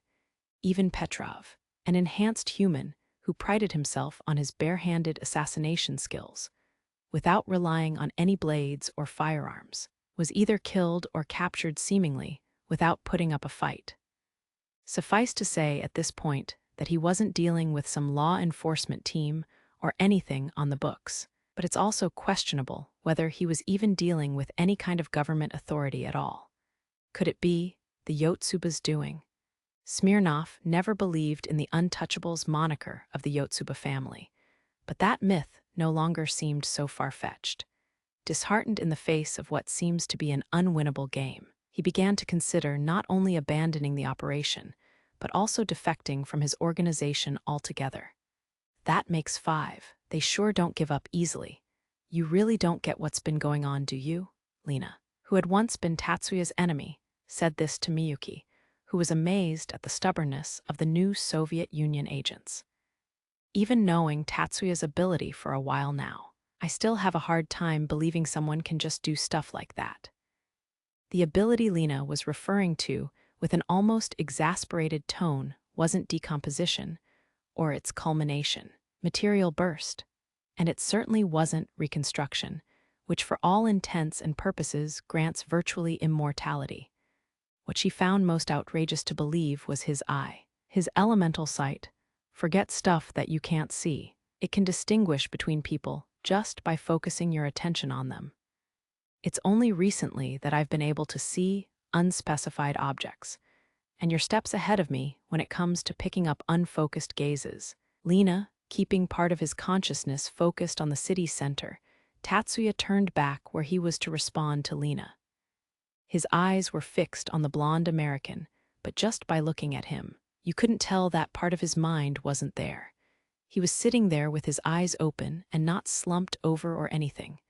Come on, are you talking about parade? Tatsuya, how can I be several steps ahead of you when I'm not even aware of other people's gazes? That's just how the magic works.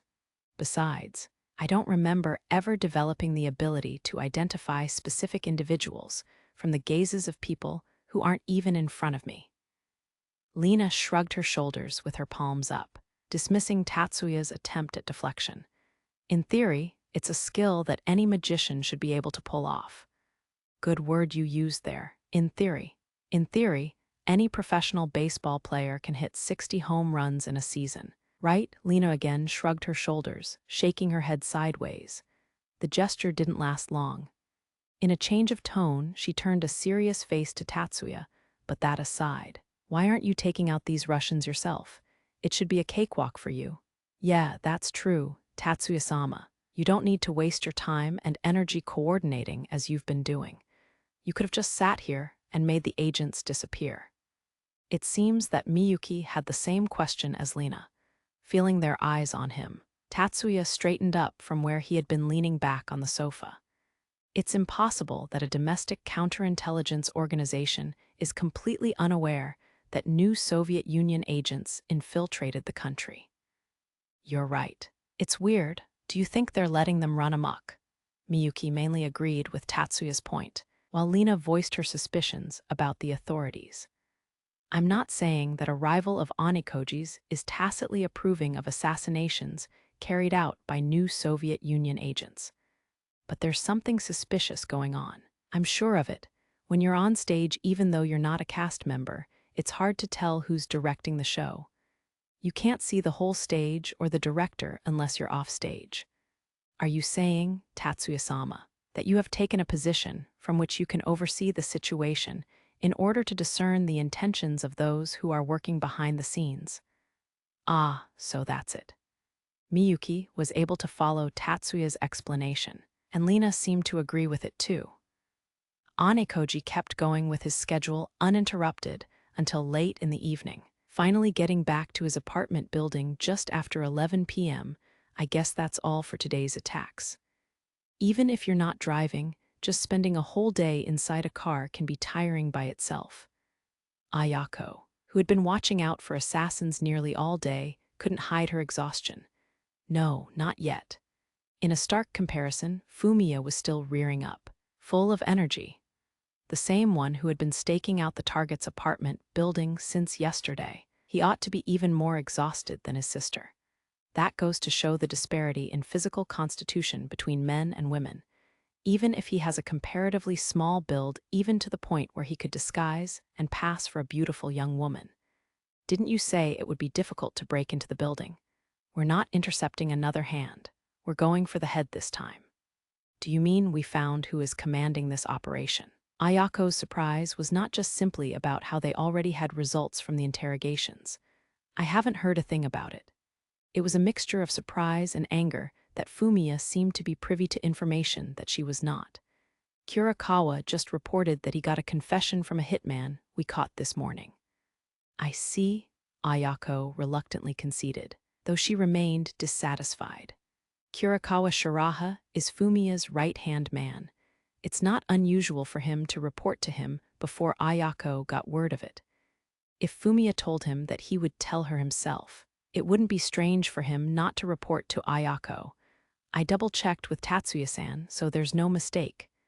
Then it's certain then, so share with me the details. Will you? After confirming that Onikoji had returned home, Ayako confronted Fumiya in the car as they drove off. Of course, Fumiya didn't flinch. Codename Simon, real name Solomon Yakovlevich Smirnov. He's operating from a rental apartment near Ikura Park in Higashiazabu. Higashiazabu, it's a very appropriate location, so why was it not found earlier? Under the lens of international law, Japan and the new Soviet Union are considered to be in an ongoing state of war. However, even in times of war, there ought to be a diplomatic channel between the two nations for mutual convenience. Therefore, both countries have offices representing their diplomatic missions in the other country rather than embassies. Japan's office is located in St. Petersburg and not in the capital, Moscow, to enable its staff to flee to the neighboring Nordic countries in case of collapse of relations. The new Soviet Union's office is located in Tokyo, more specifically in Azabudai, where the embassy of the predecessor state was located. It is just a stone's throw away from Ikura Park in Higashiazabu. Having an illegal operation base in such a location made Ayako feel that Japan was being taken for granted. Are we going in like this? The exhausted look from earlier had completely disappeared. Ayako has hit her switch into gear. I think we're good as we are, but I'm going to change first before we get in. Fumiya replied, tugging at his long skirt. By 9 p.m., Smirnov had given up on proceeding with the operation. However, he did not issue an abort or withdraw order to his team members. He was rushing to arrange for his escape. He was packing light. It's a basic rule to source necessities locally. What took it longer was cleaning up before he left. In the 2 years he'd been in Tokyo, he had always been extra careful not to leave any important info on paper or electronic media. But it's hard to keep doing stuff without leaving any traces. You never know when something seemingly small and insignificant could give away the organization's methods, the network he'd built up, or the identities of the agents. Smirnov intended to flee everything, including his organization, by the end of the day. He was an illegal operative with little to no chance of receiving diplomatic protection from Japan or his country to begin with. His commitment to the cause had long since eroded. He had followed the orders of his superiors in his home country up until now out of inertia, and because the mutual scrutiny among his team members, who were supposed to be his subordinates, had made it impossible for him to do otherwise until now. That very team was almost completely wiped out as a result of today's mission. The ones left standing weren't exactly in a state to be concerned about anyone but themselves. Now that the proverbial knife was no longer at his back, there was nothing holding Smirnov to the organization. After confirming that Onikoji had returned safely home, Tatsuya stopped monitoring him. That said, he wasn't playing remote bodyguard. He was just on the lookout for any info that matched up with the description of a new Soviet Union agent targeting Onikoji for assassination. By the time the second assassin was discovered, he had obtained enough information to distinguish this category. From then on, he had only to pay attention when a gaze with these characteristics entered his field of vision. It was a semi-automatic task, like listening to random music streaming while doing clerical work. The main focus of attention was on the documents at hand, but say when a favorite song came on, attention is drawn to it. Or when an unwanted song starts playing, reaching out to skip it a couple of moments ago, Fumiya contacted him. They exchanged info and Tatsuya confirmed with him the identity and location of the person responsible for this assassination operation. Fumiya closed the conversation, saying he would also leave Onikoji's residence soon to personally address the person in charge. Leaving this in Fumiya's hands, Tatsuya's role is done for tonight. Speaking of surveillance, I wonder how that is going. Tatsuya felt an urge to revisit an issue he had been putting off lately. concerning the current situation of Rocky Dean, the wielder of the prehistoric magic known as Yallerhorn. Nothing changed on his consideration about the extreme danger that magic posed, but since he had a countermeasure in place, albeit one that relied on Miyuki's personal skills, it had fallen down his list of priorities. However, he never had enough information to directly target Dean. Tatsuya never saw Dean in real time or observed any information directly pertaining to him. The only thing he saw was the traces left behind on him by Laura Simons, due to there being a significant time lag to their last interaction, and the indirect nature of this method, he could only get a rough approximation of where Dean was when he fled. Following the quelling of the San Francisco riots, he left the USNA after dropping a hint about his escape and direction to the stars. Tatsuya hoped that they, with the resources of the USNA military at their disposal, would be able to make use of even the most vague of clues and track him down. What Tatsuya didn't expect was that there would be a traitor within the federal military. Regardless of extrinsic variables, there is always a chance that Dean may have escaped the SDARS pursuit and be at large in the world. As such, it would be unwise to forget about the individual in possession of something like Yallerhorn unchecked. With that in mind, Tatsuya brought his gaze again on Dean. At least he tried to. I lost him. Tatsuya unconsciously voiced his surprise in a whisper. Realizing that he had spoken aloud, Tatsuya thanked his luck that he was alone in his room. If Miyuki was in a hershot, it would have only caused her unnecessary anxiety. Could it be that Rocky Dean's IDOS have been tampered with? No matter how much he searched through the information dimension, he couldn't find the IDOS associated with Rocky Dean that he had taken from Laura Simons. What kind of trick did he pull? Masking the IDOS, an information body associated with an event, is not unheard of, Lina and Minoru's parade being a shining example. Kimen Toko, used by great Asian Union magicians, such as Zhou Gongjin, could also be described as magic to mask the relative position information contained in the IDOS. Tatsuya didn't have sufficient information about Dean to begin with. He didn't have any information about Dean's physical body. All he had was a rough idea of where his body might be, based on clues about Dean's magical appearance obtained from traces of magical interaction left behind in Laura Simons' body. In that regard, Zhu Yuanyun's speculation was incorrect. Yet the disguise he commissioned Gerard Lee to create was nevertheless an effective countermeasure against Tatsuya's eyes. Gerard's disguise magic change worked in such a way that it completely covered Dean's IDOS in something of an outer shell. That membrane served as a layer of noise that blended with Dean's IDOS, obstructing tracking via elemental sight. Whatever it was used here, if only I had noticed it sooner. No, there's no point dwelling on it. If changes to Dean's IDOS had been made within the past 24 hours, it would have been possible to obtain information about those changes and update the hints he had. But it seems that this boat had already sailed. Tatsuya is not omnipotent, and surely not omniscient. He was well aware of his many limitations.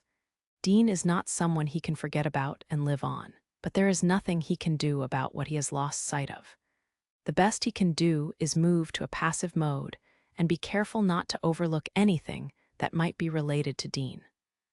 Once they stopped by their base in central Tokyo to get changed and gear up, Fumiya and Ayako arrived at the apartment building in Higashiazabu that Smirnov was using as his base of operations. It's here on the second floor. It looks pretty normal. I was expecting something more dilapidated, Ayako commented with a note of disappointment. She seemed to have her own stereotypical image of outlaws associated with derelict buildings. The building in Ikebukuro that the Russian assassin she had dealt with last spring had used as his base was quite old, not exactly the definition of derelict, but her preconception wasn't entirely off the mark. Back to the present enemy, it seems they aren't the type to sacrifice their comfortable lifestyle. Nissan, are you going back to the car? This place is 2 blocks away from the main street, The car they came in is parked along the avenue disguised as a construction work vehicle. As if, no, I'm coming with you. All right. Fumiya didn't insist further. He doesn't think his sister is going to be in any danger. She's got her personal bodyguard with her, and besides, Fumiya wasn't planning on letting any enemy agents get near her. Fumiya signals to his subordinate in a black suit with his eyes. The aforementioned moved in with a steady gait, free of any tension, and made his way into the apartment building's entrance. With a card-shaped terminal he had taken from his pocket, he seamlessly unlocked the electronic lock. The day had changed. It was past midnight. Smirnov had no intention of waiting for the morning. He opened the front door carrying a travel bag packed with his essentials. At that moment, a searing pain so intense his mind went blank struck Smirnov. Smirnov fell backward. A hand grabbed his body as he fell. Smirnov was gently laid down so as not to disturb the neighbors with noise. Though he lost control of his body, some remnants of his mind grasped at consciousness. He could see a man in black grabbed him by the collar and laid him on the floor. Behind him, a woman, as his consciousness faded. Smirnov thought he saw a relatively tall woman dressed in boyish clothes, standing there with a knuckle duster casually held out in front of her. He's out. The man in black crouched down to check Smirnov's condition, reported to Fumiya. Well, that was anticlimactic. Ayako remarked quietly in a mix of disappointment and exasperation. Even we would end up like this if we were caught off guard. That said, I'm a little disappointed he was so careless to get taken by surprise just like that.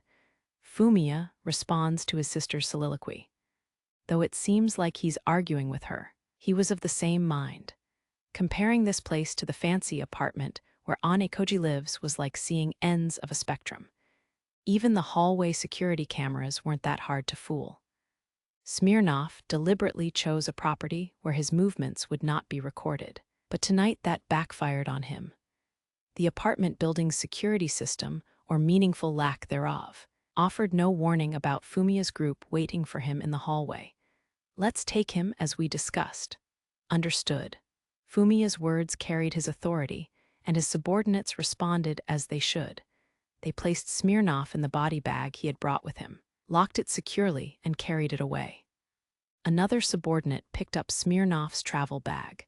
Needless to say, neither Ayako, her bodyguard, nor Fumiya needed to lend a hand. With their subordinates taking care of the heavy loads, Fumiya and Ayako left the apartment building that the new Soviet Union agents had been using as their base, their hands free. Tatsuya's appointment with Ichijou was set for 7:00 p.m. The day is long enough to get some work done before evening. He headed to Miyakishima early in the morning to make up for his day off yesterday. Hyogo's responsibilities as Tatsuya's aide go beyond simply driving him to and from work. He is often on hand to attend to his personal needs. But today, after dropping Tatsuya off at Stellar Generator, he went to the Yotsuba family's management building. Fujibayashi-san, this is Hanabishi. May I have a moment of your time? Hyogo called for Fujibayashi in the extension phone at the reception desk of the electronic intelligence room. This room was recently established and equipped as a dedicated environment for both hacking and general cybersecurity measures. It was pure coincidence that it became fully operational right after the family left the village of the former Fourth Institute. Maya created this dedicated computer room to serve as a replacement for the now-defunct Hulidskylf hacking system. And now it was finally operational after a 3-year planning and development period. Hamabishi-san, how can I help you? Fujibayashi quickly responded to the call and came out of the room. Through the half-open door, he could see her fellow staff members staring at him with keen interest. Their prying eyes searched for clues about what relationship existed between Hyogo and Fujibayashi. All employees in this building are possessors of the magic factor to one degree or another. To put it in Tatsuya's terminology, although not all rise to the level of the conventional definition of a magician, Magaist, they are all Magians regardless. It is less due to a screening criteria of the Yotsuba and more of a homogeneity factor in the applicant pool. Few individuals without any magical aptitude would aspire to work for a family of magicians like the Yotsuba. Regardless, the state of the labor market and magic factor has little to say as to why everyone in the electronic intelligence room is curious about Fujibayashi and Hyogo. It's not a matter of work demographics or what constitutes a magnetist. That kind of gossip is something that is universal in any workplace. Rumors about Fujibayashi and Hyogo being a good match first began circulating at Magian Company in early summer, as they are often seen leaving the office together. Some employees went so far as to ask them directly about the truth. Fujibayashi always denied it, saying it's just about work, but Hyogo would simply smile meaningfully. His attitude only fueled the rumors. In truth, Hyogo was just playing around with the situation, but the rumors persisted and had even reached the village before it was abandoned and the personnel moved to Miyakishima. Now, wherever the two go, they are watched closely, with people speculating when they will get together and when they will break up. I have a favor to ask of you, Fujibayashi-san. You mean a request from the executive director, since she is formally affiliated with Magian Company. Fujibayashi addresses Tatsuya by his position in that company. Even though she is only working here temporarily until they can assemble a permanent team, before she knew it, the woman known as the Electron Sorceress had become the de facto authority of this room. Incidentally, Tatsuya holds two other official titles: the Vice President of the Magian Society and the Executive Director of Stellar Generator. While the person himself doesn't get confused by the multiple titles, those who don't belong to any of the three organizations sometimes wonder which to use to address him. No, but it's something necessary to lighten a burden on Tatsuya-sama's mind. Fujibayashi frowned in suspicion at Hyogo's words. It implied that there was something weighing on Tatsuya's mind to begin with, at least from what she knew of him. Tatsuya didn't seem like the type to dwell on unresolved issues. Please come in. Fujibayashi invited Hyogo into her personal domain. She first needed to hear the details before coming to any conclusions. Track down Rocky Dean's whereabouts. Yes, I thought that, with your skills, Fujibayashi-san, you might be able to track down signs of movement that are undetectable by magic. This was the crux of Hyogo's request to her. Tatsuya sent a notice to the main house's intelligence department this morning to not miss any information about Rocky Dean. However, it was a passive measure, meant to gather all information that has been disseminated by external sources, as opposed to a request for active investigation on where the rogue magician is and what he's doing. Just as Fujibayashi had thought, this wasn't the kind of thing that would stick in Tatsuya's mind. He just isn't the kind of person to have, if only I did things differently, kind of thoughts. But that aside, for him to issue a directive like, don't miss any information, meant that Tatsuya was definitely concerned about Dean's movements.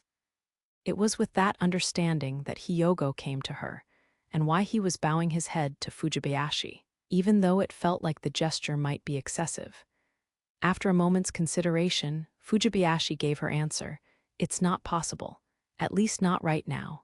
If you give me some time, then I may be able to, in today's society, wherever people go, no matter if they are moving through the proper channels or not, they leave footprints in the form of electronic data. There is no such a thing as data that is not electronically managed nowadays. You can't eat, stay, or move around without leaving a record. They know that Rocky Dean was out on the USNA West Coast until last month, and with Fujibayashi's unparalleled abilities and techniques for tracking data, once it has been transmitted over a network, given enough time, she would undoubtedly dig up sufficient clues. I'm sorry, I didn't mean to rush you. We will know for sure where Dean is as soon as he causes a new incident. But I, and I'm sure Tatsuya-sama as well, would be very happy if we could prevent that person from doing any more harm. Isn't that essentially the same as asking me to hurry up? Anyway, I understand. I've heard about the threat of Yallerhorn too. I'll do everything I can to make sure that magic doesn't cause any trouble for the executive director or us. Fujibayashi, noted slightly annoyed, nevertheless accepted the request. Thank you very much. I can understand why people rely so much on you, as Hyogo said his thanks and praises. He flashed her a smile that would have made even the most seasoned playboy look like an amateur. To little or no noticeable blush on Fujibayashi's part. Chapter 8, Turning Point, Wednesday, October 27th. Before clocking out at 5 p.m., Tatsuya returned from Miyakishima to Chafu, changed into a suit, and left for the city center in a car driven by Hyogo. Miyuki was back home from university, but he didn't take her with him. Far from saying that Miyuki isn't suitable for today's stage. The opposite, in fact. She is more than fit. If anything, it's the stage that pales in comparison. It could be said Tatsuya chose to go with a weaker hand. It was too soon for her turn on stage. Thank you very much for having me today. I should thank you for taking the time to come despite the short notice. Tatsuya and Anekoji's meeting started with this exchange. Anekoji made more than a reservation at the Imperial Hotel restaurant. He rented an entire private dining room, which was usually reserved for parties of around 30 people, for a one-on-one dinner with Tatsuya. Unbeknownst to Tatsuya, the chef and waiters who served the meal were selected from among the most skilled and trusted personnel in Japan, who usually catered to foreign heads of state. Tatsuya had little experience with formal dinners. Lacking both education and training, he found it difficult to carry himself with the proper refinement. What he had, however, was an infallible memory and a body he could control with absolute precision. Thanks to both, he mirrored what he had committed to memory to wield the cutlery in a way that, though not elegant, was perfectly correct. Anekoji appeared somewhat surprised by his textbook table manners. Conversation during the meal did not venture beyond small talk. It was only when the empty dessert plates were cleared away, coffee was served, and the hotel staff had all left the dining hall that the reason for this meeting was first brought up. Shiba-san, do you mind if we move on to the main topic? He's awfully humble for someone in the Senate. Tatsuya couldn't help but think. It would already be unusual to hear a government official being this polite with a young man still in his early 20s. When considering his other, primary status, you could say, as a member of the Senate, it merited more than mild suspicion. Please, go ahead. Tatsuya kept his skepticism to himself. Not because he believed this was somehow fully motivated by good intentions. It was hard to imagine any Senate member as being purely well-intentioned, free of ulterior motives. It'll come eventually, he should just hear it out for now. I worry that Miyakishima, which houses the headquarters of the company under your management, Stellar Generator, as its headquarters, will soon become too cramped as the business continues to expand. Anekoji indirectly brought up the relocation of Yotsuba, main house, by insinuation in his use of the word expansion. We do expect that, at the growth rate we are currently experiencing, we might eventually outgrow our current facilities. There is no doubt about the growth potential of the stellar furnace business. The government has high expectations for it as one of the industries that will support our country in the future. The words by themselves didn't stand as more than polite flattery. It was the passion behind Anekoji's voice that intrigued Tatsuya. I'm honored by your words, sir. Tatsuya decided it was best to avoid unnecessary comments and follow much of the same generic rhetoric. Of course, we seek a commitment to these words beyond mere lip service. We, the government, want to take action to ensure that this industry grasps that potential and can grow steadily. Thank you very much. But to be honest, there isn't much our government can offer. We learned through many past failures that subsidies and tax incentives don't always translate into industrial growth. We sincerely appreciate your consideration of the tax aspects. Subsidies aside, Anekoji smiled broadly at Tatsuya's response. Tatsuya was serious, but Anekoji seemed to have taken it as a juvenile joke. So, we have been considering providing you with enough land to allow for the expansion of your business. We would deeply appreciate that offer. Tatsuya didn't react with much in the way of surprise or excitement, which didn't seem to throw Anekoji off even slightly. Tatsuya already knew the details of the proposal that Anekoji intended to present, and it's possible that Anekoji may have known that he knew. Executive Director Shiba. Anekoji changed the way he addressed Tatsuya to put emphasis on his role as the executive director of Stellar Generator, the company that operates the stellar reactor business from now on. The Japanese government is considering leasing the entire island of Kunashiri to Stellar Generator or a representative under a 50-year agreement, free of charge, provided that it is to be used for the expansion of the stellar reactor program. Excuse me, did you say free of charge? This time he couldn't hide his surprise. The location, area, and period were all exactly the same he was informed about before. But being free of charge was a complete curveball. Even Tatsuya didn't expect a level of generosity that surpassed the conditions set by the Kanto provincial government. Naturally, that surprise only lasted for much of an instant.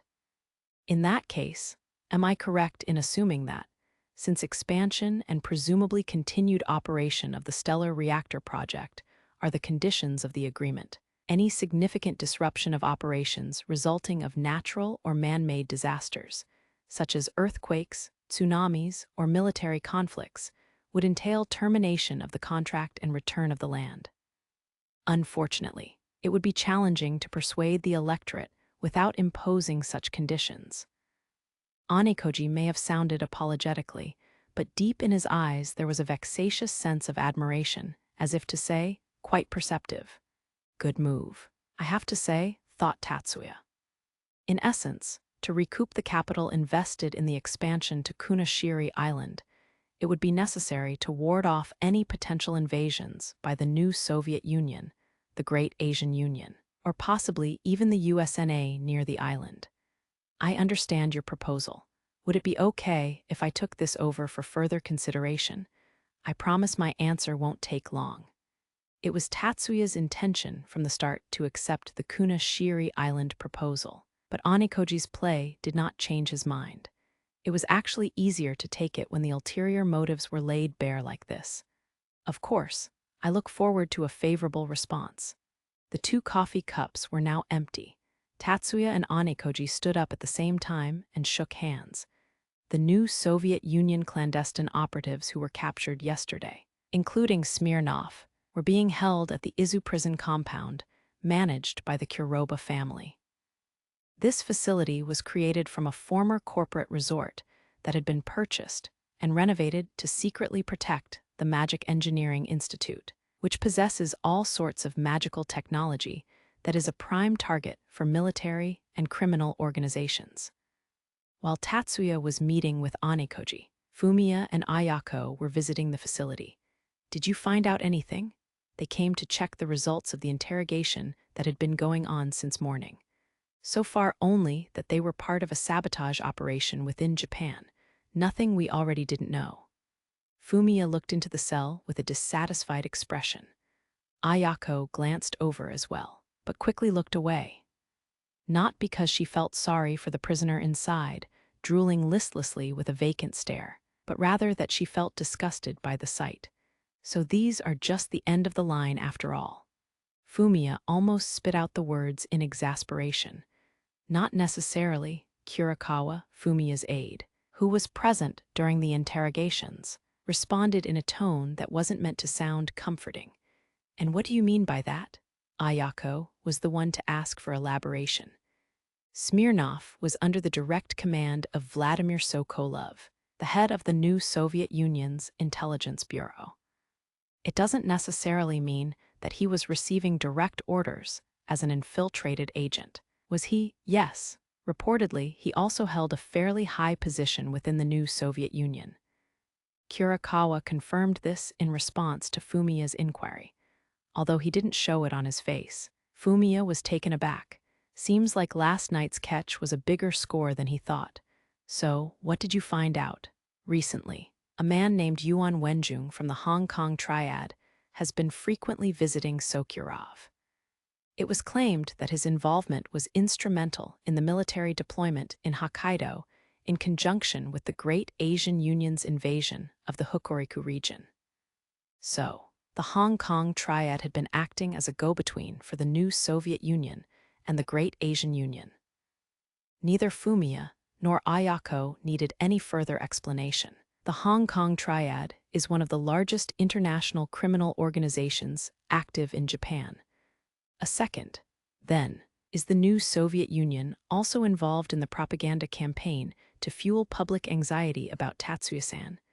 Ayako asked Kurikawa with vehemence in her voice.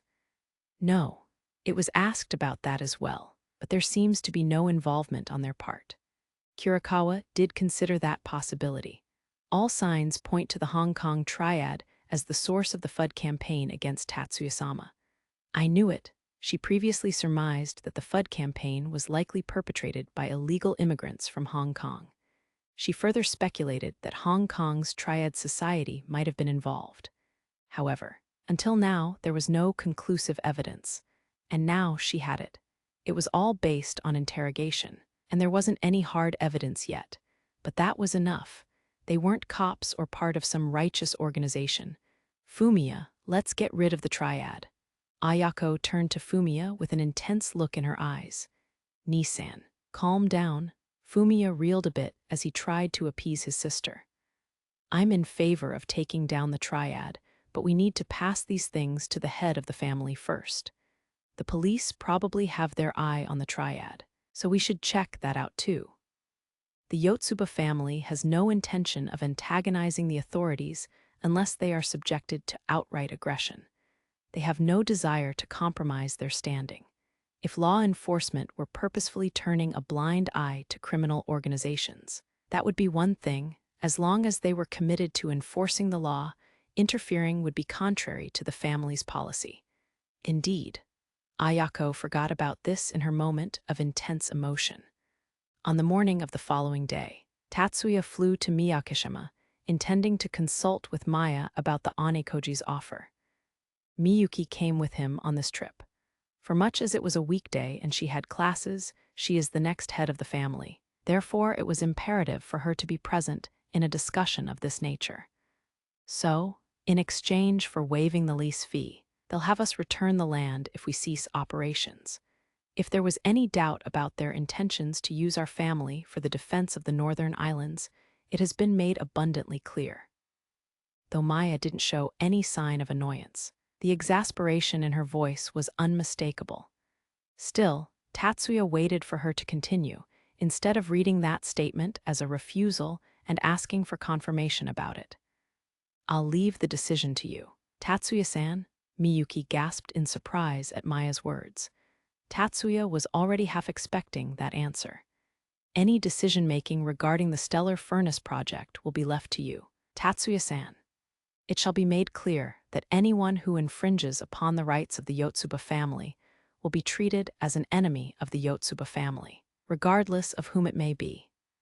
Maya's words expressed her determination to once again take on a great nation as an enemy if Tatsuya so deemed it necessary. It was not a preferential treatment towards Tatsuya. It was Maya's vow to the Yotsuba family, a vow to never allow what is theirs to be taken away again. Obiyu. The only present were him, Miyuki, Maya, and Hayama. There was no need to keep up the mother pretense here. Is it okay if I let Miyuki decide? Tatsuya-sama? A cry escaped Miyuki, as she struggled to suppress her shock. I don't mind. I'm also intrigued to see what decisions Miyuki-san will make as the next head of the family.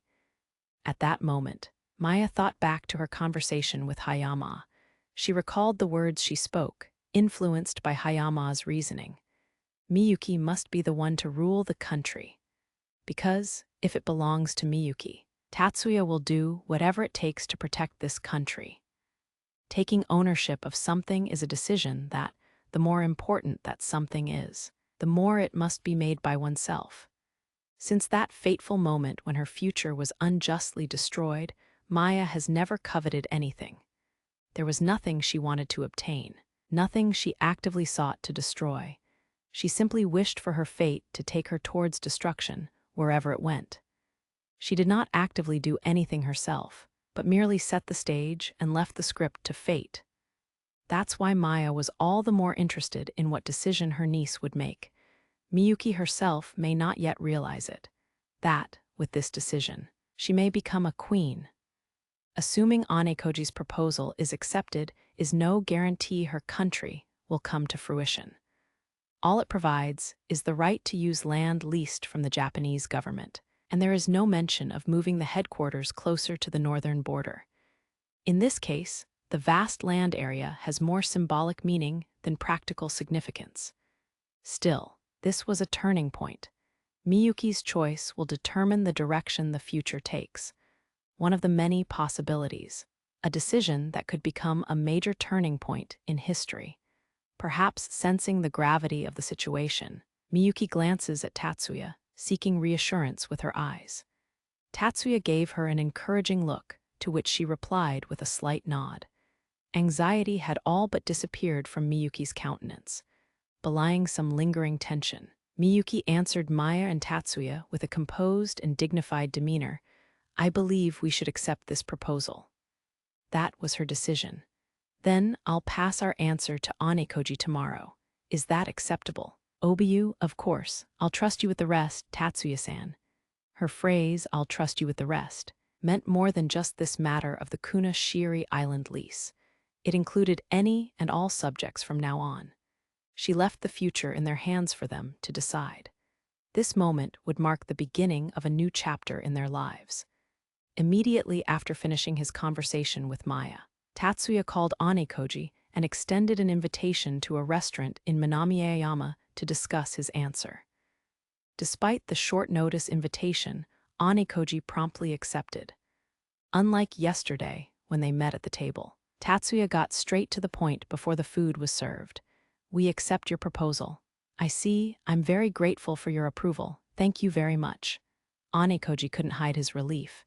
"In that case, please have a look at this." Saying that, Anekoji handed him a leather-bound binder containing paper documents. "Here is a draft contract outlining the specific terms and conditions for the lease.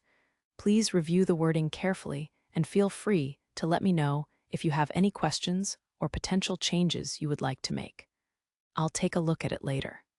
Tatsuya put the file binder in a briefcase he brought, probably in anticipation of this.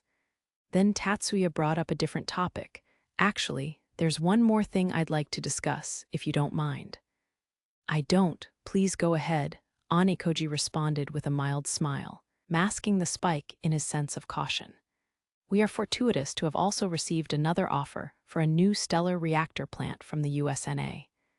I presume it is related to your recent meeting with Senator Curtis." Anekoji's face betrayed no major emotion, but inside, he had trouble holding back his surprise. He did not expect Tatsuya to bring up this topic with him now that they settled their business. "Yes, Senator Curtis kindly made quite a generous proposal to us. May I inquire about the details?" Anekoji did not hesitate. Truth be told, Anekoji was well aware of the details surrounding Senator Curtis' proposal. Notwithstanding the fact that the only person outside the Yotsuba family with whom Tatsuya has shared this information is Kitayama Ushio. Although there was the board meeting call, which was prompted from that encounter, it did not specify the location delineated by the senator. But Anekoji, with his connections to the Senate, government offices, old aristocratic families, plus a variety of information networks, knew that USNA was offering the site of the decommissioned Pacific Missile Range facility on Kauai. He knew the exact words Tatsuya was about to say. They appear to have secured sufficient land on Kauai Island in Hawaii. It has been a long-standing plan of our company since its founding to expand the stellar reactor business to the United States, so we have no reason to refuse. I see. That is indeed very fortunate. The government, for its part, also views business development that will strengthen ties with friendly countries as a welcome initiative. Anekoji readily supported the idea of expanding into Kauai. Are you, perhaps, against it? He wouldn't even let Tatsuya come so close as hint at that critical question. He anticipated it and preempted it with his full support. You could say it's his politician intuition at work. Tatsuya rang the bell on the table. No later than immediately, the restaurant server arrived and arranged a traditional Japanese meal, known as kaiseki ryori, on the heavy wooden table. I understand that you have limited time. but do you mind indulging me for as long as you feel comfortable? Not at all. I would be honored to accompany you until the end. Anekoji responded graciously to Tatsuya's offer paired with a smile. Tatsuya and Anekoji enjoyed every dish until the dessert was served over a moderate amount of drinking. Friday. The next day is the scheduled day of the stellar generator meeting in Miyakishima. Despite the notice being issued just last Monday, there were very few absentees. The company has the support of many corporate investors, not to mention a sizable board of directors. For much as the sudden nature of the meeting presented a challenge in finding the available time to convene, the majority of the board members managed to attend, possibly sensing the importance at stake owing to their keen business instincts. At time the notice was issued, the only item to be discussed today was entry into the American market with the Kauai Island project. But after replying to parliamentary official Anekoji yesterday, the Kunashiri Island project was added to today's agenda. The news was met with a mix of surprise and enthusiasm, culminating in a unanimous decision by the board to move forward with the new ventures on both islands. It was decided that Tatsuya would be entrusted with the details and practicalities of the projects. Considering the significance of the agenda, the board meeting concluded in a short time. It is currently 10 o'clock MJST, meaning it is 9 o'clock p.m. in Washington, D.C., on the east coast of the USNA. Since it was a bit too late for a phone call, Tatsuya sent JJ, aka Jeffrey James, a brief email saying, "I would like to discuss the matter we left off on the other day." To his surprise, 30 minutes since he hit the sent email, he received a call from JJ. Tatsuya for a moment wondered if JJ was on a business trip on the West Coast, since it was still early evening there. But the call clearly showed it was from Washington, D.C. Hello. Tatsuya, thank you for contacting me. JJ, I'm sorry to bother you with a call at this hour. Don't worry about that. Good news is always welcome any time of the day. Though the clock registers 9:30 p.m. there for him, it must feel like deep past midnight for the man who's working tirelessly in the home stretch of the presidential campaign. You humor me. Sir, do you mind if we delve into some details? I'm fine with it. Please go on. We have some plans to invest domestically, so it might take a little while before we can proceed with a new plant on Kauai. How long do you estimate the delay will be? Well, I suppose the earliest we could start construction would be 2 years from now. Oh, in that case there is absolutely no problem. That's about how long it will take to complete the decommissioning of the PMRF, so you could say it aligns perfectly with our schedule. I'm glad to hear that. I'd love to be there the next hour with the contract, but as you can imagine, right now things are a bit hectic on this side. I completely understand. We can do that after Secretary Spencer's swearing-in ceremony and the dust settles a bit.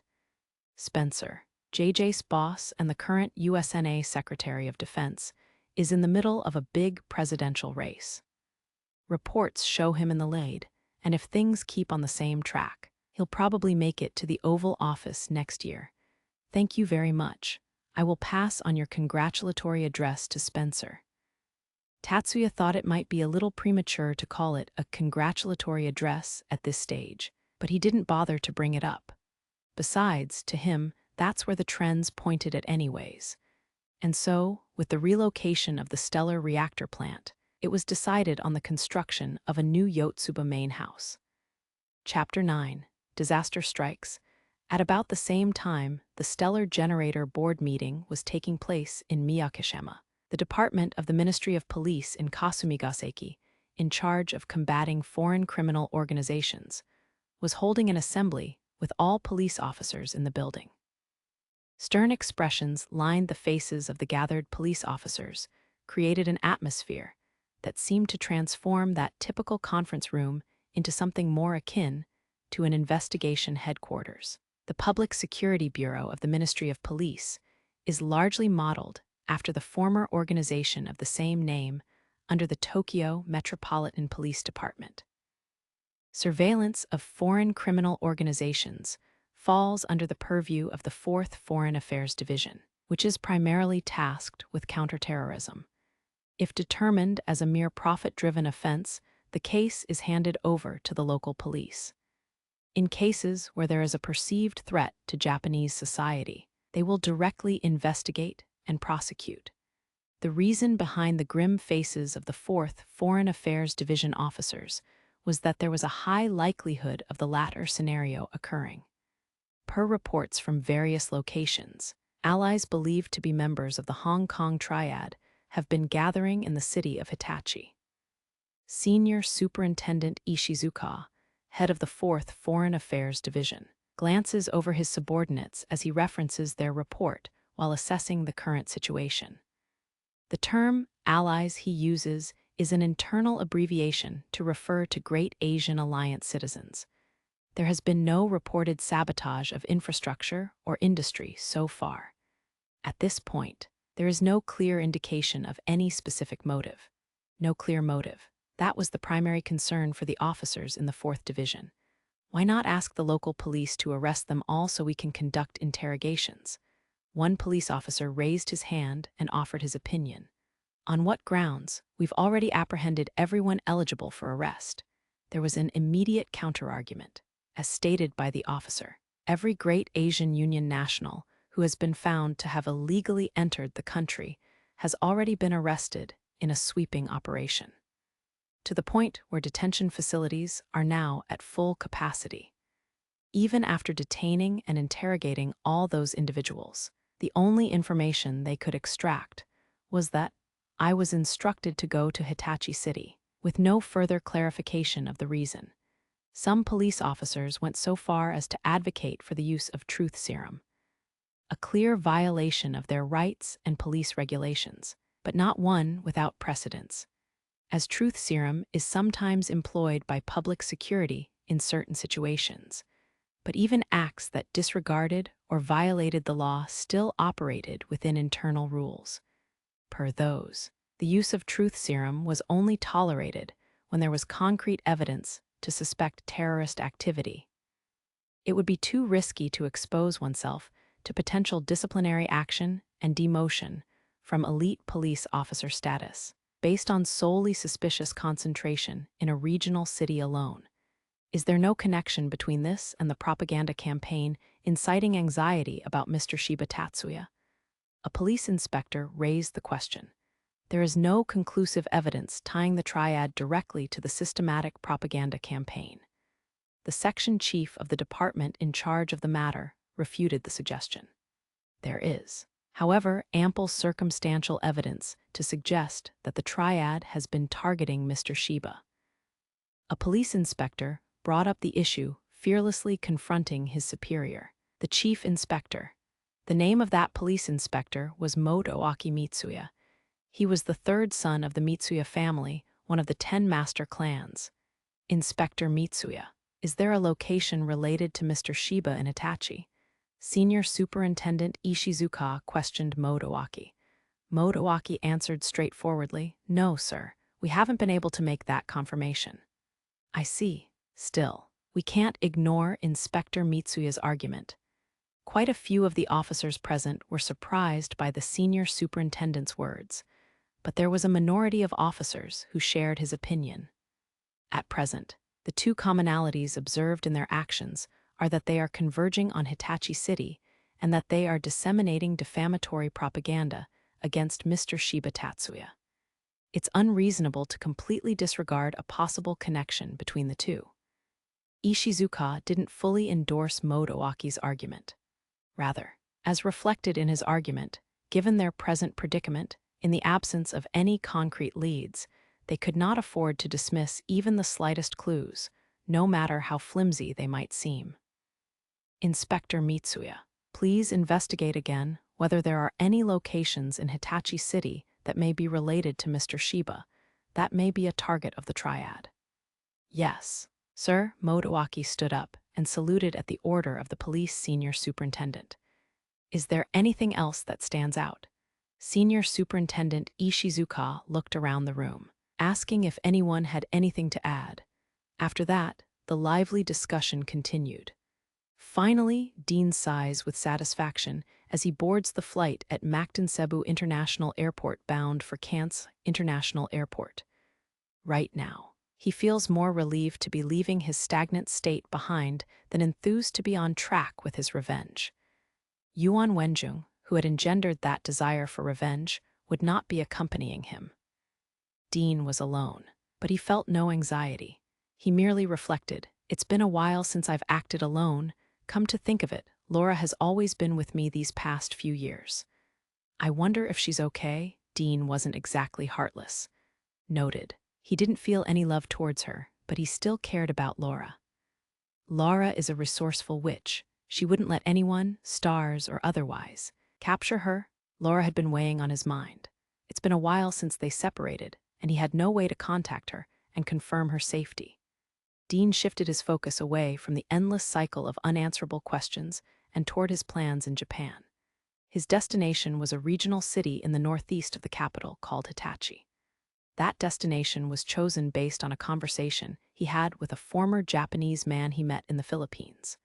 Said individual went by the name Zhang Gongming. According to information Yuan Wenjing later shared with him, his original name was Yuge Kimiaki. Zhang Gongming was a shugenja, a practitioner of a type of traditional Japanese ancient-style magic called shujindu. He was apparently a fairly well-known figure in that community, commanding a certain amount of respect and even having disciples. During the time he was still known as Yuge Kimiaki, he committed a serious taboo in the shujindu that led to his expulsion from the community. With no place left for him in Japan, he eventually ended up in the Philippines. To make a living, he took up apprenticeship with an overseas Chinese Taoist. There was an unwritten rule in Southeast Asia that one could not earn income through magic unless one had ties with the local magician. As a result, he abandoned his Japanese identity and took the name Zhang Gongming. To this day, he still resents the magician community who exiled him, and Japan altogether for that matter. This is why he readily cooperated with the Triad's plot. According to Zhang Gongming, the city of Hitachi is Japan's spiritual Achilles heel. His argument was that there is a sealed, powerful demon god that opposes the gods who protect Japan spiritually, and will continue to do so until the end of time. If its seal were to be broken, the gods would have to devote their power from the mortal world to countering the demon god, leaving Japan significantly spiritually vulnerable. Dean did not fully buy into that claim. At the same time, he didn't dismiss it outright either. Dean was, after all, a magician. Completely rejecting folklore and fairy tales would be tantamount to self-denial. What's more, he now possessed powers so ancient that they weren't even recorded in legends. With something like Yallerhorn in his possession, the possibility of the existence of pagan gods didn't seem that absurd anymore. More importantly than his beliefs was the fact that the Triad was very enthusiastic about Zhang Gongming's suggestion. And since Dean was completely dependent on the Triad, thanks to some strings Zhu Yuanyun pulled, he had little choice but to go along with whatever they wanted. Dean won't be taking part in that sketchy ritual to release the demon lord. His time to shine comes later. He'll take advantage of Japan's weakened spiritual defenses to sow chaos with the madness of Yallerhorn. Leaving aside the notion of spiritual defense and whatnot, causing chaos in Japan with the Yallerhorn was something that was pretty high on Dean's wish list right now. By evening, Tatsuya had begun tidying up his desk when the receptionist at Stellar Generator A Business Purpose Guined, not a human employee, notified him of a visit from Fujibayashi. "Let her in immediately," Tatsuya responded in a curt, commanding tone. Tatsuya responded in a curt, commanding tone to the gynoid, asking him if he was allowed to enter. While he certainly recognized its reliability in its task, even if it had an almost indistinguishable resemblance to a human being, Tatsuya did not see the need to be polite to what's a machine at the end of the day, a machine. "Managing, I'm sorry, I mean executive director." Fujibayashi was led into the executive director's office, looking visibly flustered. Normally, she wouldn't mix the Magian company title inside Stellar Generator. "Is there an emergency?" I'm terribly sorry, unprompted. Fujibayashi apologized and bowed deeply. Tatsuya had no idea what was the reason behind it. Please, calm down. Can you explain what you are apologizing for? Oh, yes. Fujibayashi's expression turned to embarrassment, as she seemed to realize she made a silly mistake. It was rare to see her like this. Actually, I've managed to track down Rocky Dean. You did? Well done. All Tatsuya did was send a general instruction to the intelligence department to report any incidents that might be related to Dean. He didn't order anything from Fujibayashi specifically. Tatsuya suspects that Hyogo may have read too much into the situation and taken the unilateral initiative. Although this decision could be seen as a step out of bounds, Tatsuya could hardly find fault with it. If anything, it was commendable of his part. If it was truly Hyogo, Tatsuya wondered, why did he keep it from him? I did, but I then missed him by a hair's breadth. I'm so sorry. So, you managed to track his movements after he left USNA, but then lost sight of him. Yes, Fujibayashi felt chagrined, her head hung down. Tatsuya stood up, please have a seat, and invited Fujibayashi to sit on the sofa of the reception desk in his office, then moved to take a seat across from her. She waited until after Tatsuya sat down before cautiously taking a seat herself. Please elaborate. Yes. Rocky Dean changed his face and, with the support of the Hongmen and Triad, entered the Philippines under the name Roderick Ding. Changed his face. I assume it wasn't through regular plastic surgery. There are no records of hospitalization. My belief is that he may be using a special disguise with some kind of magical effect. If this turns out to be true, Tatsuya was genuinely impressed by the skill of the person who did this, to be able to spoof even the IDOS. He was left more curious about the technique than frustrated. I just came across data a moment ago that shows Dean has already entered Japan via Kansai International Airport from the Philippines by now. At Kansai Airport, so Dean is already in the country? Yes. Unfortunately, after he left the airport, it appears he used a private car owned by an accomplice, so there is no data available. Were you able to get a photo from the passport he used? Here it is. There has been no data on a match with the street cameras, so it is likely that he changed his face again once in the country. Tatsuya tried to see if he could trace Dean's information from the digitalized copy of the passport Fujibayashi had given him. But since he only had a photo of a disguised face and a fake name to work with, it was difficult to get anything. No wonder. If he could track someone down just from a still photo and name, Tatsuya wouldn't have had that much trouble tracking Zhou Gongjin 4 years ago. If the person had been using that same face and fake name for many years, there was still a possibility of a connection being established between those and the person in the information dimension. But with this, where the new identity is no more than weeks old, unless it's on a real-time video feed, it would be too weak a link ad to be of any use. Just knowing that he has entered Japan is already quite an achievement. Fujibayashi-san, please release this information anonymously to various intelligence agencies. Since this is a wanted terrorist by the USNA, the Public Security Bureau and the Intelligence Department will have to take notice.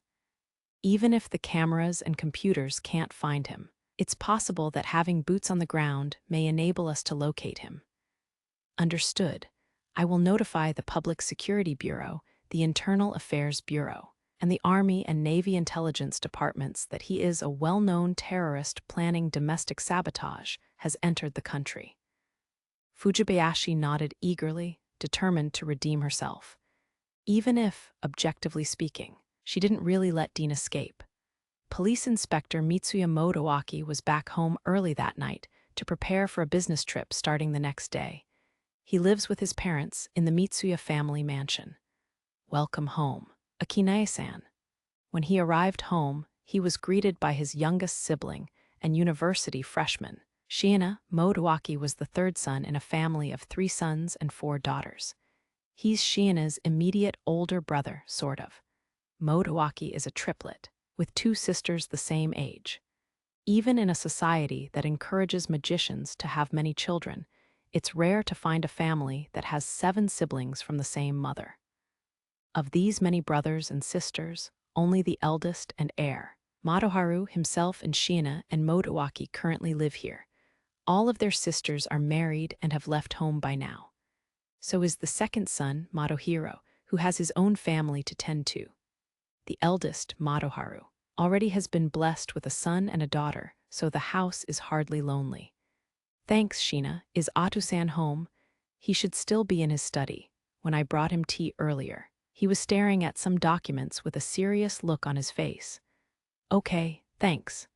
Modowaki washed his hands, dropped his stuff in his room, and headed straight to his father's study without bothering to change clothes. The study of the head of the Mitsuya family, Mitsuya Gen, is a Western Japanese blend, with wooden flooring covering just the desk space by the wall and tatami mats laid out everywhere else. The entrance was a Fusuma sliding door, as opposed to a traditional Western wooden one. Atu-san, it's Modowaki. As such, Modowaki announced his name through the sliding door instead of knocking. Come in. He received a reply immediately. He didn't kneel down while standing. Modowaki opened the sliding door and entered the room. That was quick.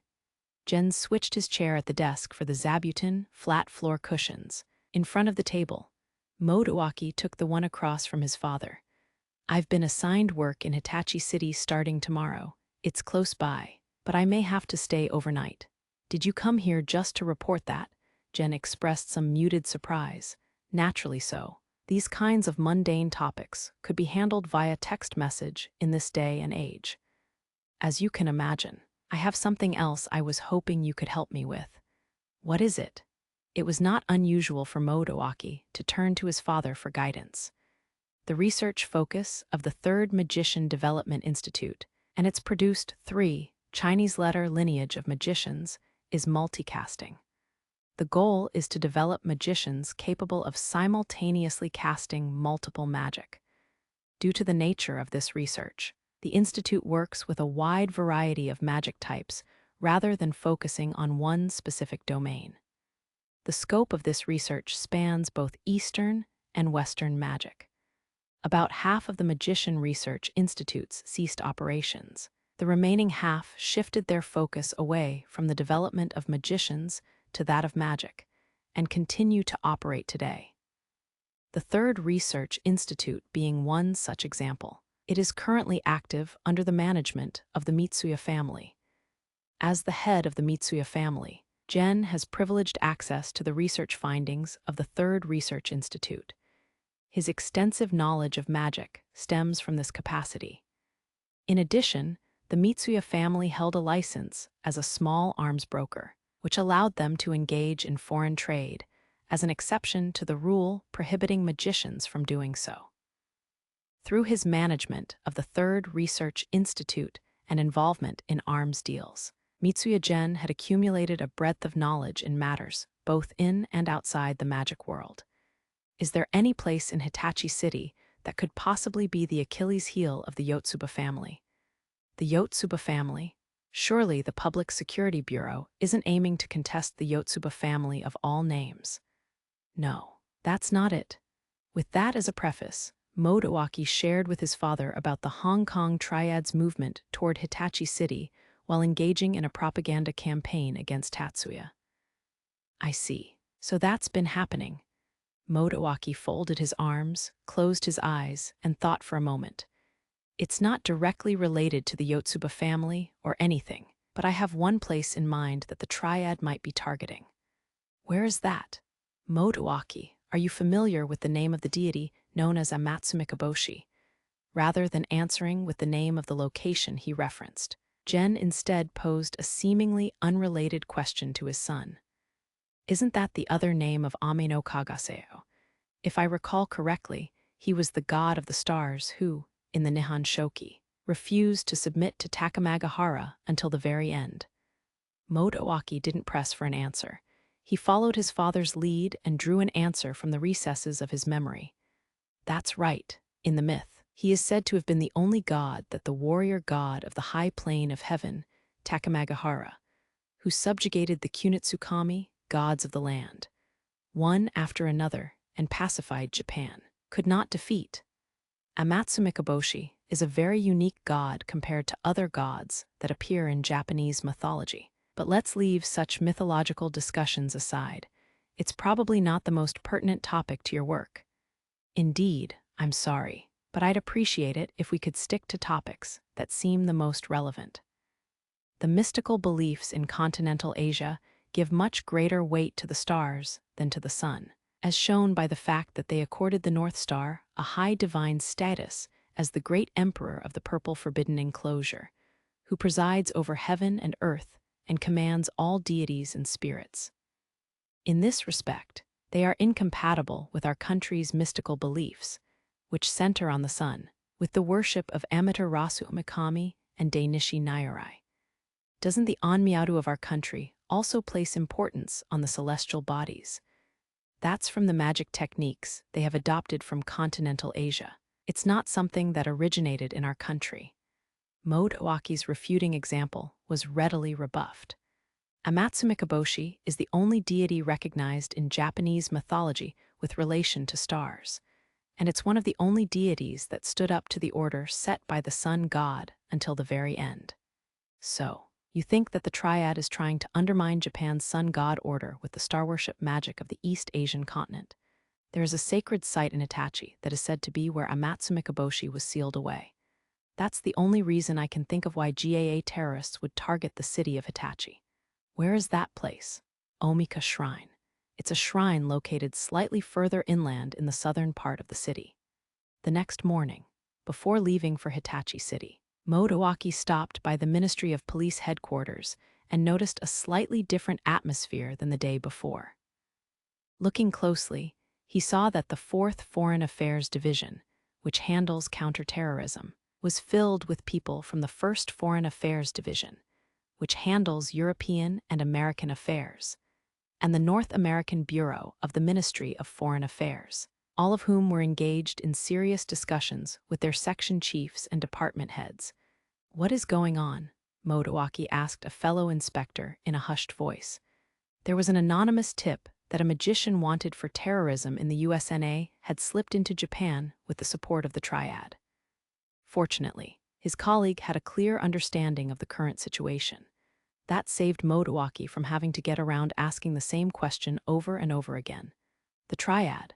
Are you saying there's a connection between this terrorist entry and the suspicious activities of the triad we're investigating?" That seems to be what the chiefs are thinking. Is that the same terrorist who is wanted for stoking the riots on the West Coast? You've got it. Same guy. At that moment, it felt like all the pieces came together in Motoaki's mind. "Hey, what are you?" Ignoring his colleague's attempts to stop him, Motoaki stepped up to Senior Superintendent Ishizuka, who was talking with a person from the Ministry of Foreign Affairs. "Inspector Mitsuya, can I help you with something?" Ishizuka addressed Motoaki, who stood in attention once he got to him. "I believe the goal of the triad is located at Omika Shrine in Hitachi City." "What? Inspector, elaborate on what you mean by that." "Yes, sir, thanks to what he learned from his father last night, Motoaki was able to accurately deduce Dean and the triad's objective." That day, Tatsuya was again at Miyakishima's stellar generator, working with experts on the investment project of the new stellar reactor plant. He had the draft contract on the loan of Kunashiri Island from Onekoji in front of him, and on the projector for the legal team to see, as they all went through the contract clause by clause. He then received a message from Fujibayashi reporting that there are indications that the Public Security Bureau and provincial police have deployed a large number of plainclothes detectives to the areas around Omikacho, Moriyamacho, and Kyujicho in southern Hitachi City. "Are there any indications that Dean is heading to southern Hitachi City?" Tatsuya interrupted the meeting and met Fujibayashi in a separate room. Then asked this question: "There are no confirmed sightings of anyone resembling Dean yet, but I have been able to verify the presence of Hong Kong triad operatives gathering in the southern part of Hitachi. Some of them are high-level magists. Do you have any idea what kind of magic they specialize in?" "No, I couldn't access that much," Fujibayashi replied apologetically. "Sorry, I was asking too much." However, it was Tatsuya who took the blame. From an objective viewpoint, Tatsuya's question was indeed unreasonable. Can you give me a precise location? Actually, Mana, if I may, director, that wouldn't be advisable. Fujibayashi stammered. She was about to say managing director. Before correcting herself, she correctly read Tatsuya's intentions to personally check the location and urged him to reconsider. Why not? Yes. After I finish work here. Of course. Tatsuya too seemed to realize the unspoken message in Fujibayashi's words and clarified accordingly. That's not what I have concerns about, director. However, this time it was Tatsuya who misread the situation. Among the personnel from the Public Safety Bureau dispatched is Police Inspector Mitsuya Motoaki. Surprise was laden on Tatsuya's face. The third son of the Mitsuya family. Yes, the same one. Besides him, a number of the officers who have been deployed have exceptional perception abilities. Even with your level of abilities, the risk of an eventuality cannot be ruled out. Especially on the eve of a project that promises to be pivotal for the future of not just Magaists, but all Magians. It is my opinion that this is not a time to take unnecessary risks. Fujibayashi's main point of concern was worried that Tatsuya might face charges of illegal use of magic and suffer damage to his reputation if he involved himself directly in a fight with Dean and his affiliates. Arbitrary use of magic is still an offense. Nothing has changed in that aspect. It's only overlooked in situations that can be considered emergencies, self-defense, or warlike scenarios. No matter how much firepower he has at the tips of his fingers, it doesn't change the fact that Tatsuya is only a civilian. And like any other citizen, he is expected to follow the laws and regulations of the country. If he is found to have violated those, he will face legal or social sanctions like any other person. After contemplating it for a while, Tatsuya agreed. You're right. In that case, I'll refrain from interfering directly for now. But could you raise the alertness regarding this matter to the highest level? Of course, I will. Seeing Tatsuya accepting her opinion, Fujibayashi let out a momentary sigh of relief. For the next thing, Hyogo-san, Tatsuya calls out to his personal butler, standing a distance away from the two of them. Yes, Tatsuya-sama, have the Yotsuba family's combatants at the Tokyo headquarters on ready alert for immediate deployment. Fujibayashi's relief was short-lived. Her mouth went from a sight into a gasp. There was a sharpness to Tatsuya's eyes that he hadn't shown even during the Yokohama incident. As you wish, sir. In contrast to Fujibayashi, Hyogo bowed in his ever-courteous manner with his acknowledgement. This departure would beg the wonder of who of the two was the actual former military. But then again, Hyogo did have experience as a mercenary. He was perhaps more familiar with unexpected crises like this. Welcome home. Tatsuya-sama, what happened? Miyuki asked him the first thing when he set foot home. Who is this time, the NSU again, or is it the GAA? Lina was on the same wavelength. Tatsuya's readiness alert was relayed to the two of them as well. As such, Lina hasn't left Miyuki's side this entire time. It looks like it won't take long before it's time for Hypno's Chain to make its debut. Dean has appeared. Don't tell me he got in Japan already. The two understood the implications immediately. Fujibayashi-san found him, according to her. He arrived in the country from Kansai Airport with a forged passport and disappeared in the car of one of his supporters. So, we know where he is now. Tatsuya shook his head at Miyuki's words. No, not yet. But agents of the Hong Kong Triad who are backing Dean are gathering in Hitachi City. Likely not a coincidence. But his answer was in some ways tantamount to an affirmation of Miyuki's question. Hitachi, isn't it, in the northern part of Ibaraki? Yes, that one. Miyuki confirmed Lina's guess. What are they planning to do there? All I can remember is that there is an electronics materials factory. Are they planning a terrorist attack there? Miyuki's next question was about the objective of the enemy. That's a possibility, but there are no strong indicators. But I wonder, you wonder. I've heard a story that Hitachi City is something of a spiritual Achilles heel for Japan. There is a sacred place there where a dangerous star god is said to be sealed away. And since traditional magic in the East Asian continent tends to place a great deal of importance on stars as symbols, it's possible that they're trying to perform some kind of magical ritual by defiling that sacred place. You mean they're trying to put a curse on Japan? Of all things, Lina asked Tatsuya with a "Are you serious?" face. Curses are one of the oldest forms of magic. You could say that Yallerhorn is a curse that spreads from person to person. Realizing that Tatsuya was taking the situation very seriously, Lina held her tongue. If I wasn't the face of Stellar Generator, I'd be there right now. There was a hint of frustration in Tatsuya's voice.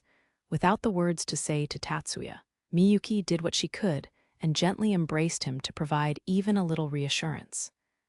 October 30th, midnight, before the clock struck 0 hour, Dean entered Hitachi City in a self-propelled vehicle driven by a triad operative. Rather than heading toward Yamate, where the Omika Shrine is located, they drove north along the coastline and parked their car near Kofuchi Park. The park is located on a cliff topped by a lighthouse built in the mid-20th century. It is a well-known spot. People often come here to watch the first sunrise of the year over the Pacific Ocean. And near the park, there are remains of a coffin, ancient burial mounds, that were excavated in the first half of this century. The park also had a parking lot, but it wasn't open at this time of day. There are a lot of police officers roaming around. The operative in the driver's seat spoke to another in the back seat. Was there a leak? It wasn't Dean who asked this question. It was the ancient-style magician, old-style magician from the continent, a Daoshi. Taoist priest? Maybe. Also likely that the movement of our allies has triggered their suspicions. If that means more anxiety around, then it's all the better for us. When Dean chimed in, the complaining Daoshi fell silent. Indeed, anxiety and wariness, suspicion and mistrust, those kinds of emotions in the air would definitely have a positive effect on the magical ritual they were about to perform. It seems many of the officers are around the hillside of the city. It shouldn't make it impossible to go ahead with the ritual. But what do you think? There is nothing conspicuous about the ritual itself. Dean was not the main player in the ritual. It was the Daoshi who answered the man in the driver's seat. Still, if there are police in the area, it should be less risky to go during the day. I second that. Considering what comes next, it's better to do it when people are awake. Dean voices his opinion after the Taoist priest. All right, then. Let's stay at an inn for the night. The driver started the car back up and drove off. Late October, Sunday morning. Sunday, unfortunately, doesn't guarantee that college students will be at home. Even company executives are no strangers to irregular off days. But today, Miyuki, Lina and Tatsuya were all home. Lina came to Tatsuya and Miyuki's apartment before breakfast this morning and has been there since. Excuse me, everyone. With this announcement, the twins, Ayako and Fumiya, arrived together. Good morning, you two. I see things didn't go so well. In response to Tatsuya's words, Fumiya made a bitter face, while Ayako sighed. There are too many police officers. With that many, there's no room for us to position our forces. Fumiya and Ayako said respectively. They were referring to the area around Omika Shrine in southern Hitachi, where they expected Dean to make an appearance. That's a relief. In a way, if even the Kuroba family can't infiltrate, then I doubt Dean or the Triad will be able to either. Miyuki offered words of comfort, but there was some truth to it. So, I guess we can take a breath, at least for now. Lina noted, once we catch Rocky Dean, everything will be over. I would be happy if things went that smoothly. However, Tatsuya didn't seem to share Lina's optimistic outlook. Tatsuya-sama, is something bothering you? It's too simple. He furrowed his brow as he responded to Miyuki. It's to be expected that gathering a large number of operatives would raise suspicion. The Triad must have known that from the start when they decided to do it. If this is all there is, it would be out of character for both Dean and the Triad, who have been playing all sorts of tricks until now. Do you suppose it's a diversion? Ayako raised the question. Unlikely. The Triad, who is behind this and Dean right now, has limits on the number of people they can send into Japan.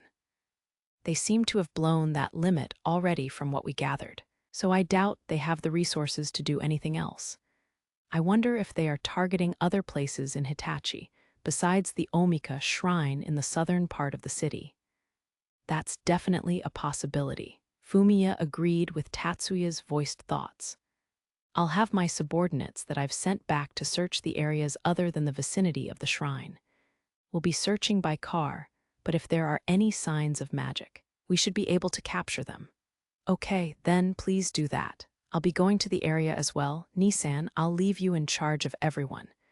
Hey, wait, Fumiya, Lina called out to Fumiya, who was basically running to leave the apartment. I'm coming too, to offer to come along. Huh, you? Why? Fumiya's response might have easily been taken as rude if directed at a woman. Tatsuya is here today, so I don't need to stay with Miyuki. Fortunately, Lina did not take it that way. Besides, if I'm with you, I don't think the police will be suspicious about me. True, right? Ayako interjected after Lina. If somebody asks, you can just say that you are on a date with your foreign exchange student girlfriend. She said, in a not quite sarcastic tone, I'm not a good match with her. Though, even so, Fumiya didn't take her seriously. I disagree. I don't think seeing you next to her would be that strange, Fumiya-kun. Besides, even dating isn't what people see when they see you two together. They'd probably just assume you're showing her around. Now, with Miyuki supporting his sister's argument, Fumiya had to concede. I suppose it could serve as a cover at least. Tatsuya and Mitsuya Motoaki's deductions regarding the triad were largely on the money, but they missed an important part. When Fumiya was still in Tatsuya's apartment, Dean was at Kofuchi Park and not at Omika Shrine. Being a Sunday, there were a few people walking around, some of them foreign tourists, so Dean didn't stand out too much from the crowd. While on the move, Dean wore a special mask over the makeup Gerard Lee applied on him, to avoid being cross-checked with the fake passport he used. This was less about not trusting Gerard's makeup effectiveness, and more about covering up the fact that someone who had just entered the country from Southeast Asia was heading to the local area of a suspicious operation. Now, without the special mask, exposing the features created by the settings Gerard imputed on the facemaker he gave Dean. The obvious Caucasian features, coupled with his 190 cm stature, should have made him stand out, but he did not attract excessive attention. Rod, the bus is here. Unlike Dean, the man who approached him was clearly of Asian descent, but his facial features made it somewhat apparent that he was not Japanese. Rod is the alias Dean is currently using. His passport lists his name as Roderick Ding, but he has his triad companions refer to him as Rod. Got it, I'll be right there. The sentences being exchanged were perfectly in line with what one would expect from tourists. So, even if there was a local who happened to understand English, without the underlying context, there was nothing suspicious about it. The aforementioned bus was in the parking lot. It is of the small class, seating 10 passengers, that can be operated with a standard driver's license. Regulations in this area have remained unchanged since the start of this century. Dean boarded the bus after the man who came to fetch him. From the outside, the size was comparable to a large-sized van, and checking the interior from the windows, it followed that same line. Once inside, that impression was completely overturned. The seats were folded up and pushed against the walls all the way to create space, and a rug embroidered with a pattern resembling a feng shui compass was spread out on the floor of the vehicle. The interior of the small bus had been transformed into a venue for a Taoist ritual. What Dean saw in the windows outside is a dummy image displayed on a transparent display screen that has been installed in place of the window pane. A metal incense burner sat on the rug, emitting a thin stream of 5-colored smoke. 5 daoshi dressed in 5-colored robes of the same color as the rising smoke sat on a rug surrounding the incense burner. Ding-sensei has returned. On hearing the man's words, the Taoist priests stood up in unison, and, without breaking the synchronicity, they declared solemnly, "Let us commence the Yu-doji." Among the Public Safety Bureau detectives dispatched to Itachi City was a young man named Karasawa Tokusuke. He is a non-career detective on secondment from the Kinki Provincial Police Force to the Ministry of Police's Wide Area Investigation Team on the rank of sergeant.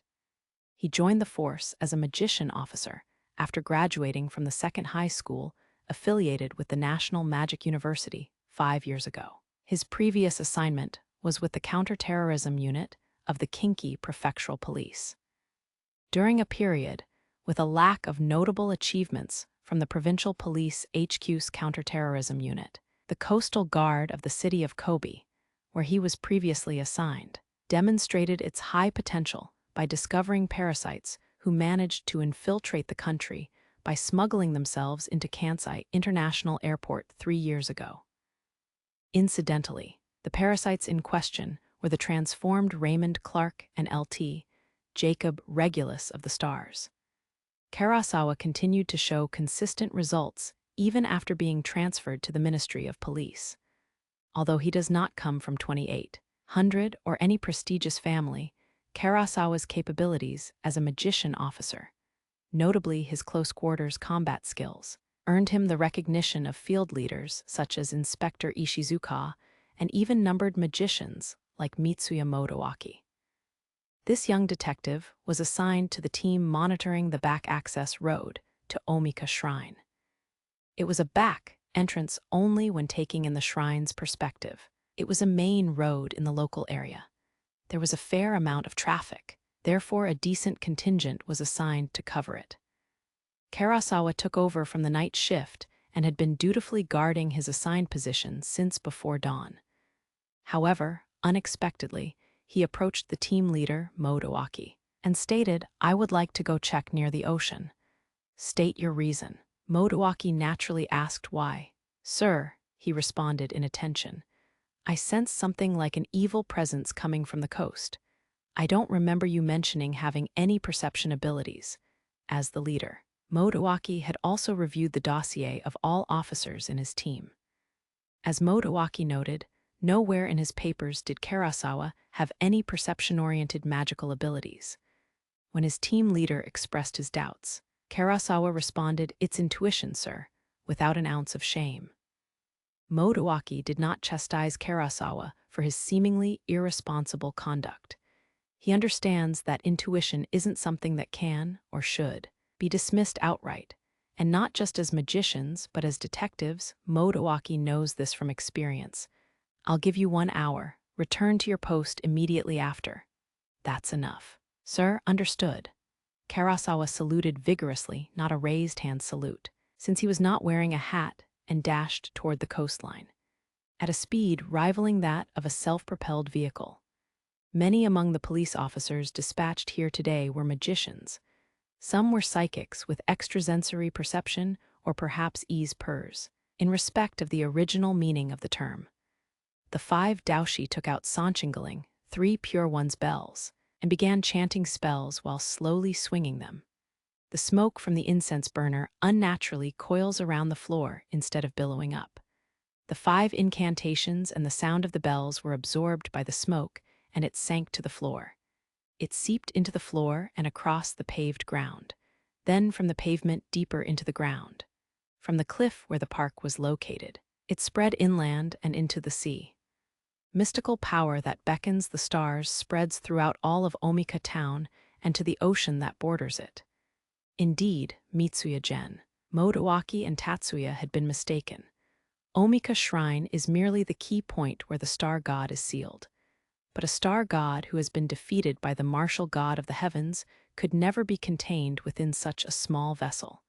It was the land and sea. The entire area, not just the shrine, held the star god in seal. Thus, it also had to be the altar for his liberation. Numerous operatives had scattered across the land, each bringing talismans to distribute the ritual's effects. Jai Jai Ru Dai Chai. Hurriedly, as by the command of the emperor, the 5 Daoshi chanted in chorus, then collapsed onto the floor. Police Inspector Mitsuya Motoaki, who was monitoring suspicious movements on the approach to a shrine, said to Seal Amatsu Mikaboshi, Police Inspector Mitsuya Motoaki, who was monitoring suspicious movements on the approach to a shrine said to seal Amatsu Mikaboshi, was suddenly flooded by a surge of flared-up magical energy from beneath his feet, rendering him unable to stand upright. He leaned against his car, which he, in retrospect thankfully, had pulled over to the shoulder of the road on a whim and narrowly avoided falling. Thinking he was the only one, he looked around for support, only to find that few of his fellow officers and passers-by were left standing. Self-propelled vehicles on the road triggered their safety systems and came to an emergency stop one after another. Fortunately, there was no electromagnetic effect from this abnormal surge of energy. "What the hell is going on?" Motoaki attempted to shout, but all that came out of his mouth was an unintelligible, guttural cry. The scenery before his eyes distorted. Colors blurred. It was as if he had wandered into a living nightmare. Motoaki suspected it was an attack from a mental interference magic, but there were signs of a magic attack against him. This didn't feel like magic a person would cast. All Motoaki could do was to concentrate his consciousness and wait for this abnormal magical power to dissipate. What was that? The hell is this freaky energy? I don't know. Shit. What's happening? On their way to Hitachi in a car, Fumiya and Lina are also exposed to the energy of the star god's liberation. Due to their high magical sensitivity, the two were thrown into a state of disarray, as if the world had been turned upside down, even though they were still far from the area. Parade, with her thoughts reinforced by shouting its name. Lina activates her magic with the fully thought-operated CAD. It was a reflexive response, without any thought behind it. She didn't know if it would help or hinder her. In a stroke of luck, it worked. The chaotic mayhem that was assaulting Lina's senses slipped over her. "Fumiya, I'll take over. I have control. Activate voice operation." Lina switches to English and tells the onboard AI to follow her voice commands. The AI received the command and disabled the input from the steering wheel that Fumiya was still gripping. The vehicle carrying the two recovered in the road into proper driving before causing an accident. This supernatural phenomenon was so far-reaching as to be observed in Chafu. "Tokyo, Tatsuya-sama, what is this?" Miyuki, her face drained of color, clings to Tatsuya's chest. "It's a lot of chaotic energy, resembling event interference without defined modifications, being emitted disorderly. It's like area interference, but this interference power isn't defining a change, or even an event. It's like a primitive ritualistic frenzy." Tatsuya's tone of voice betrayed the profound shock he was experiencing beneath his calm and composed exterior. "Ritualistic, Tatsuya-sama. Could this be as a result of the star god's ritual you mentioned?" "Don't worry, Miyuki, the energy eruption itself is already beginning to subside. The impact on Tokyo will be limited. It is unlikely there will be any significant damage to central political or economic functions." As if to prove his point. As Tatsuya said so, the surge of energy which had been radiating from the northeast was quickly fading. "Really? That's a relief." Miyuki breathed a sigh of relief in Tatsuya's arms. Tatsuya whispered silently to himself so that she couldn't hear him. "I can't say the same about the area where it happened. To think it would even block view with elemental sight." The chaotic magical energy enveloped the information dimension in thick clouds, like fumes from a violent volcanic eruption. "Ha ha ha ha, this is good, ha ha ha ha." Amidst the raging psychic energy, Dean continued to laugh maniacally. In the bus where the ritual was conducted, Dean was the only one standing. Rather, he was the only one alive.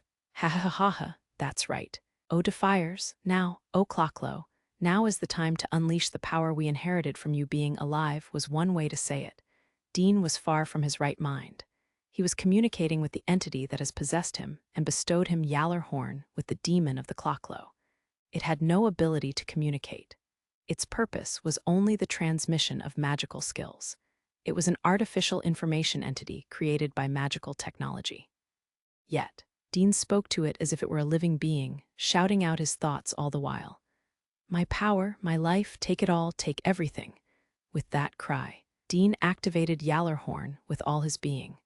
Humans are not capable of withstanding a truly all-out effort. The magic did not stop. it ravaged Dean's magic calculation area, his mind and spirit.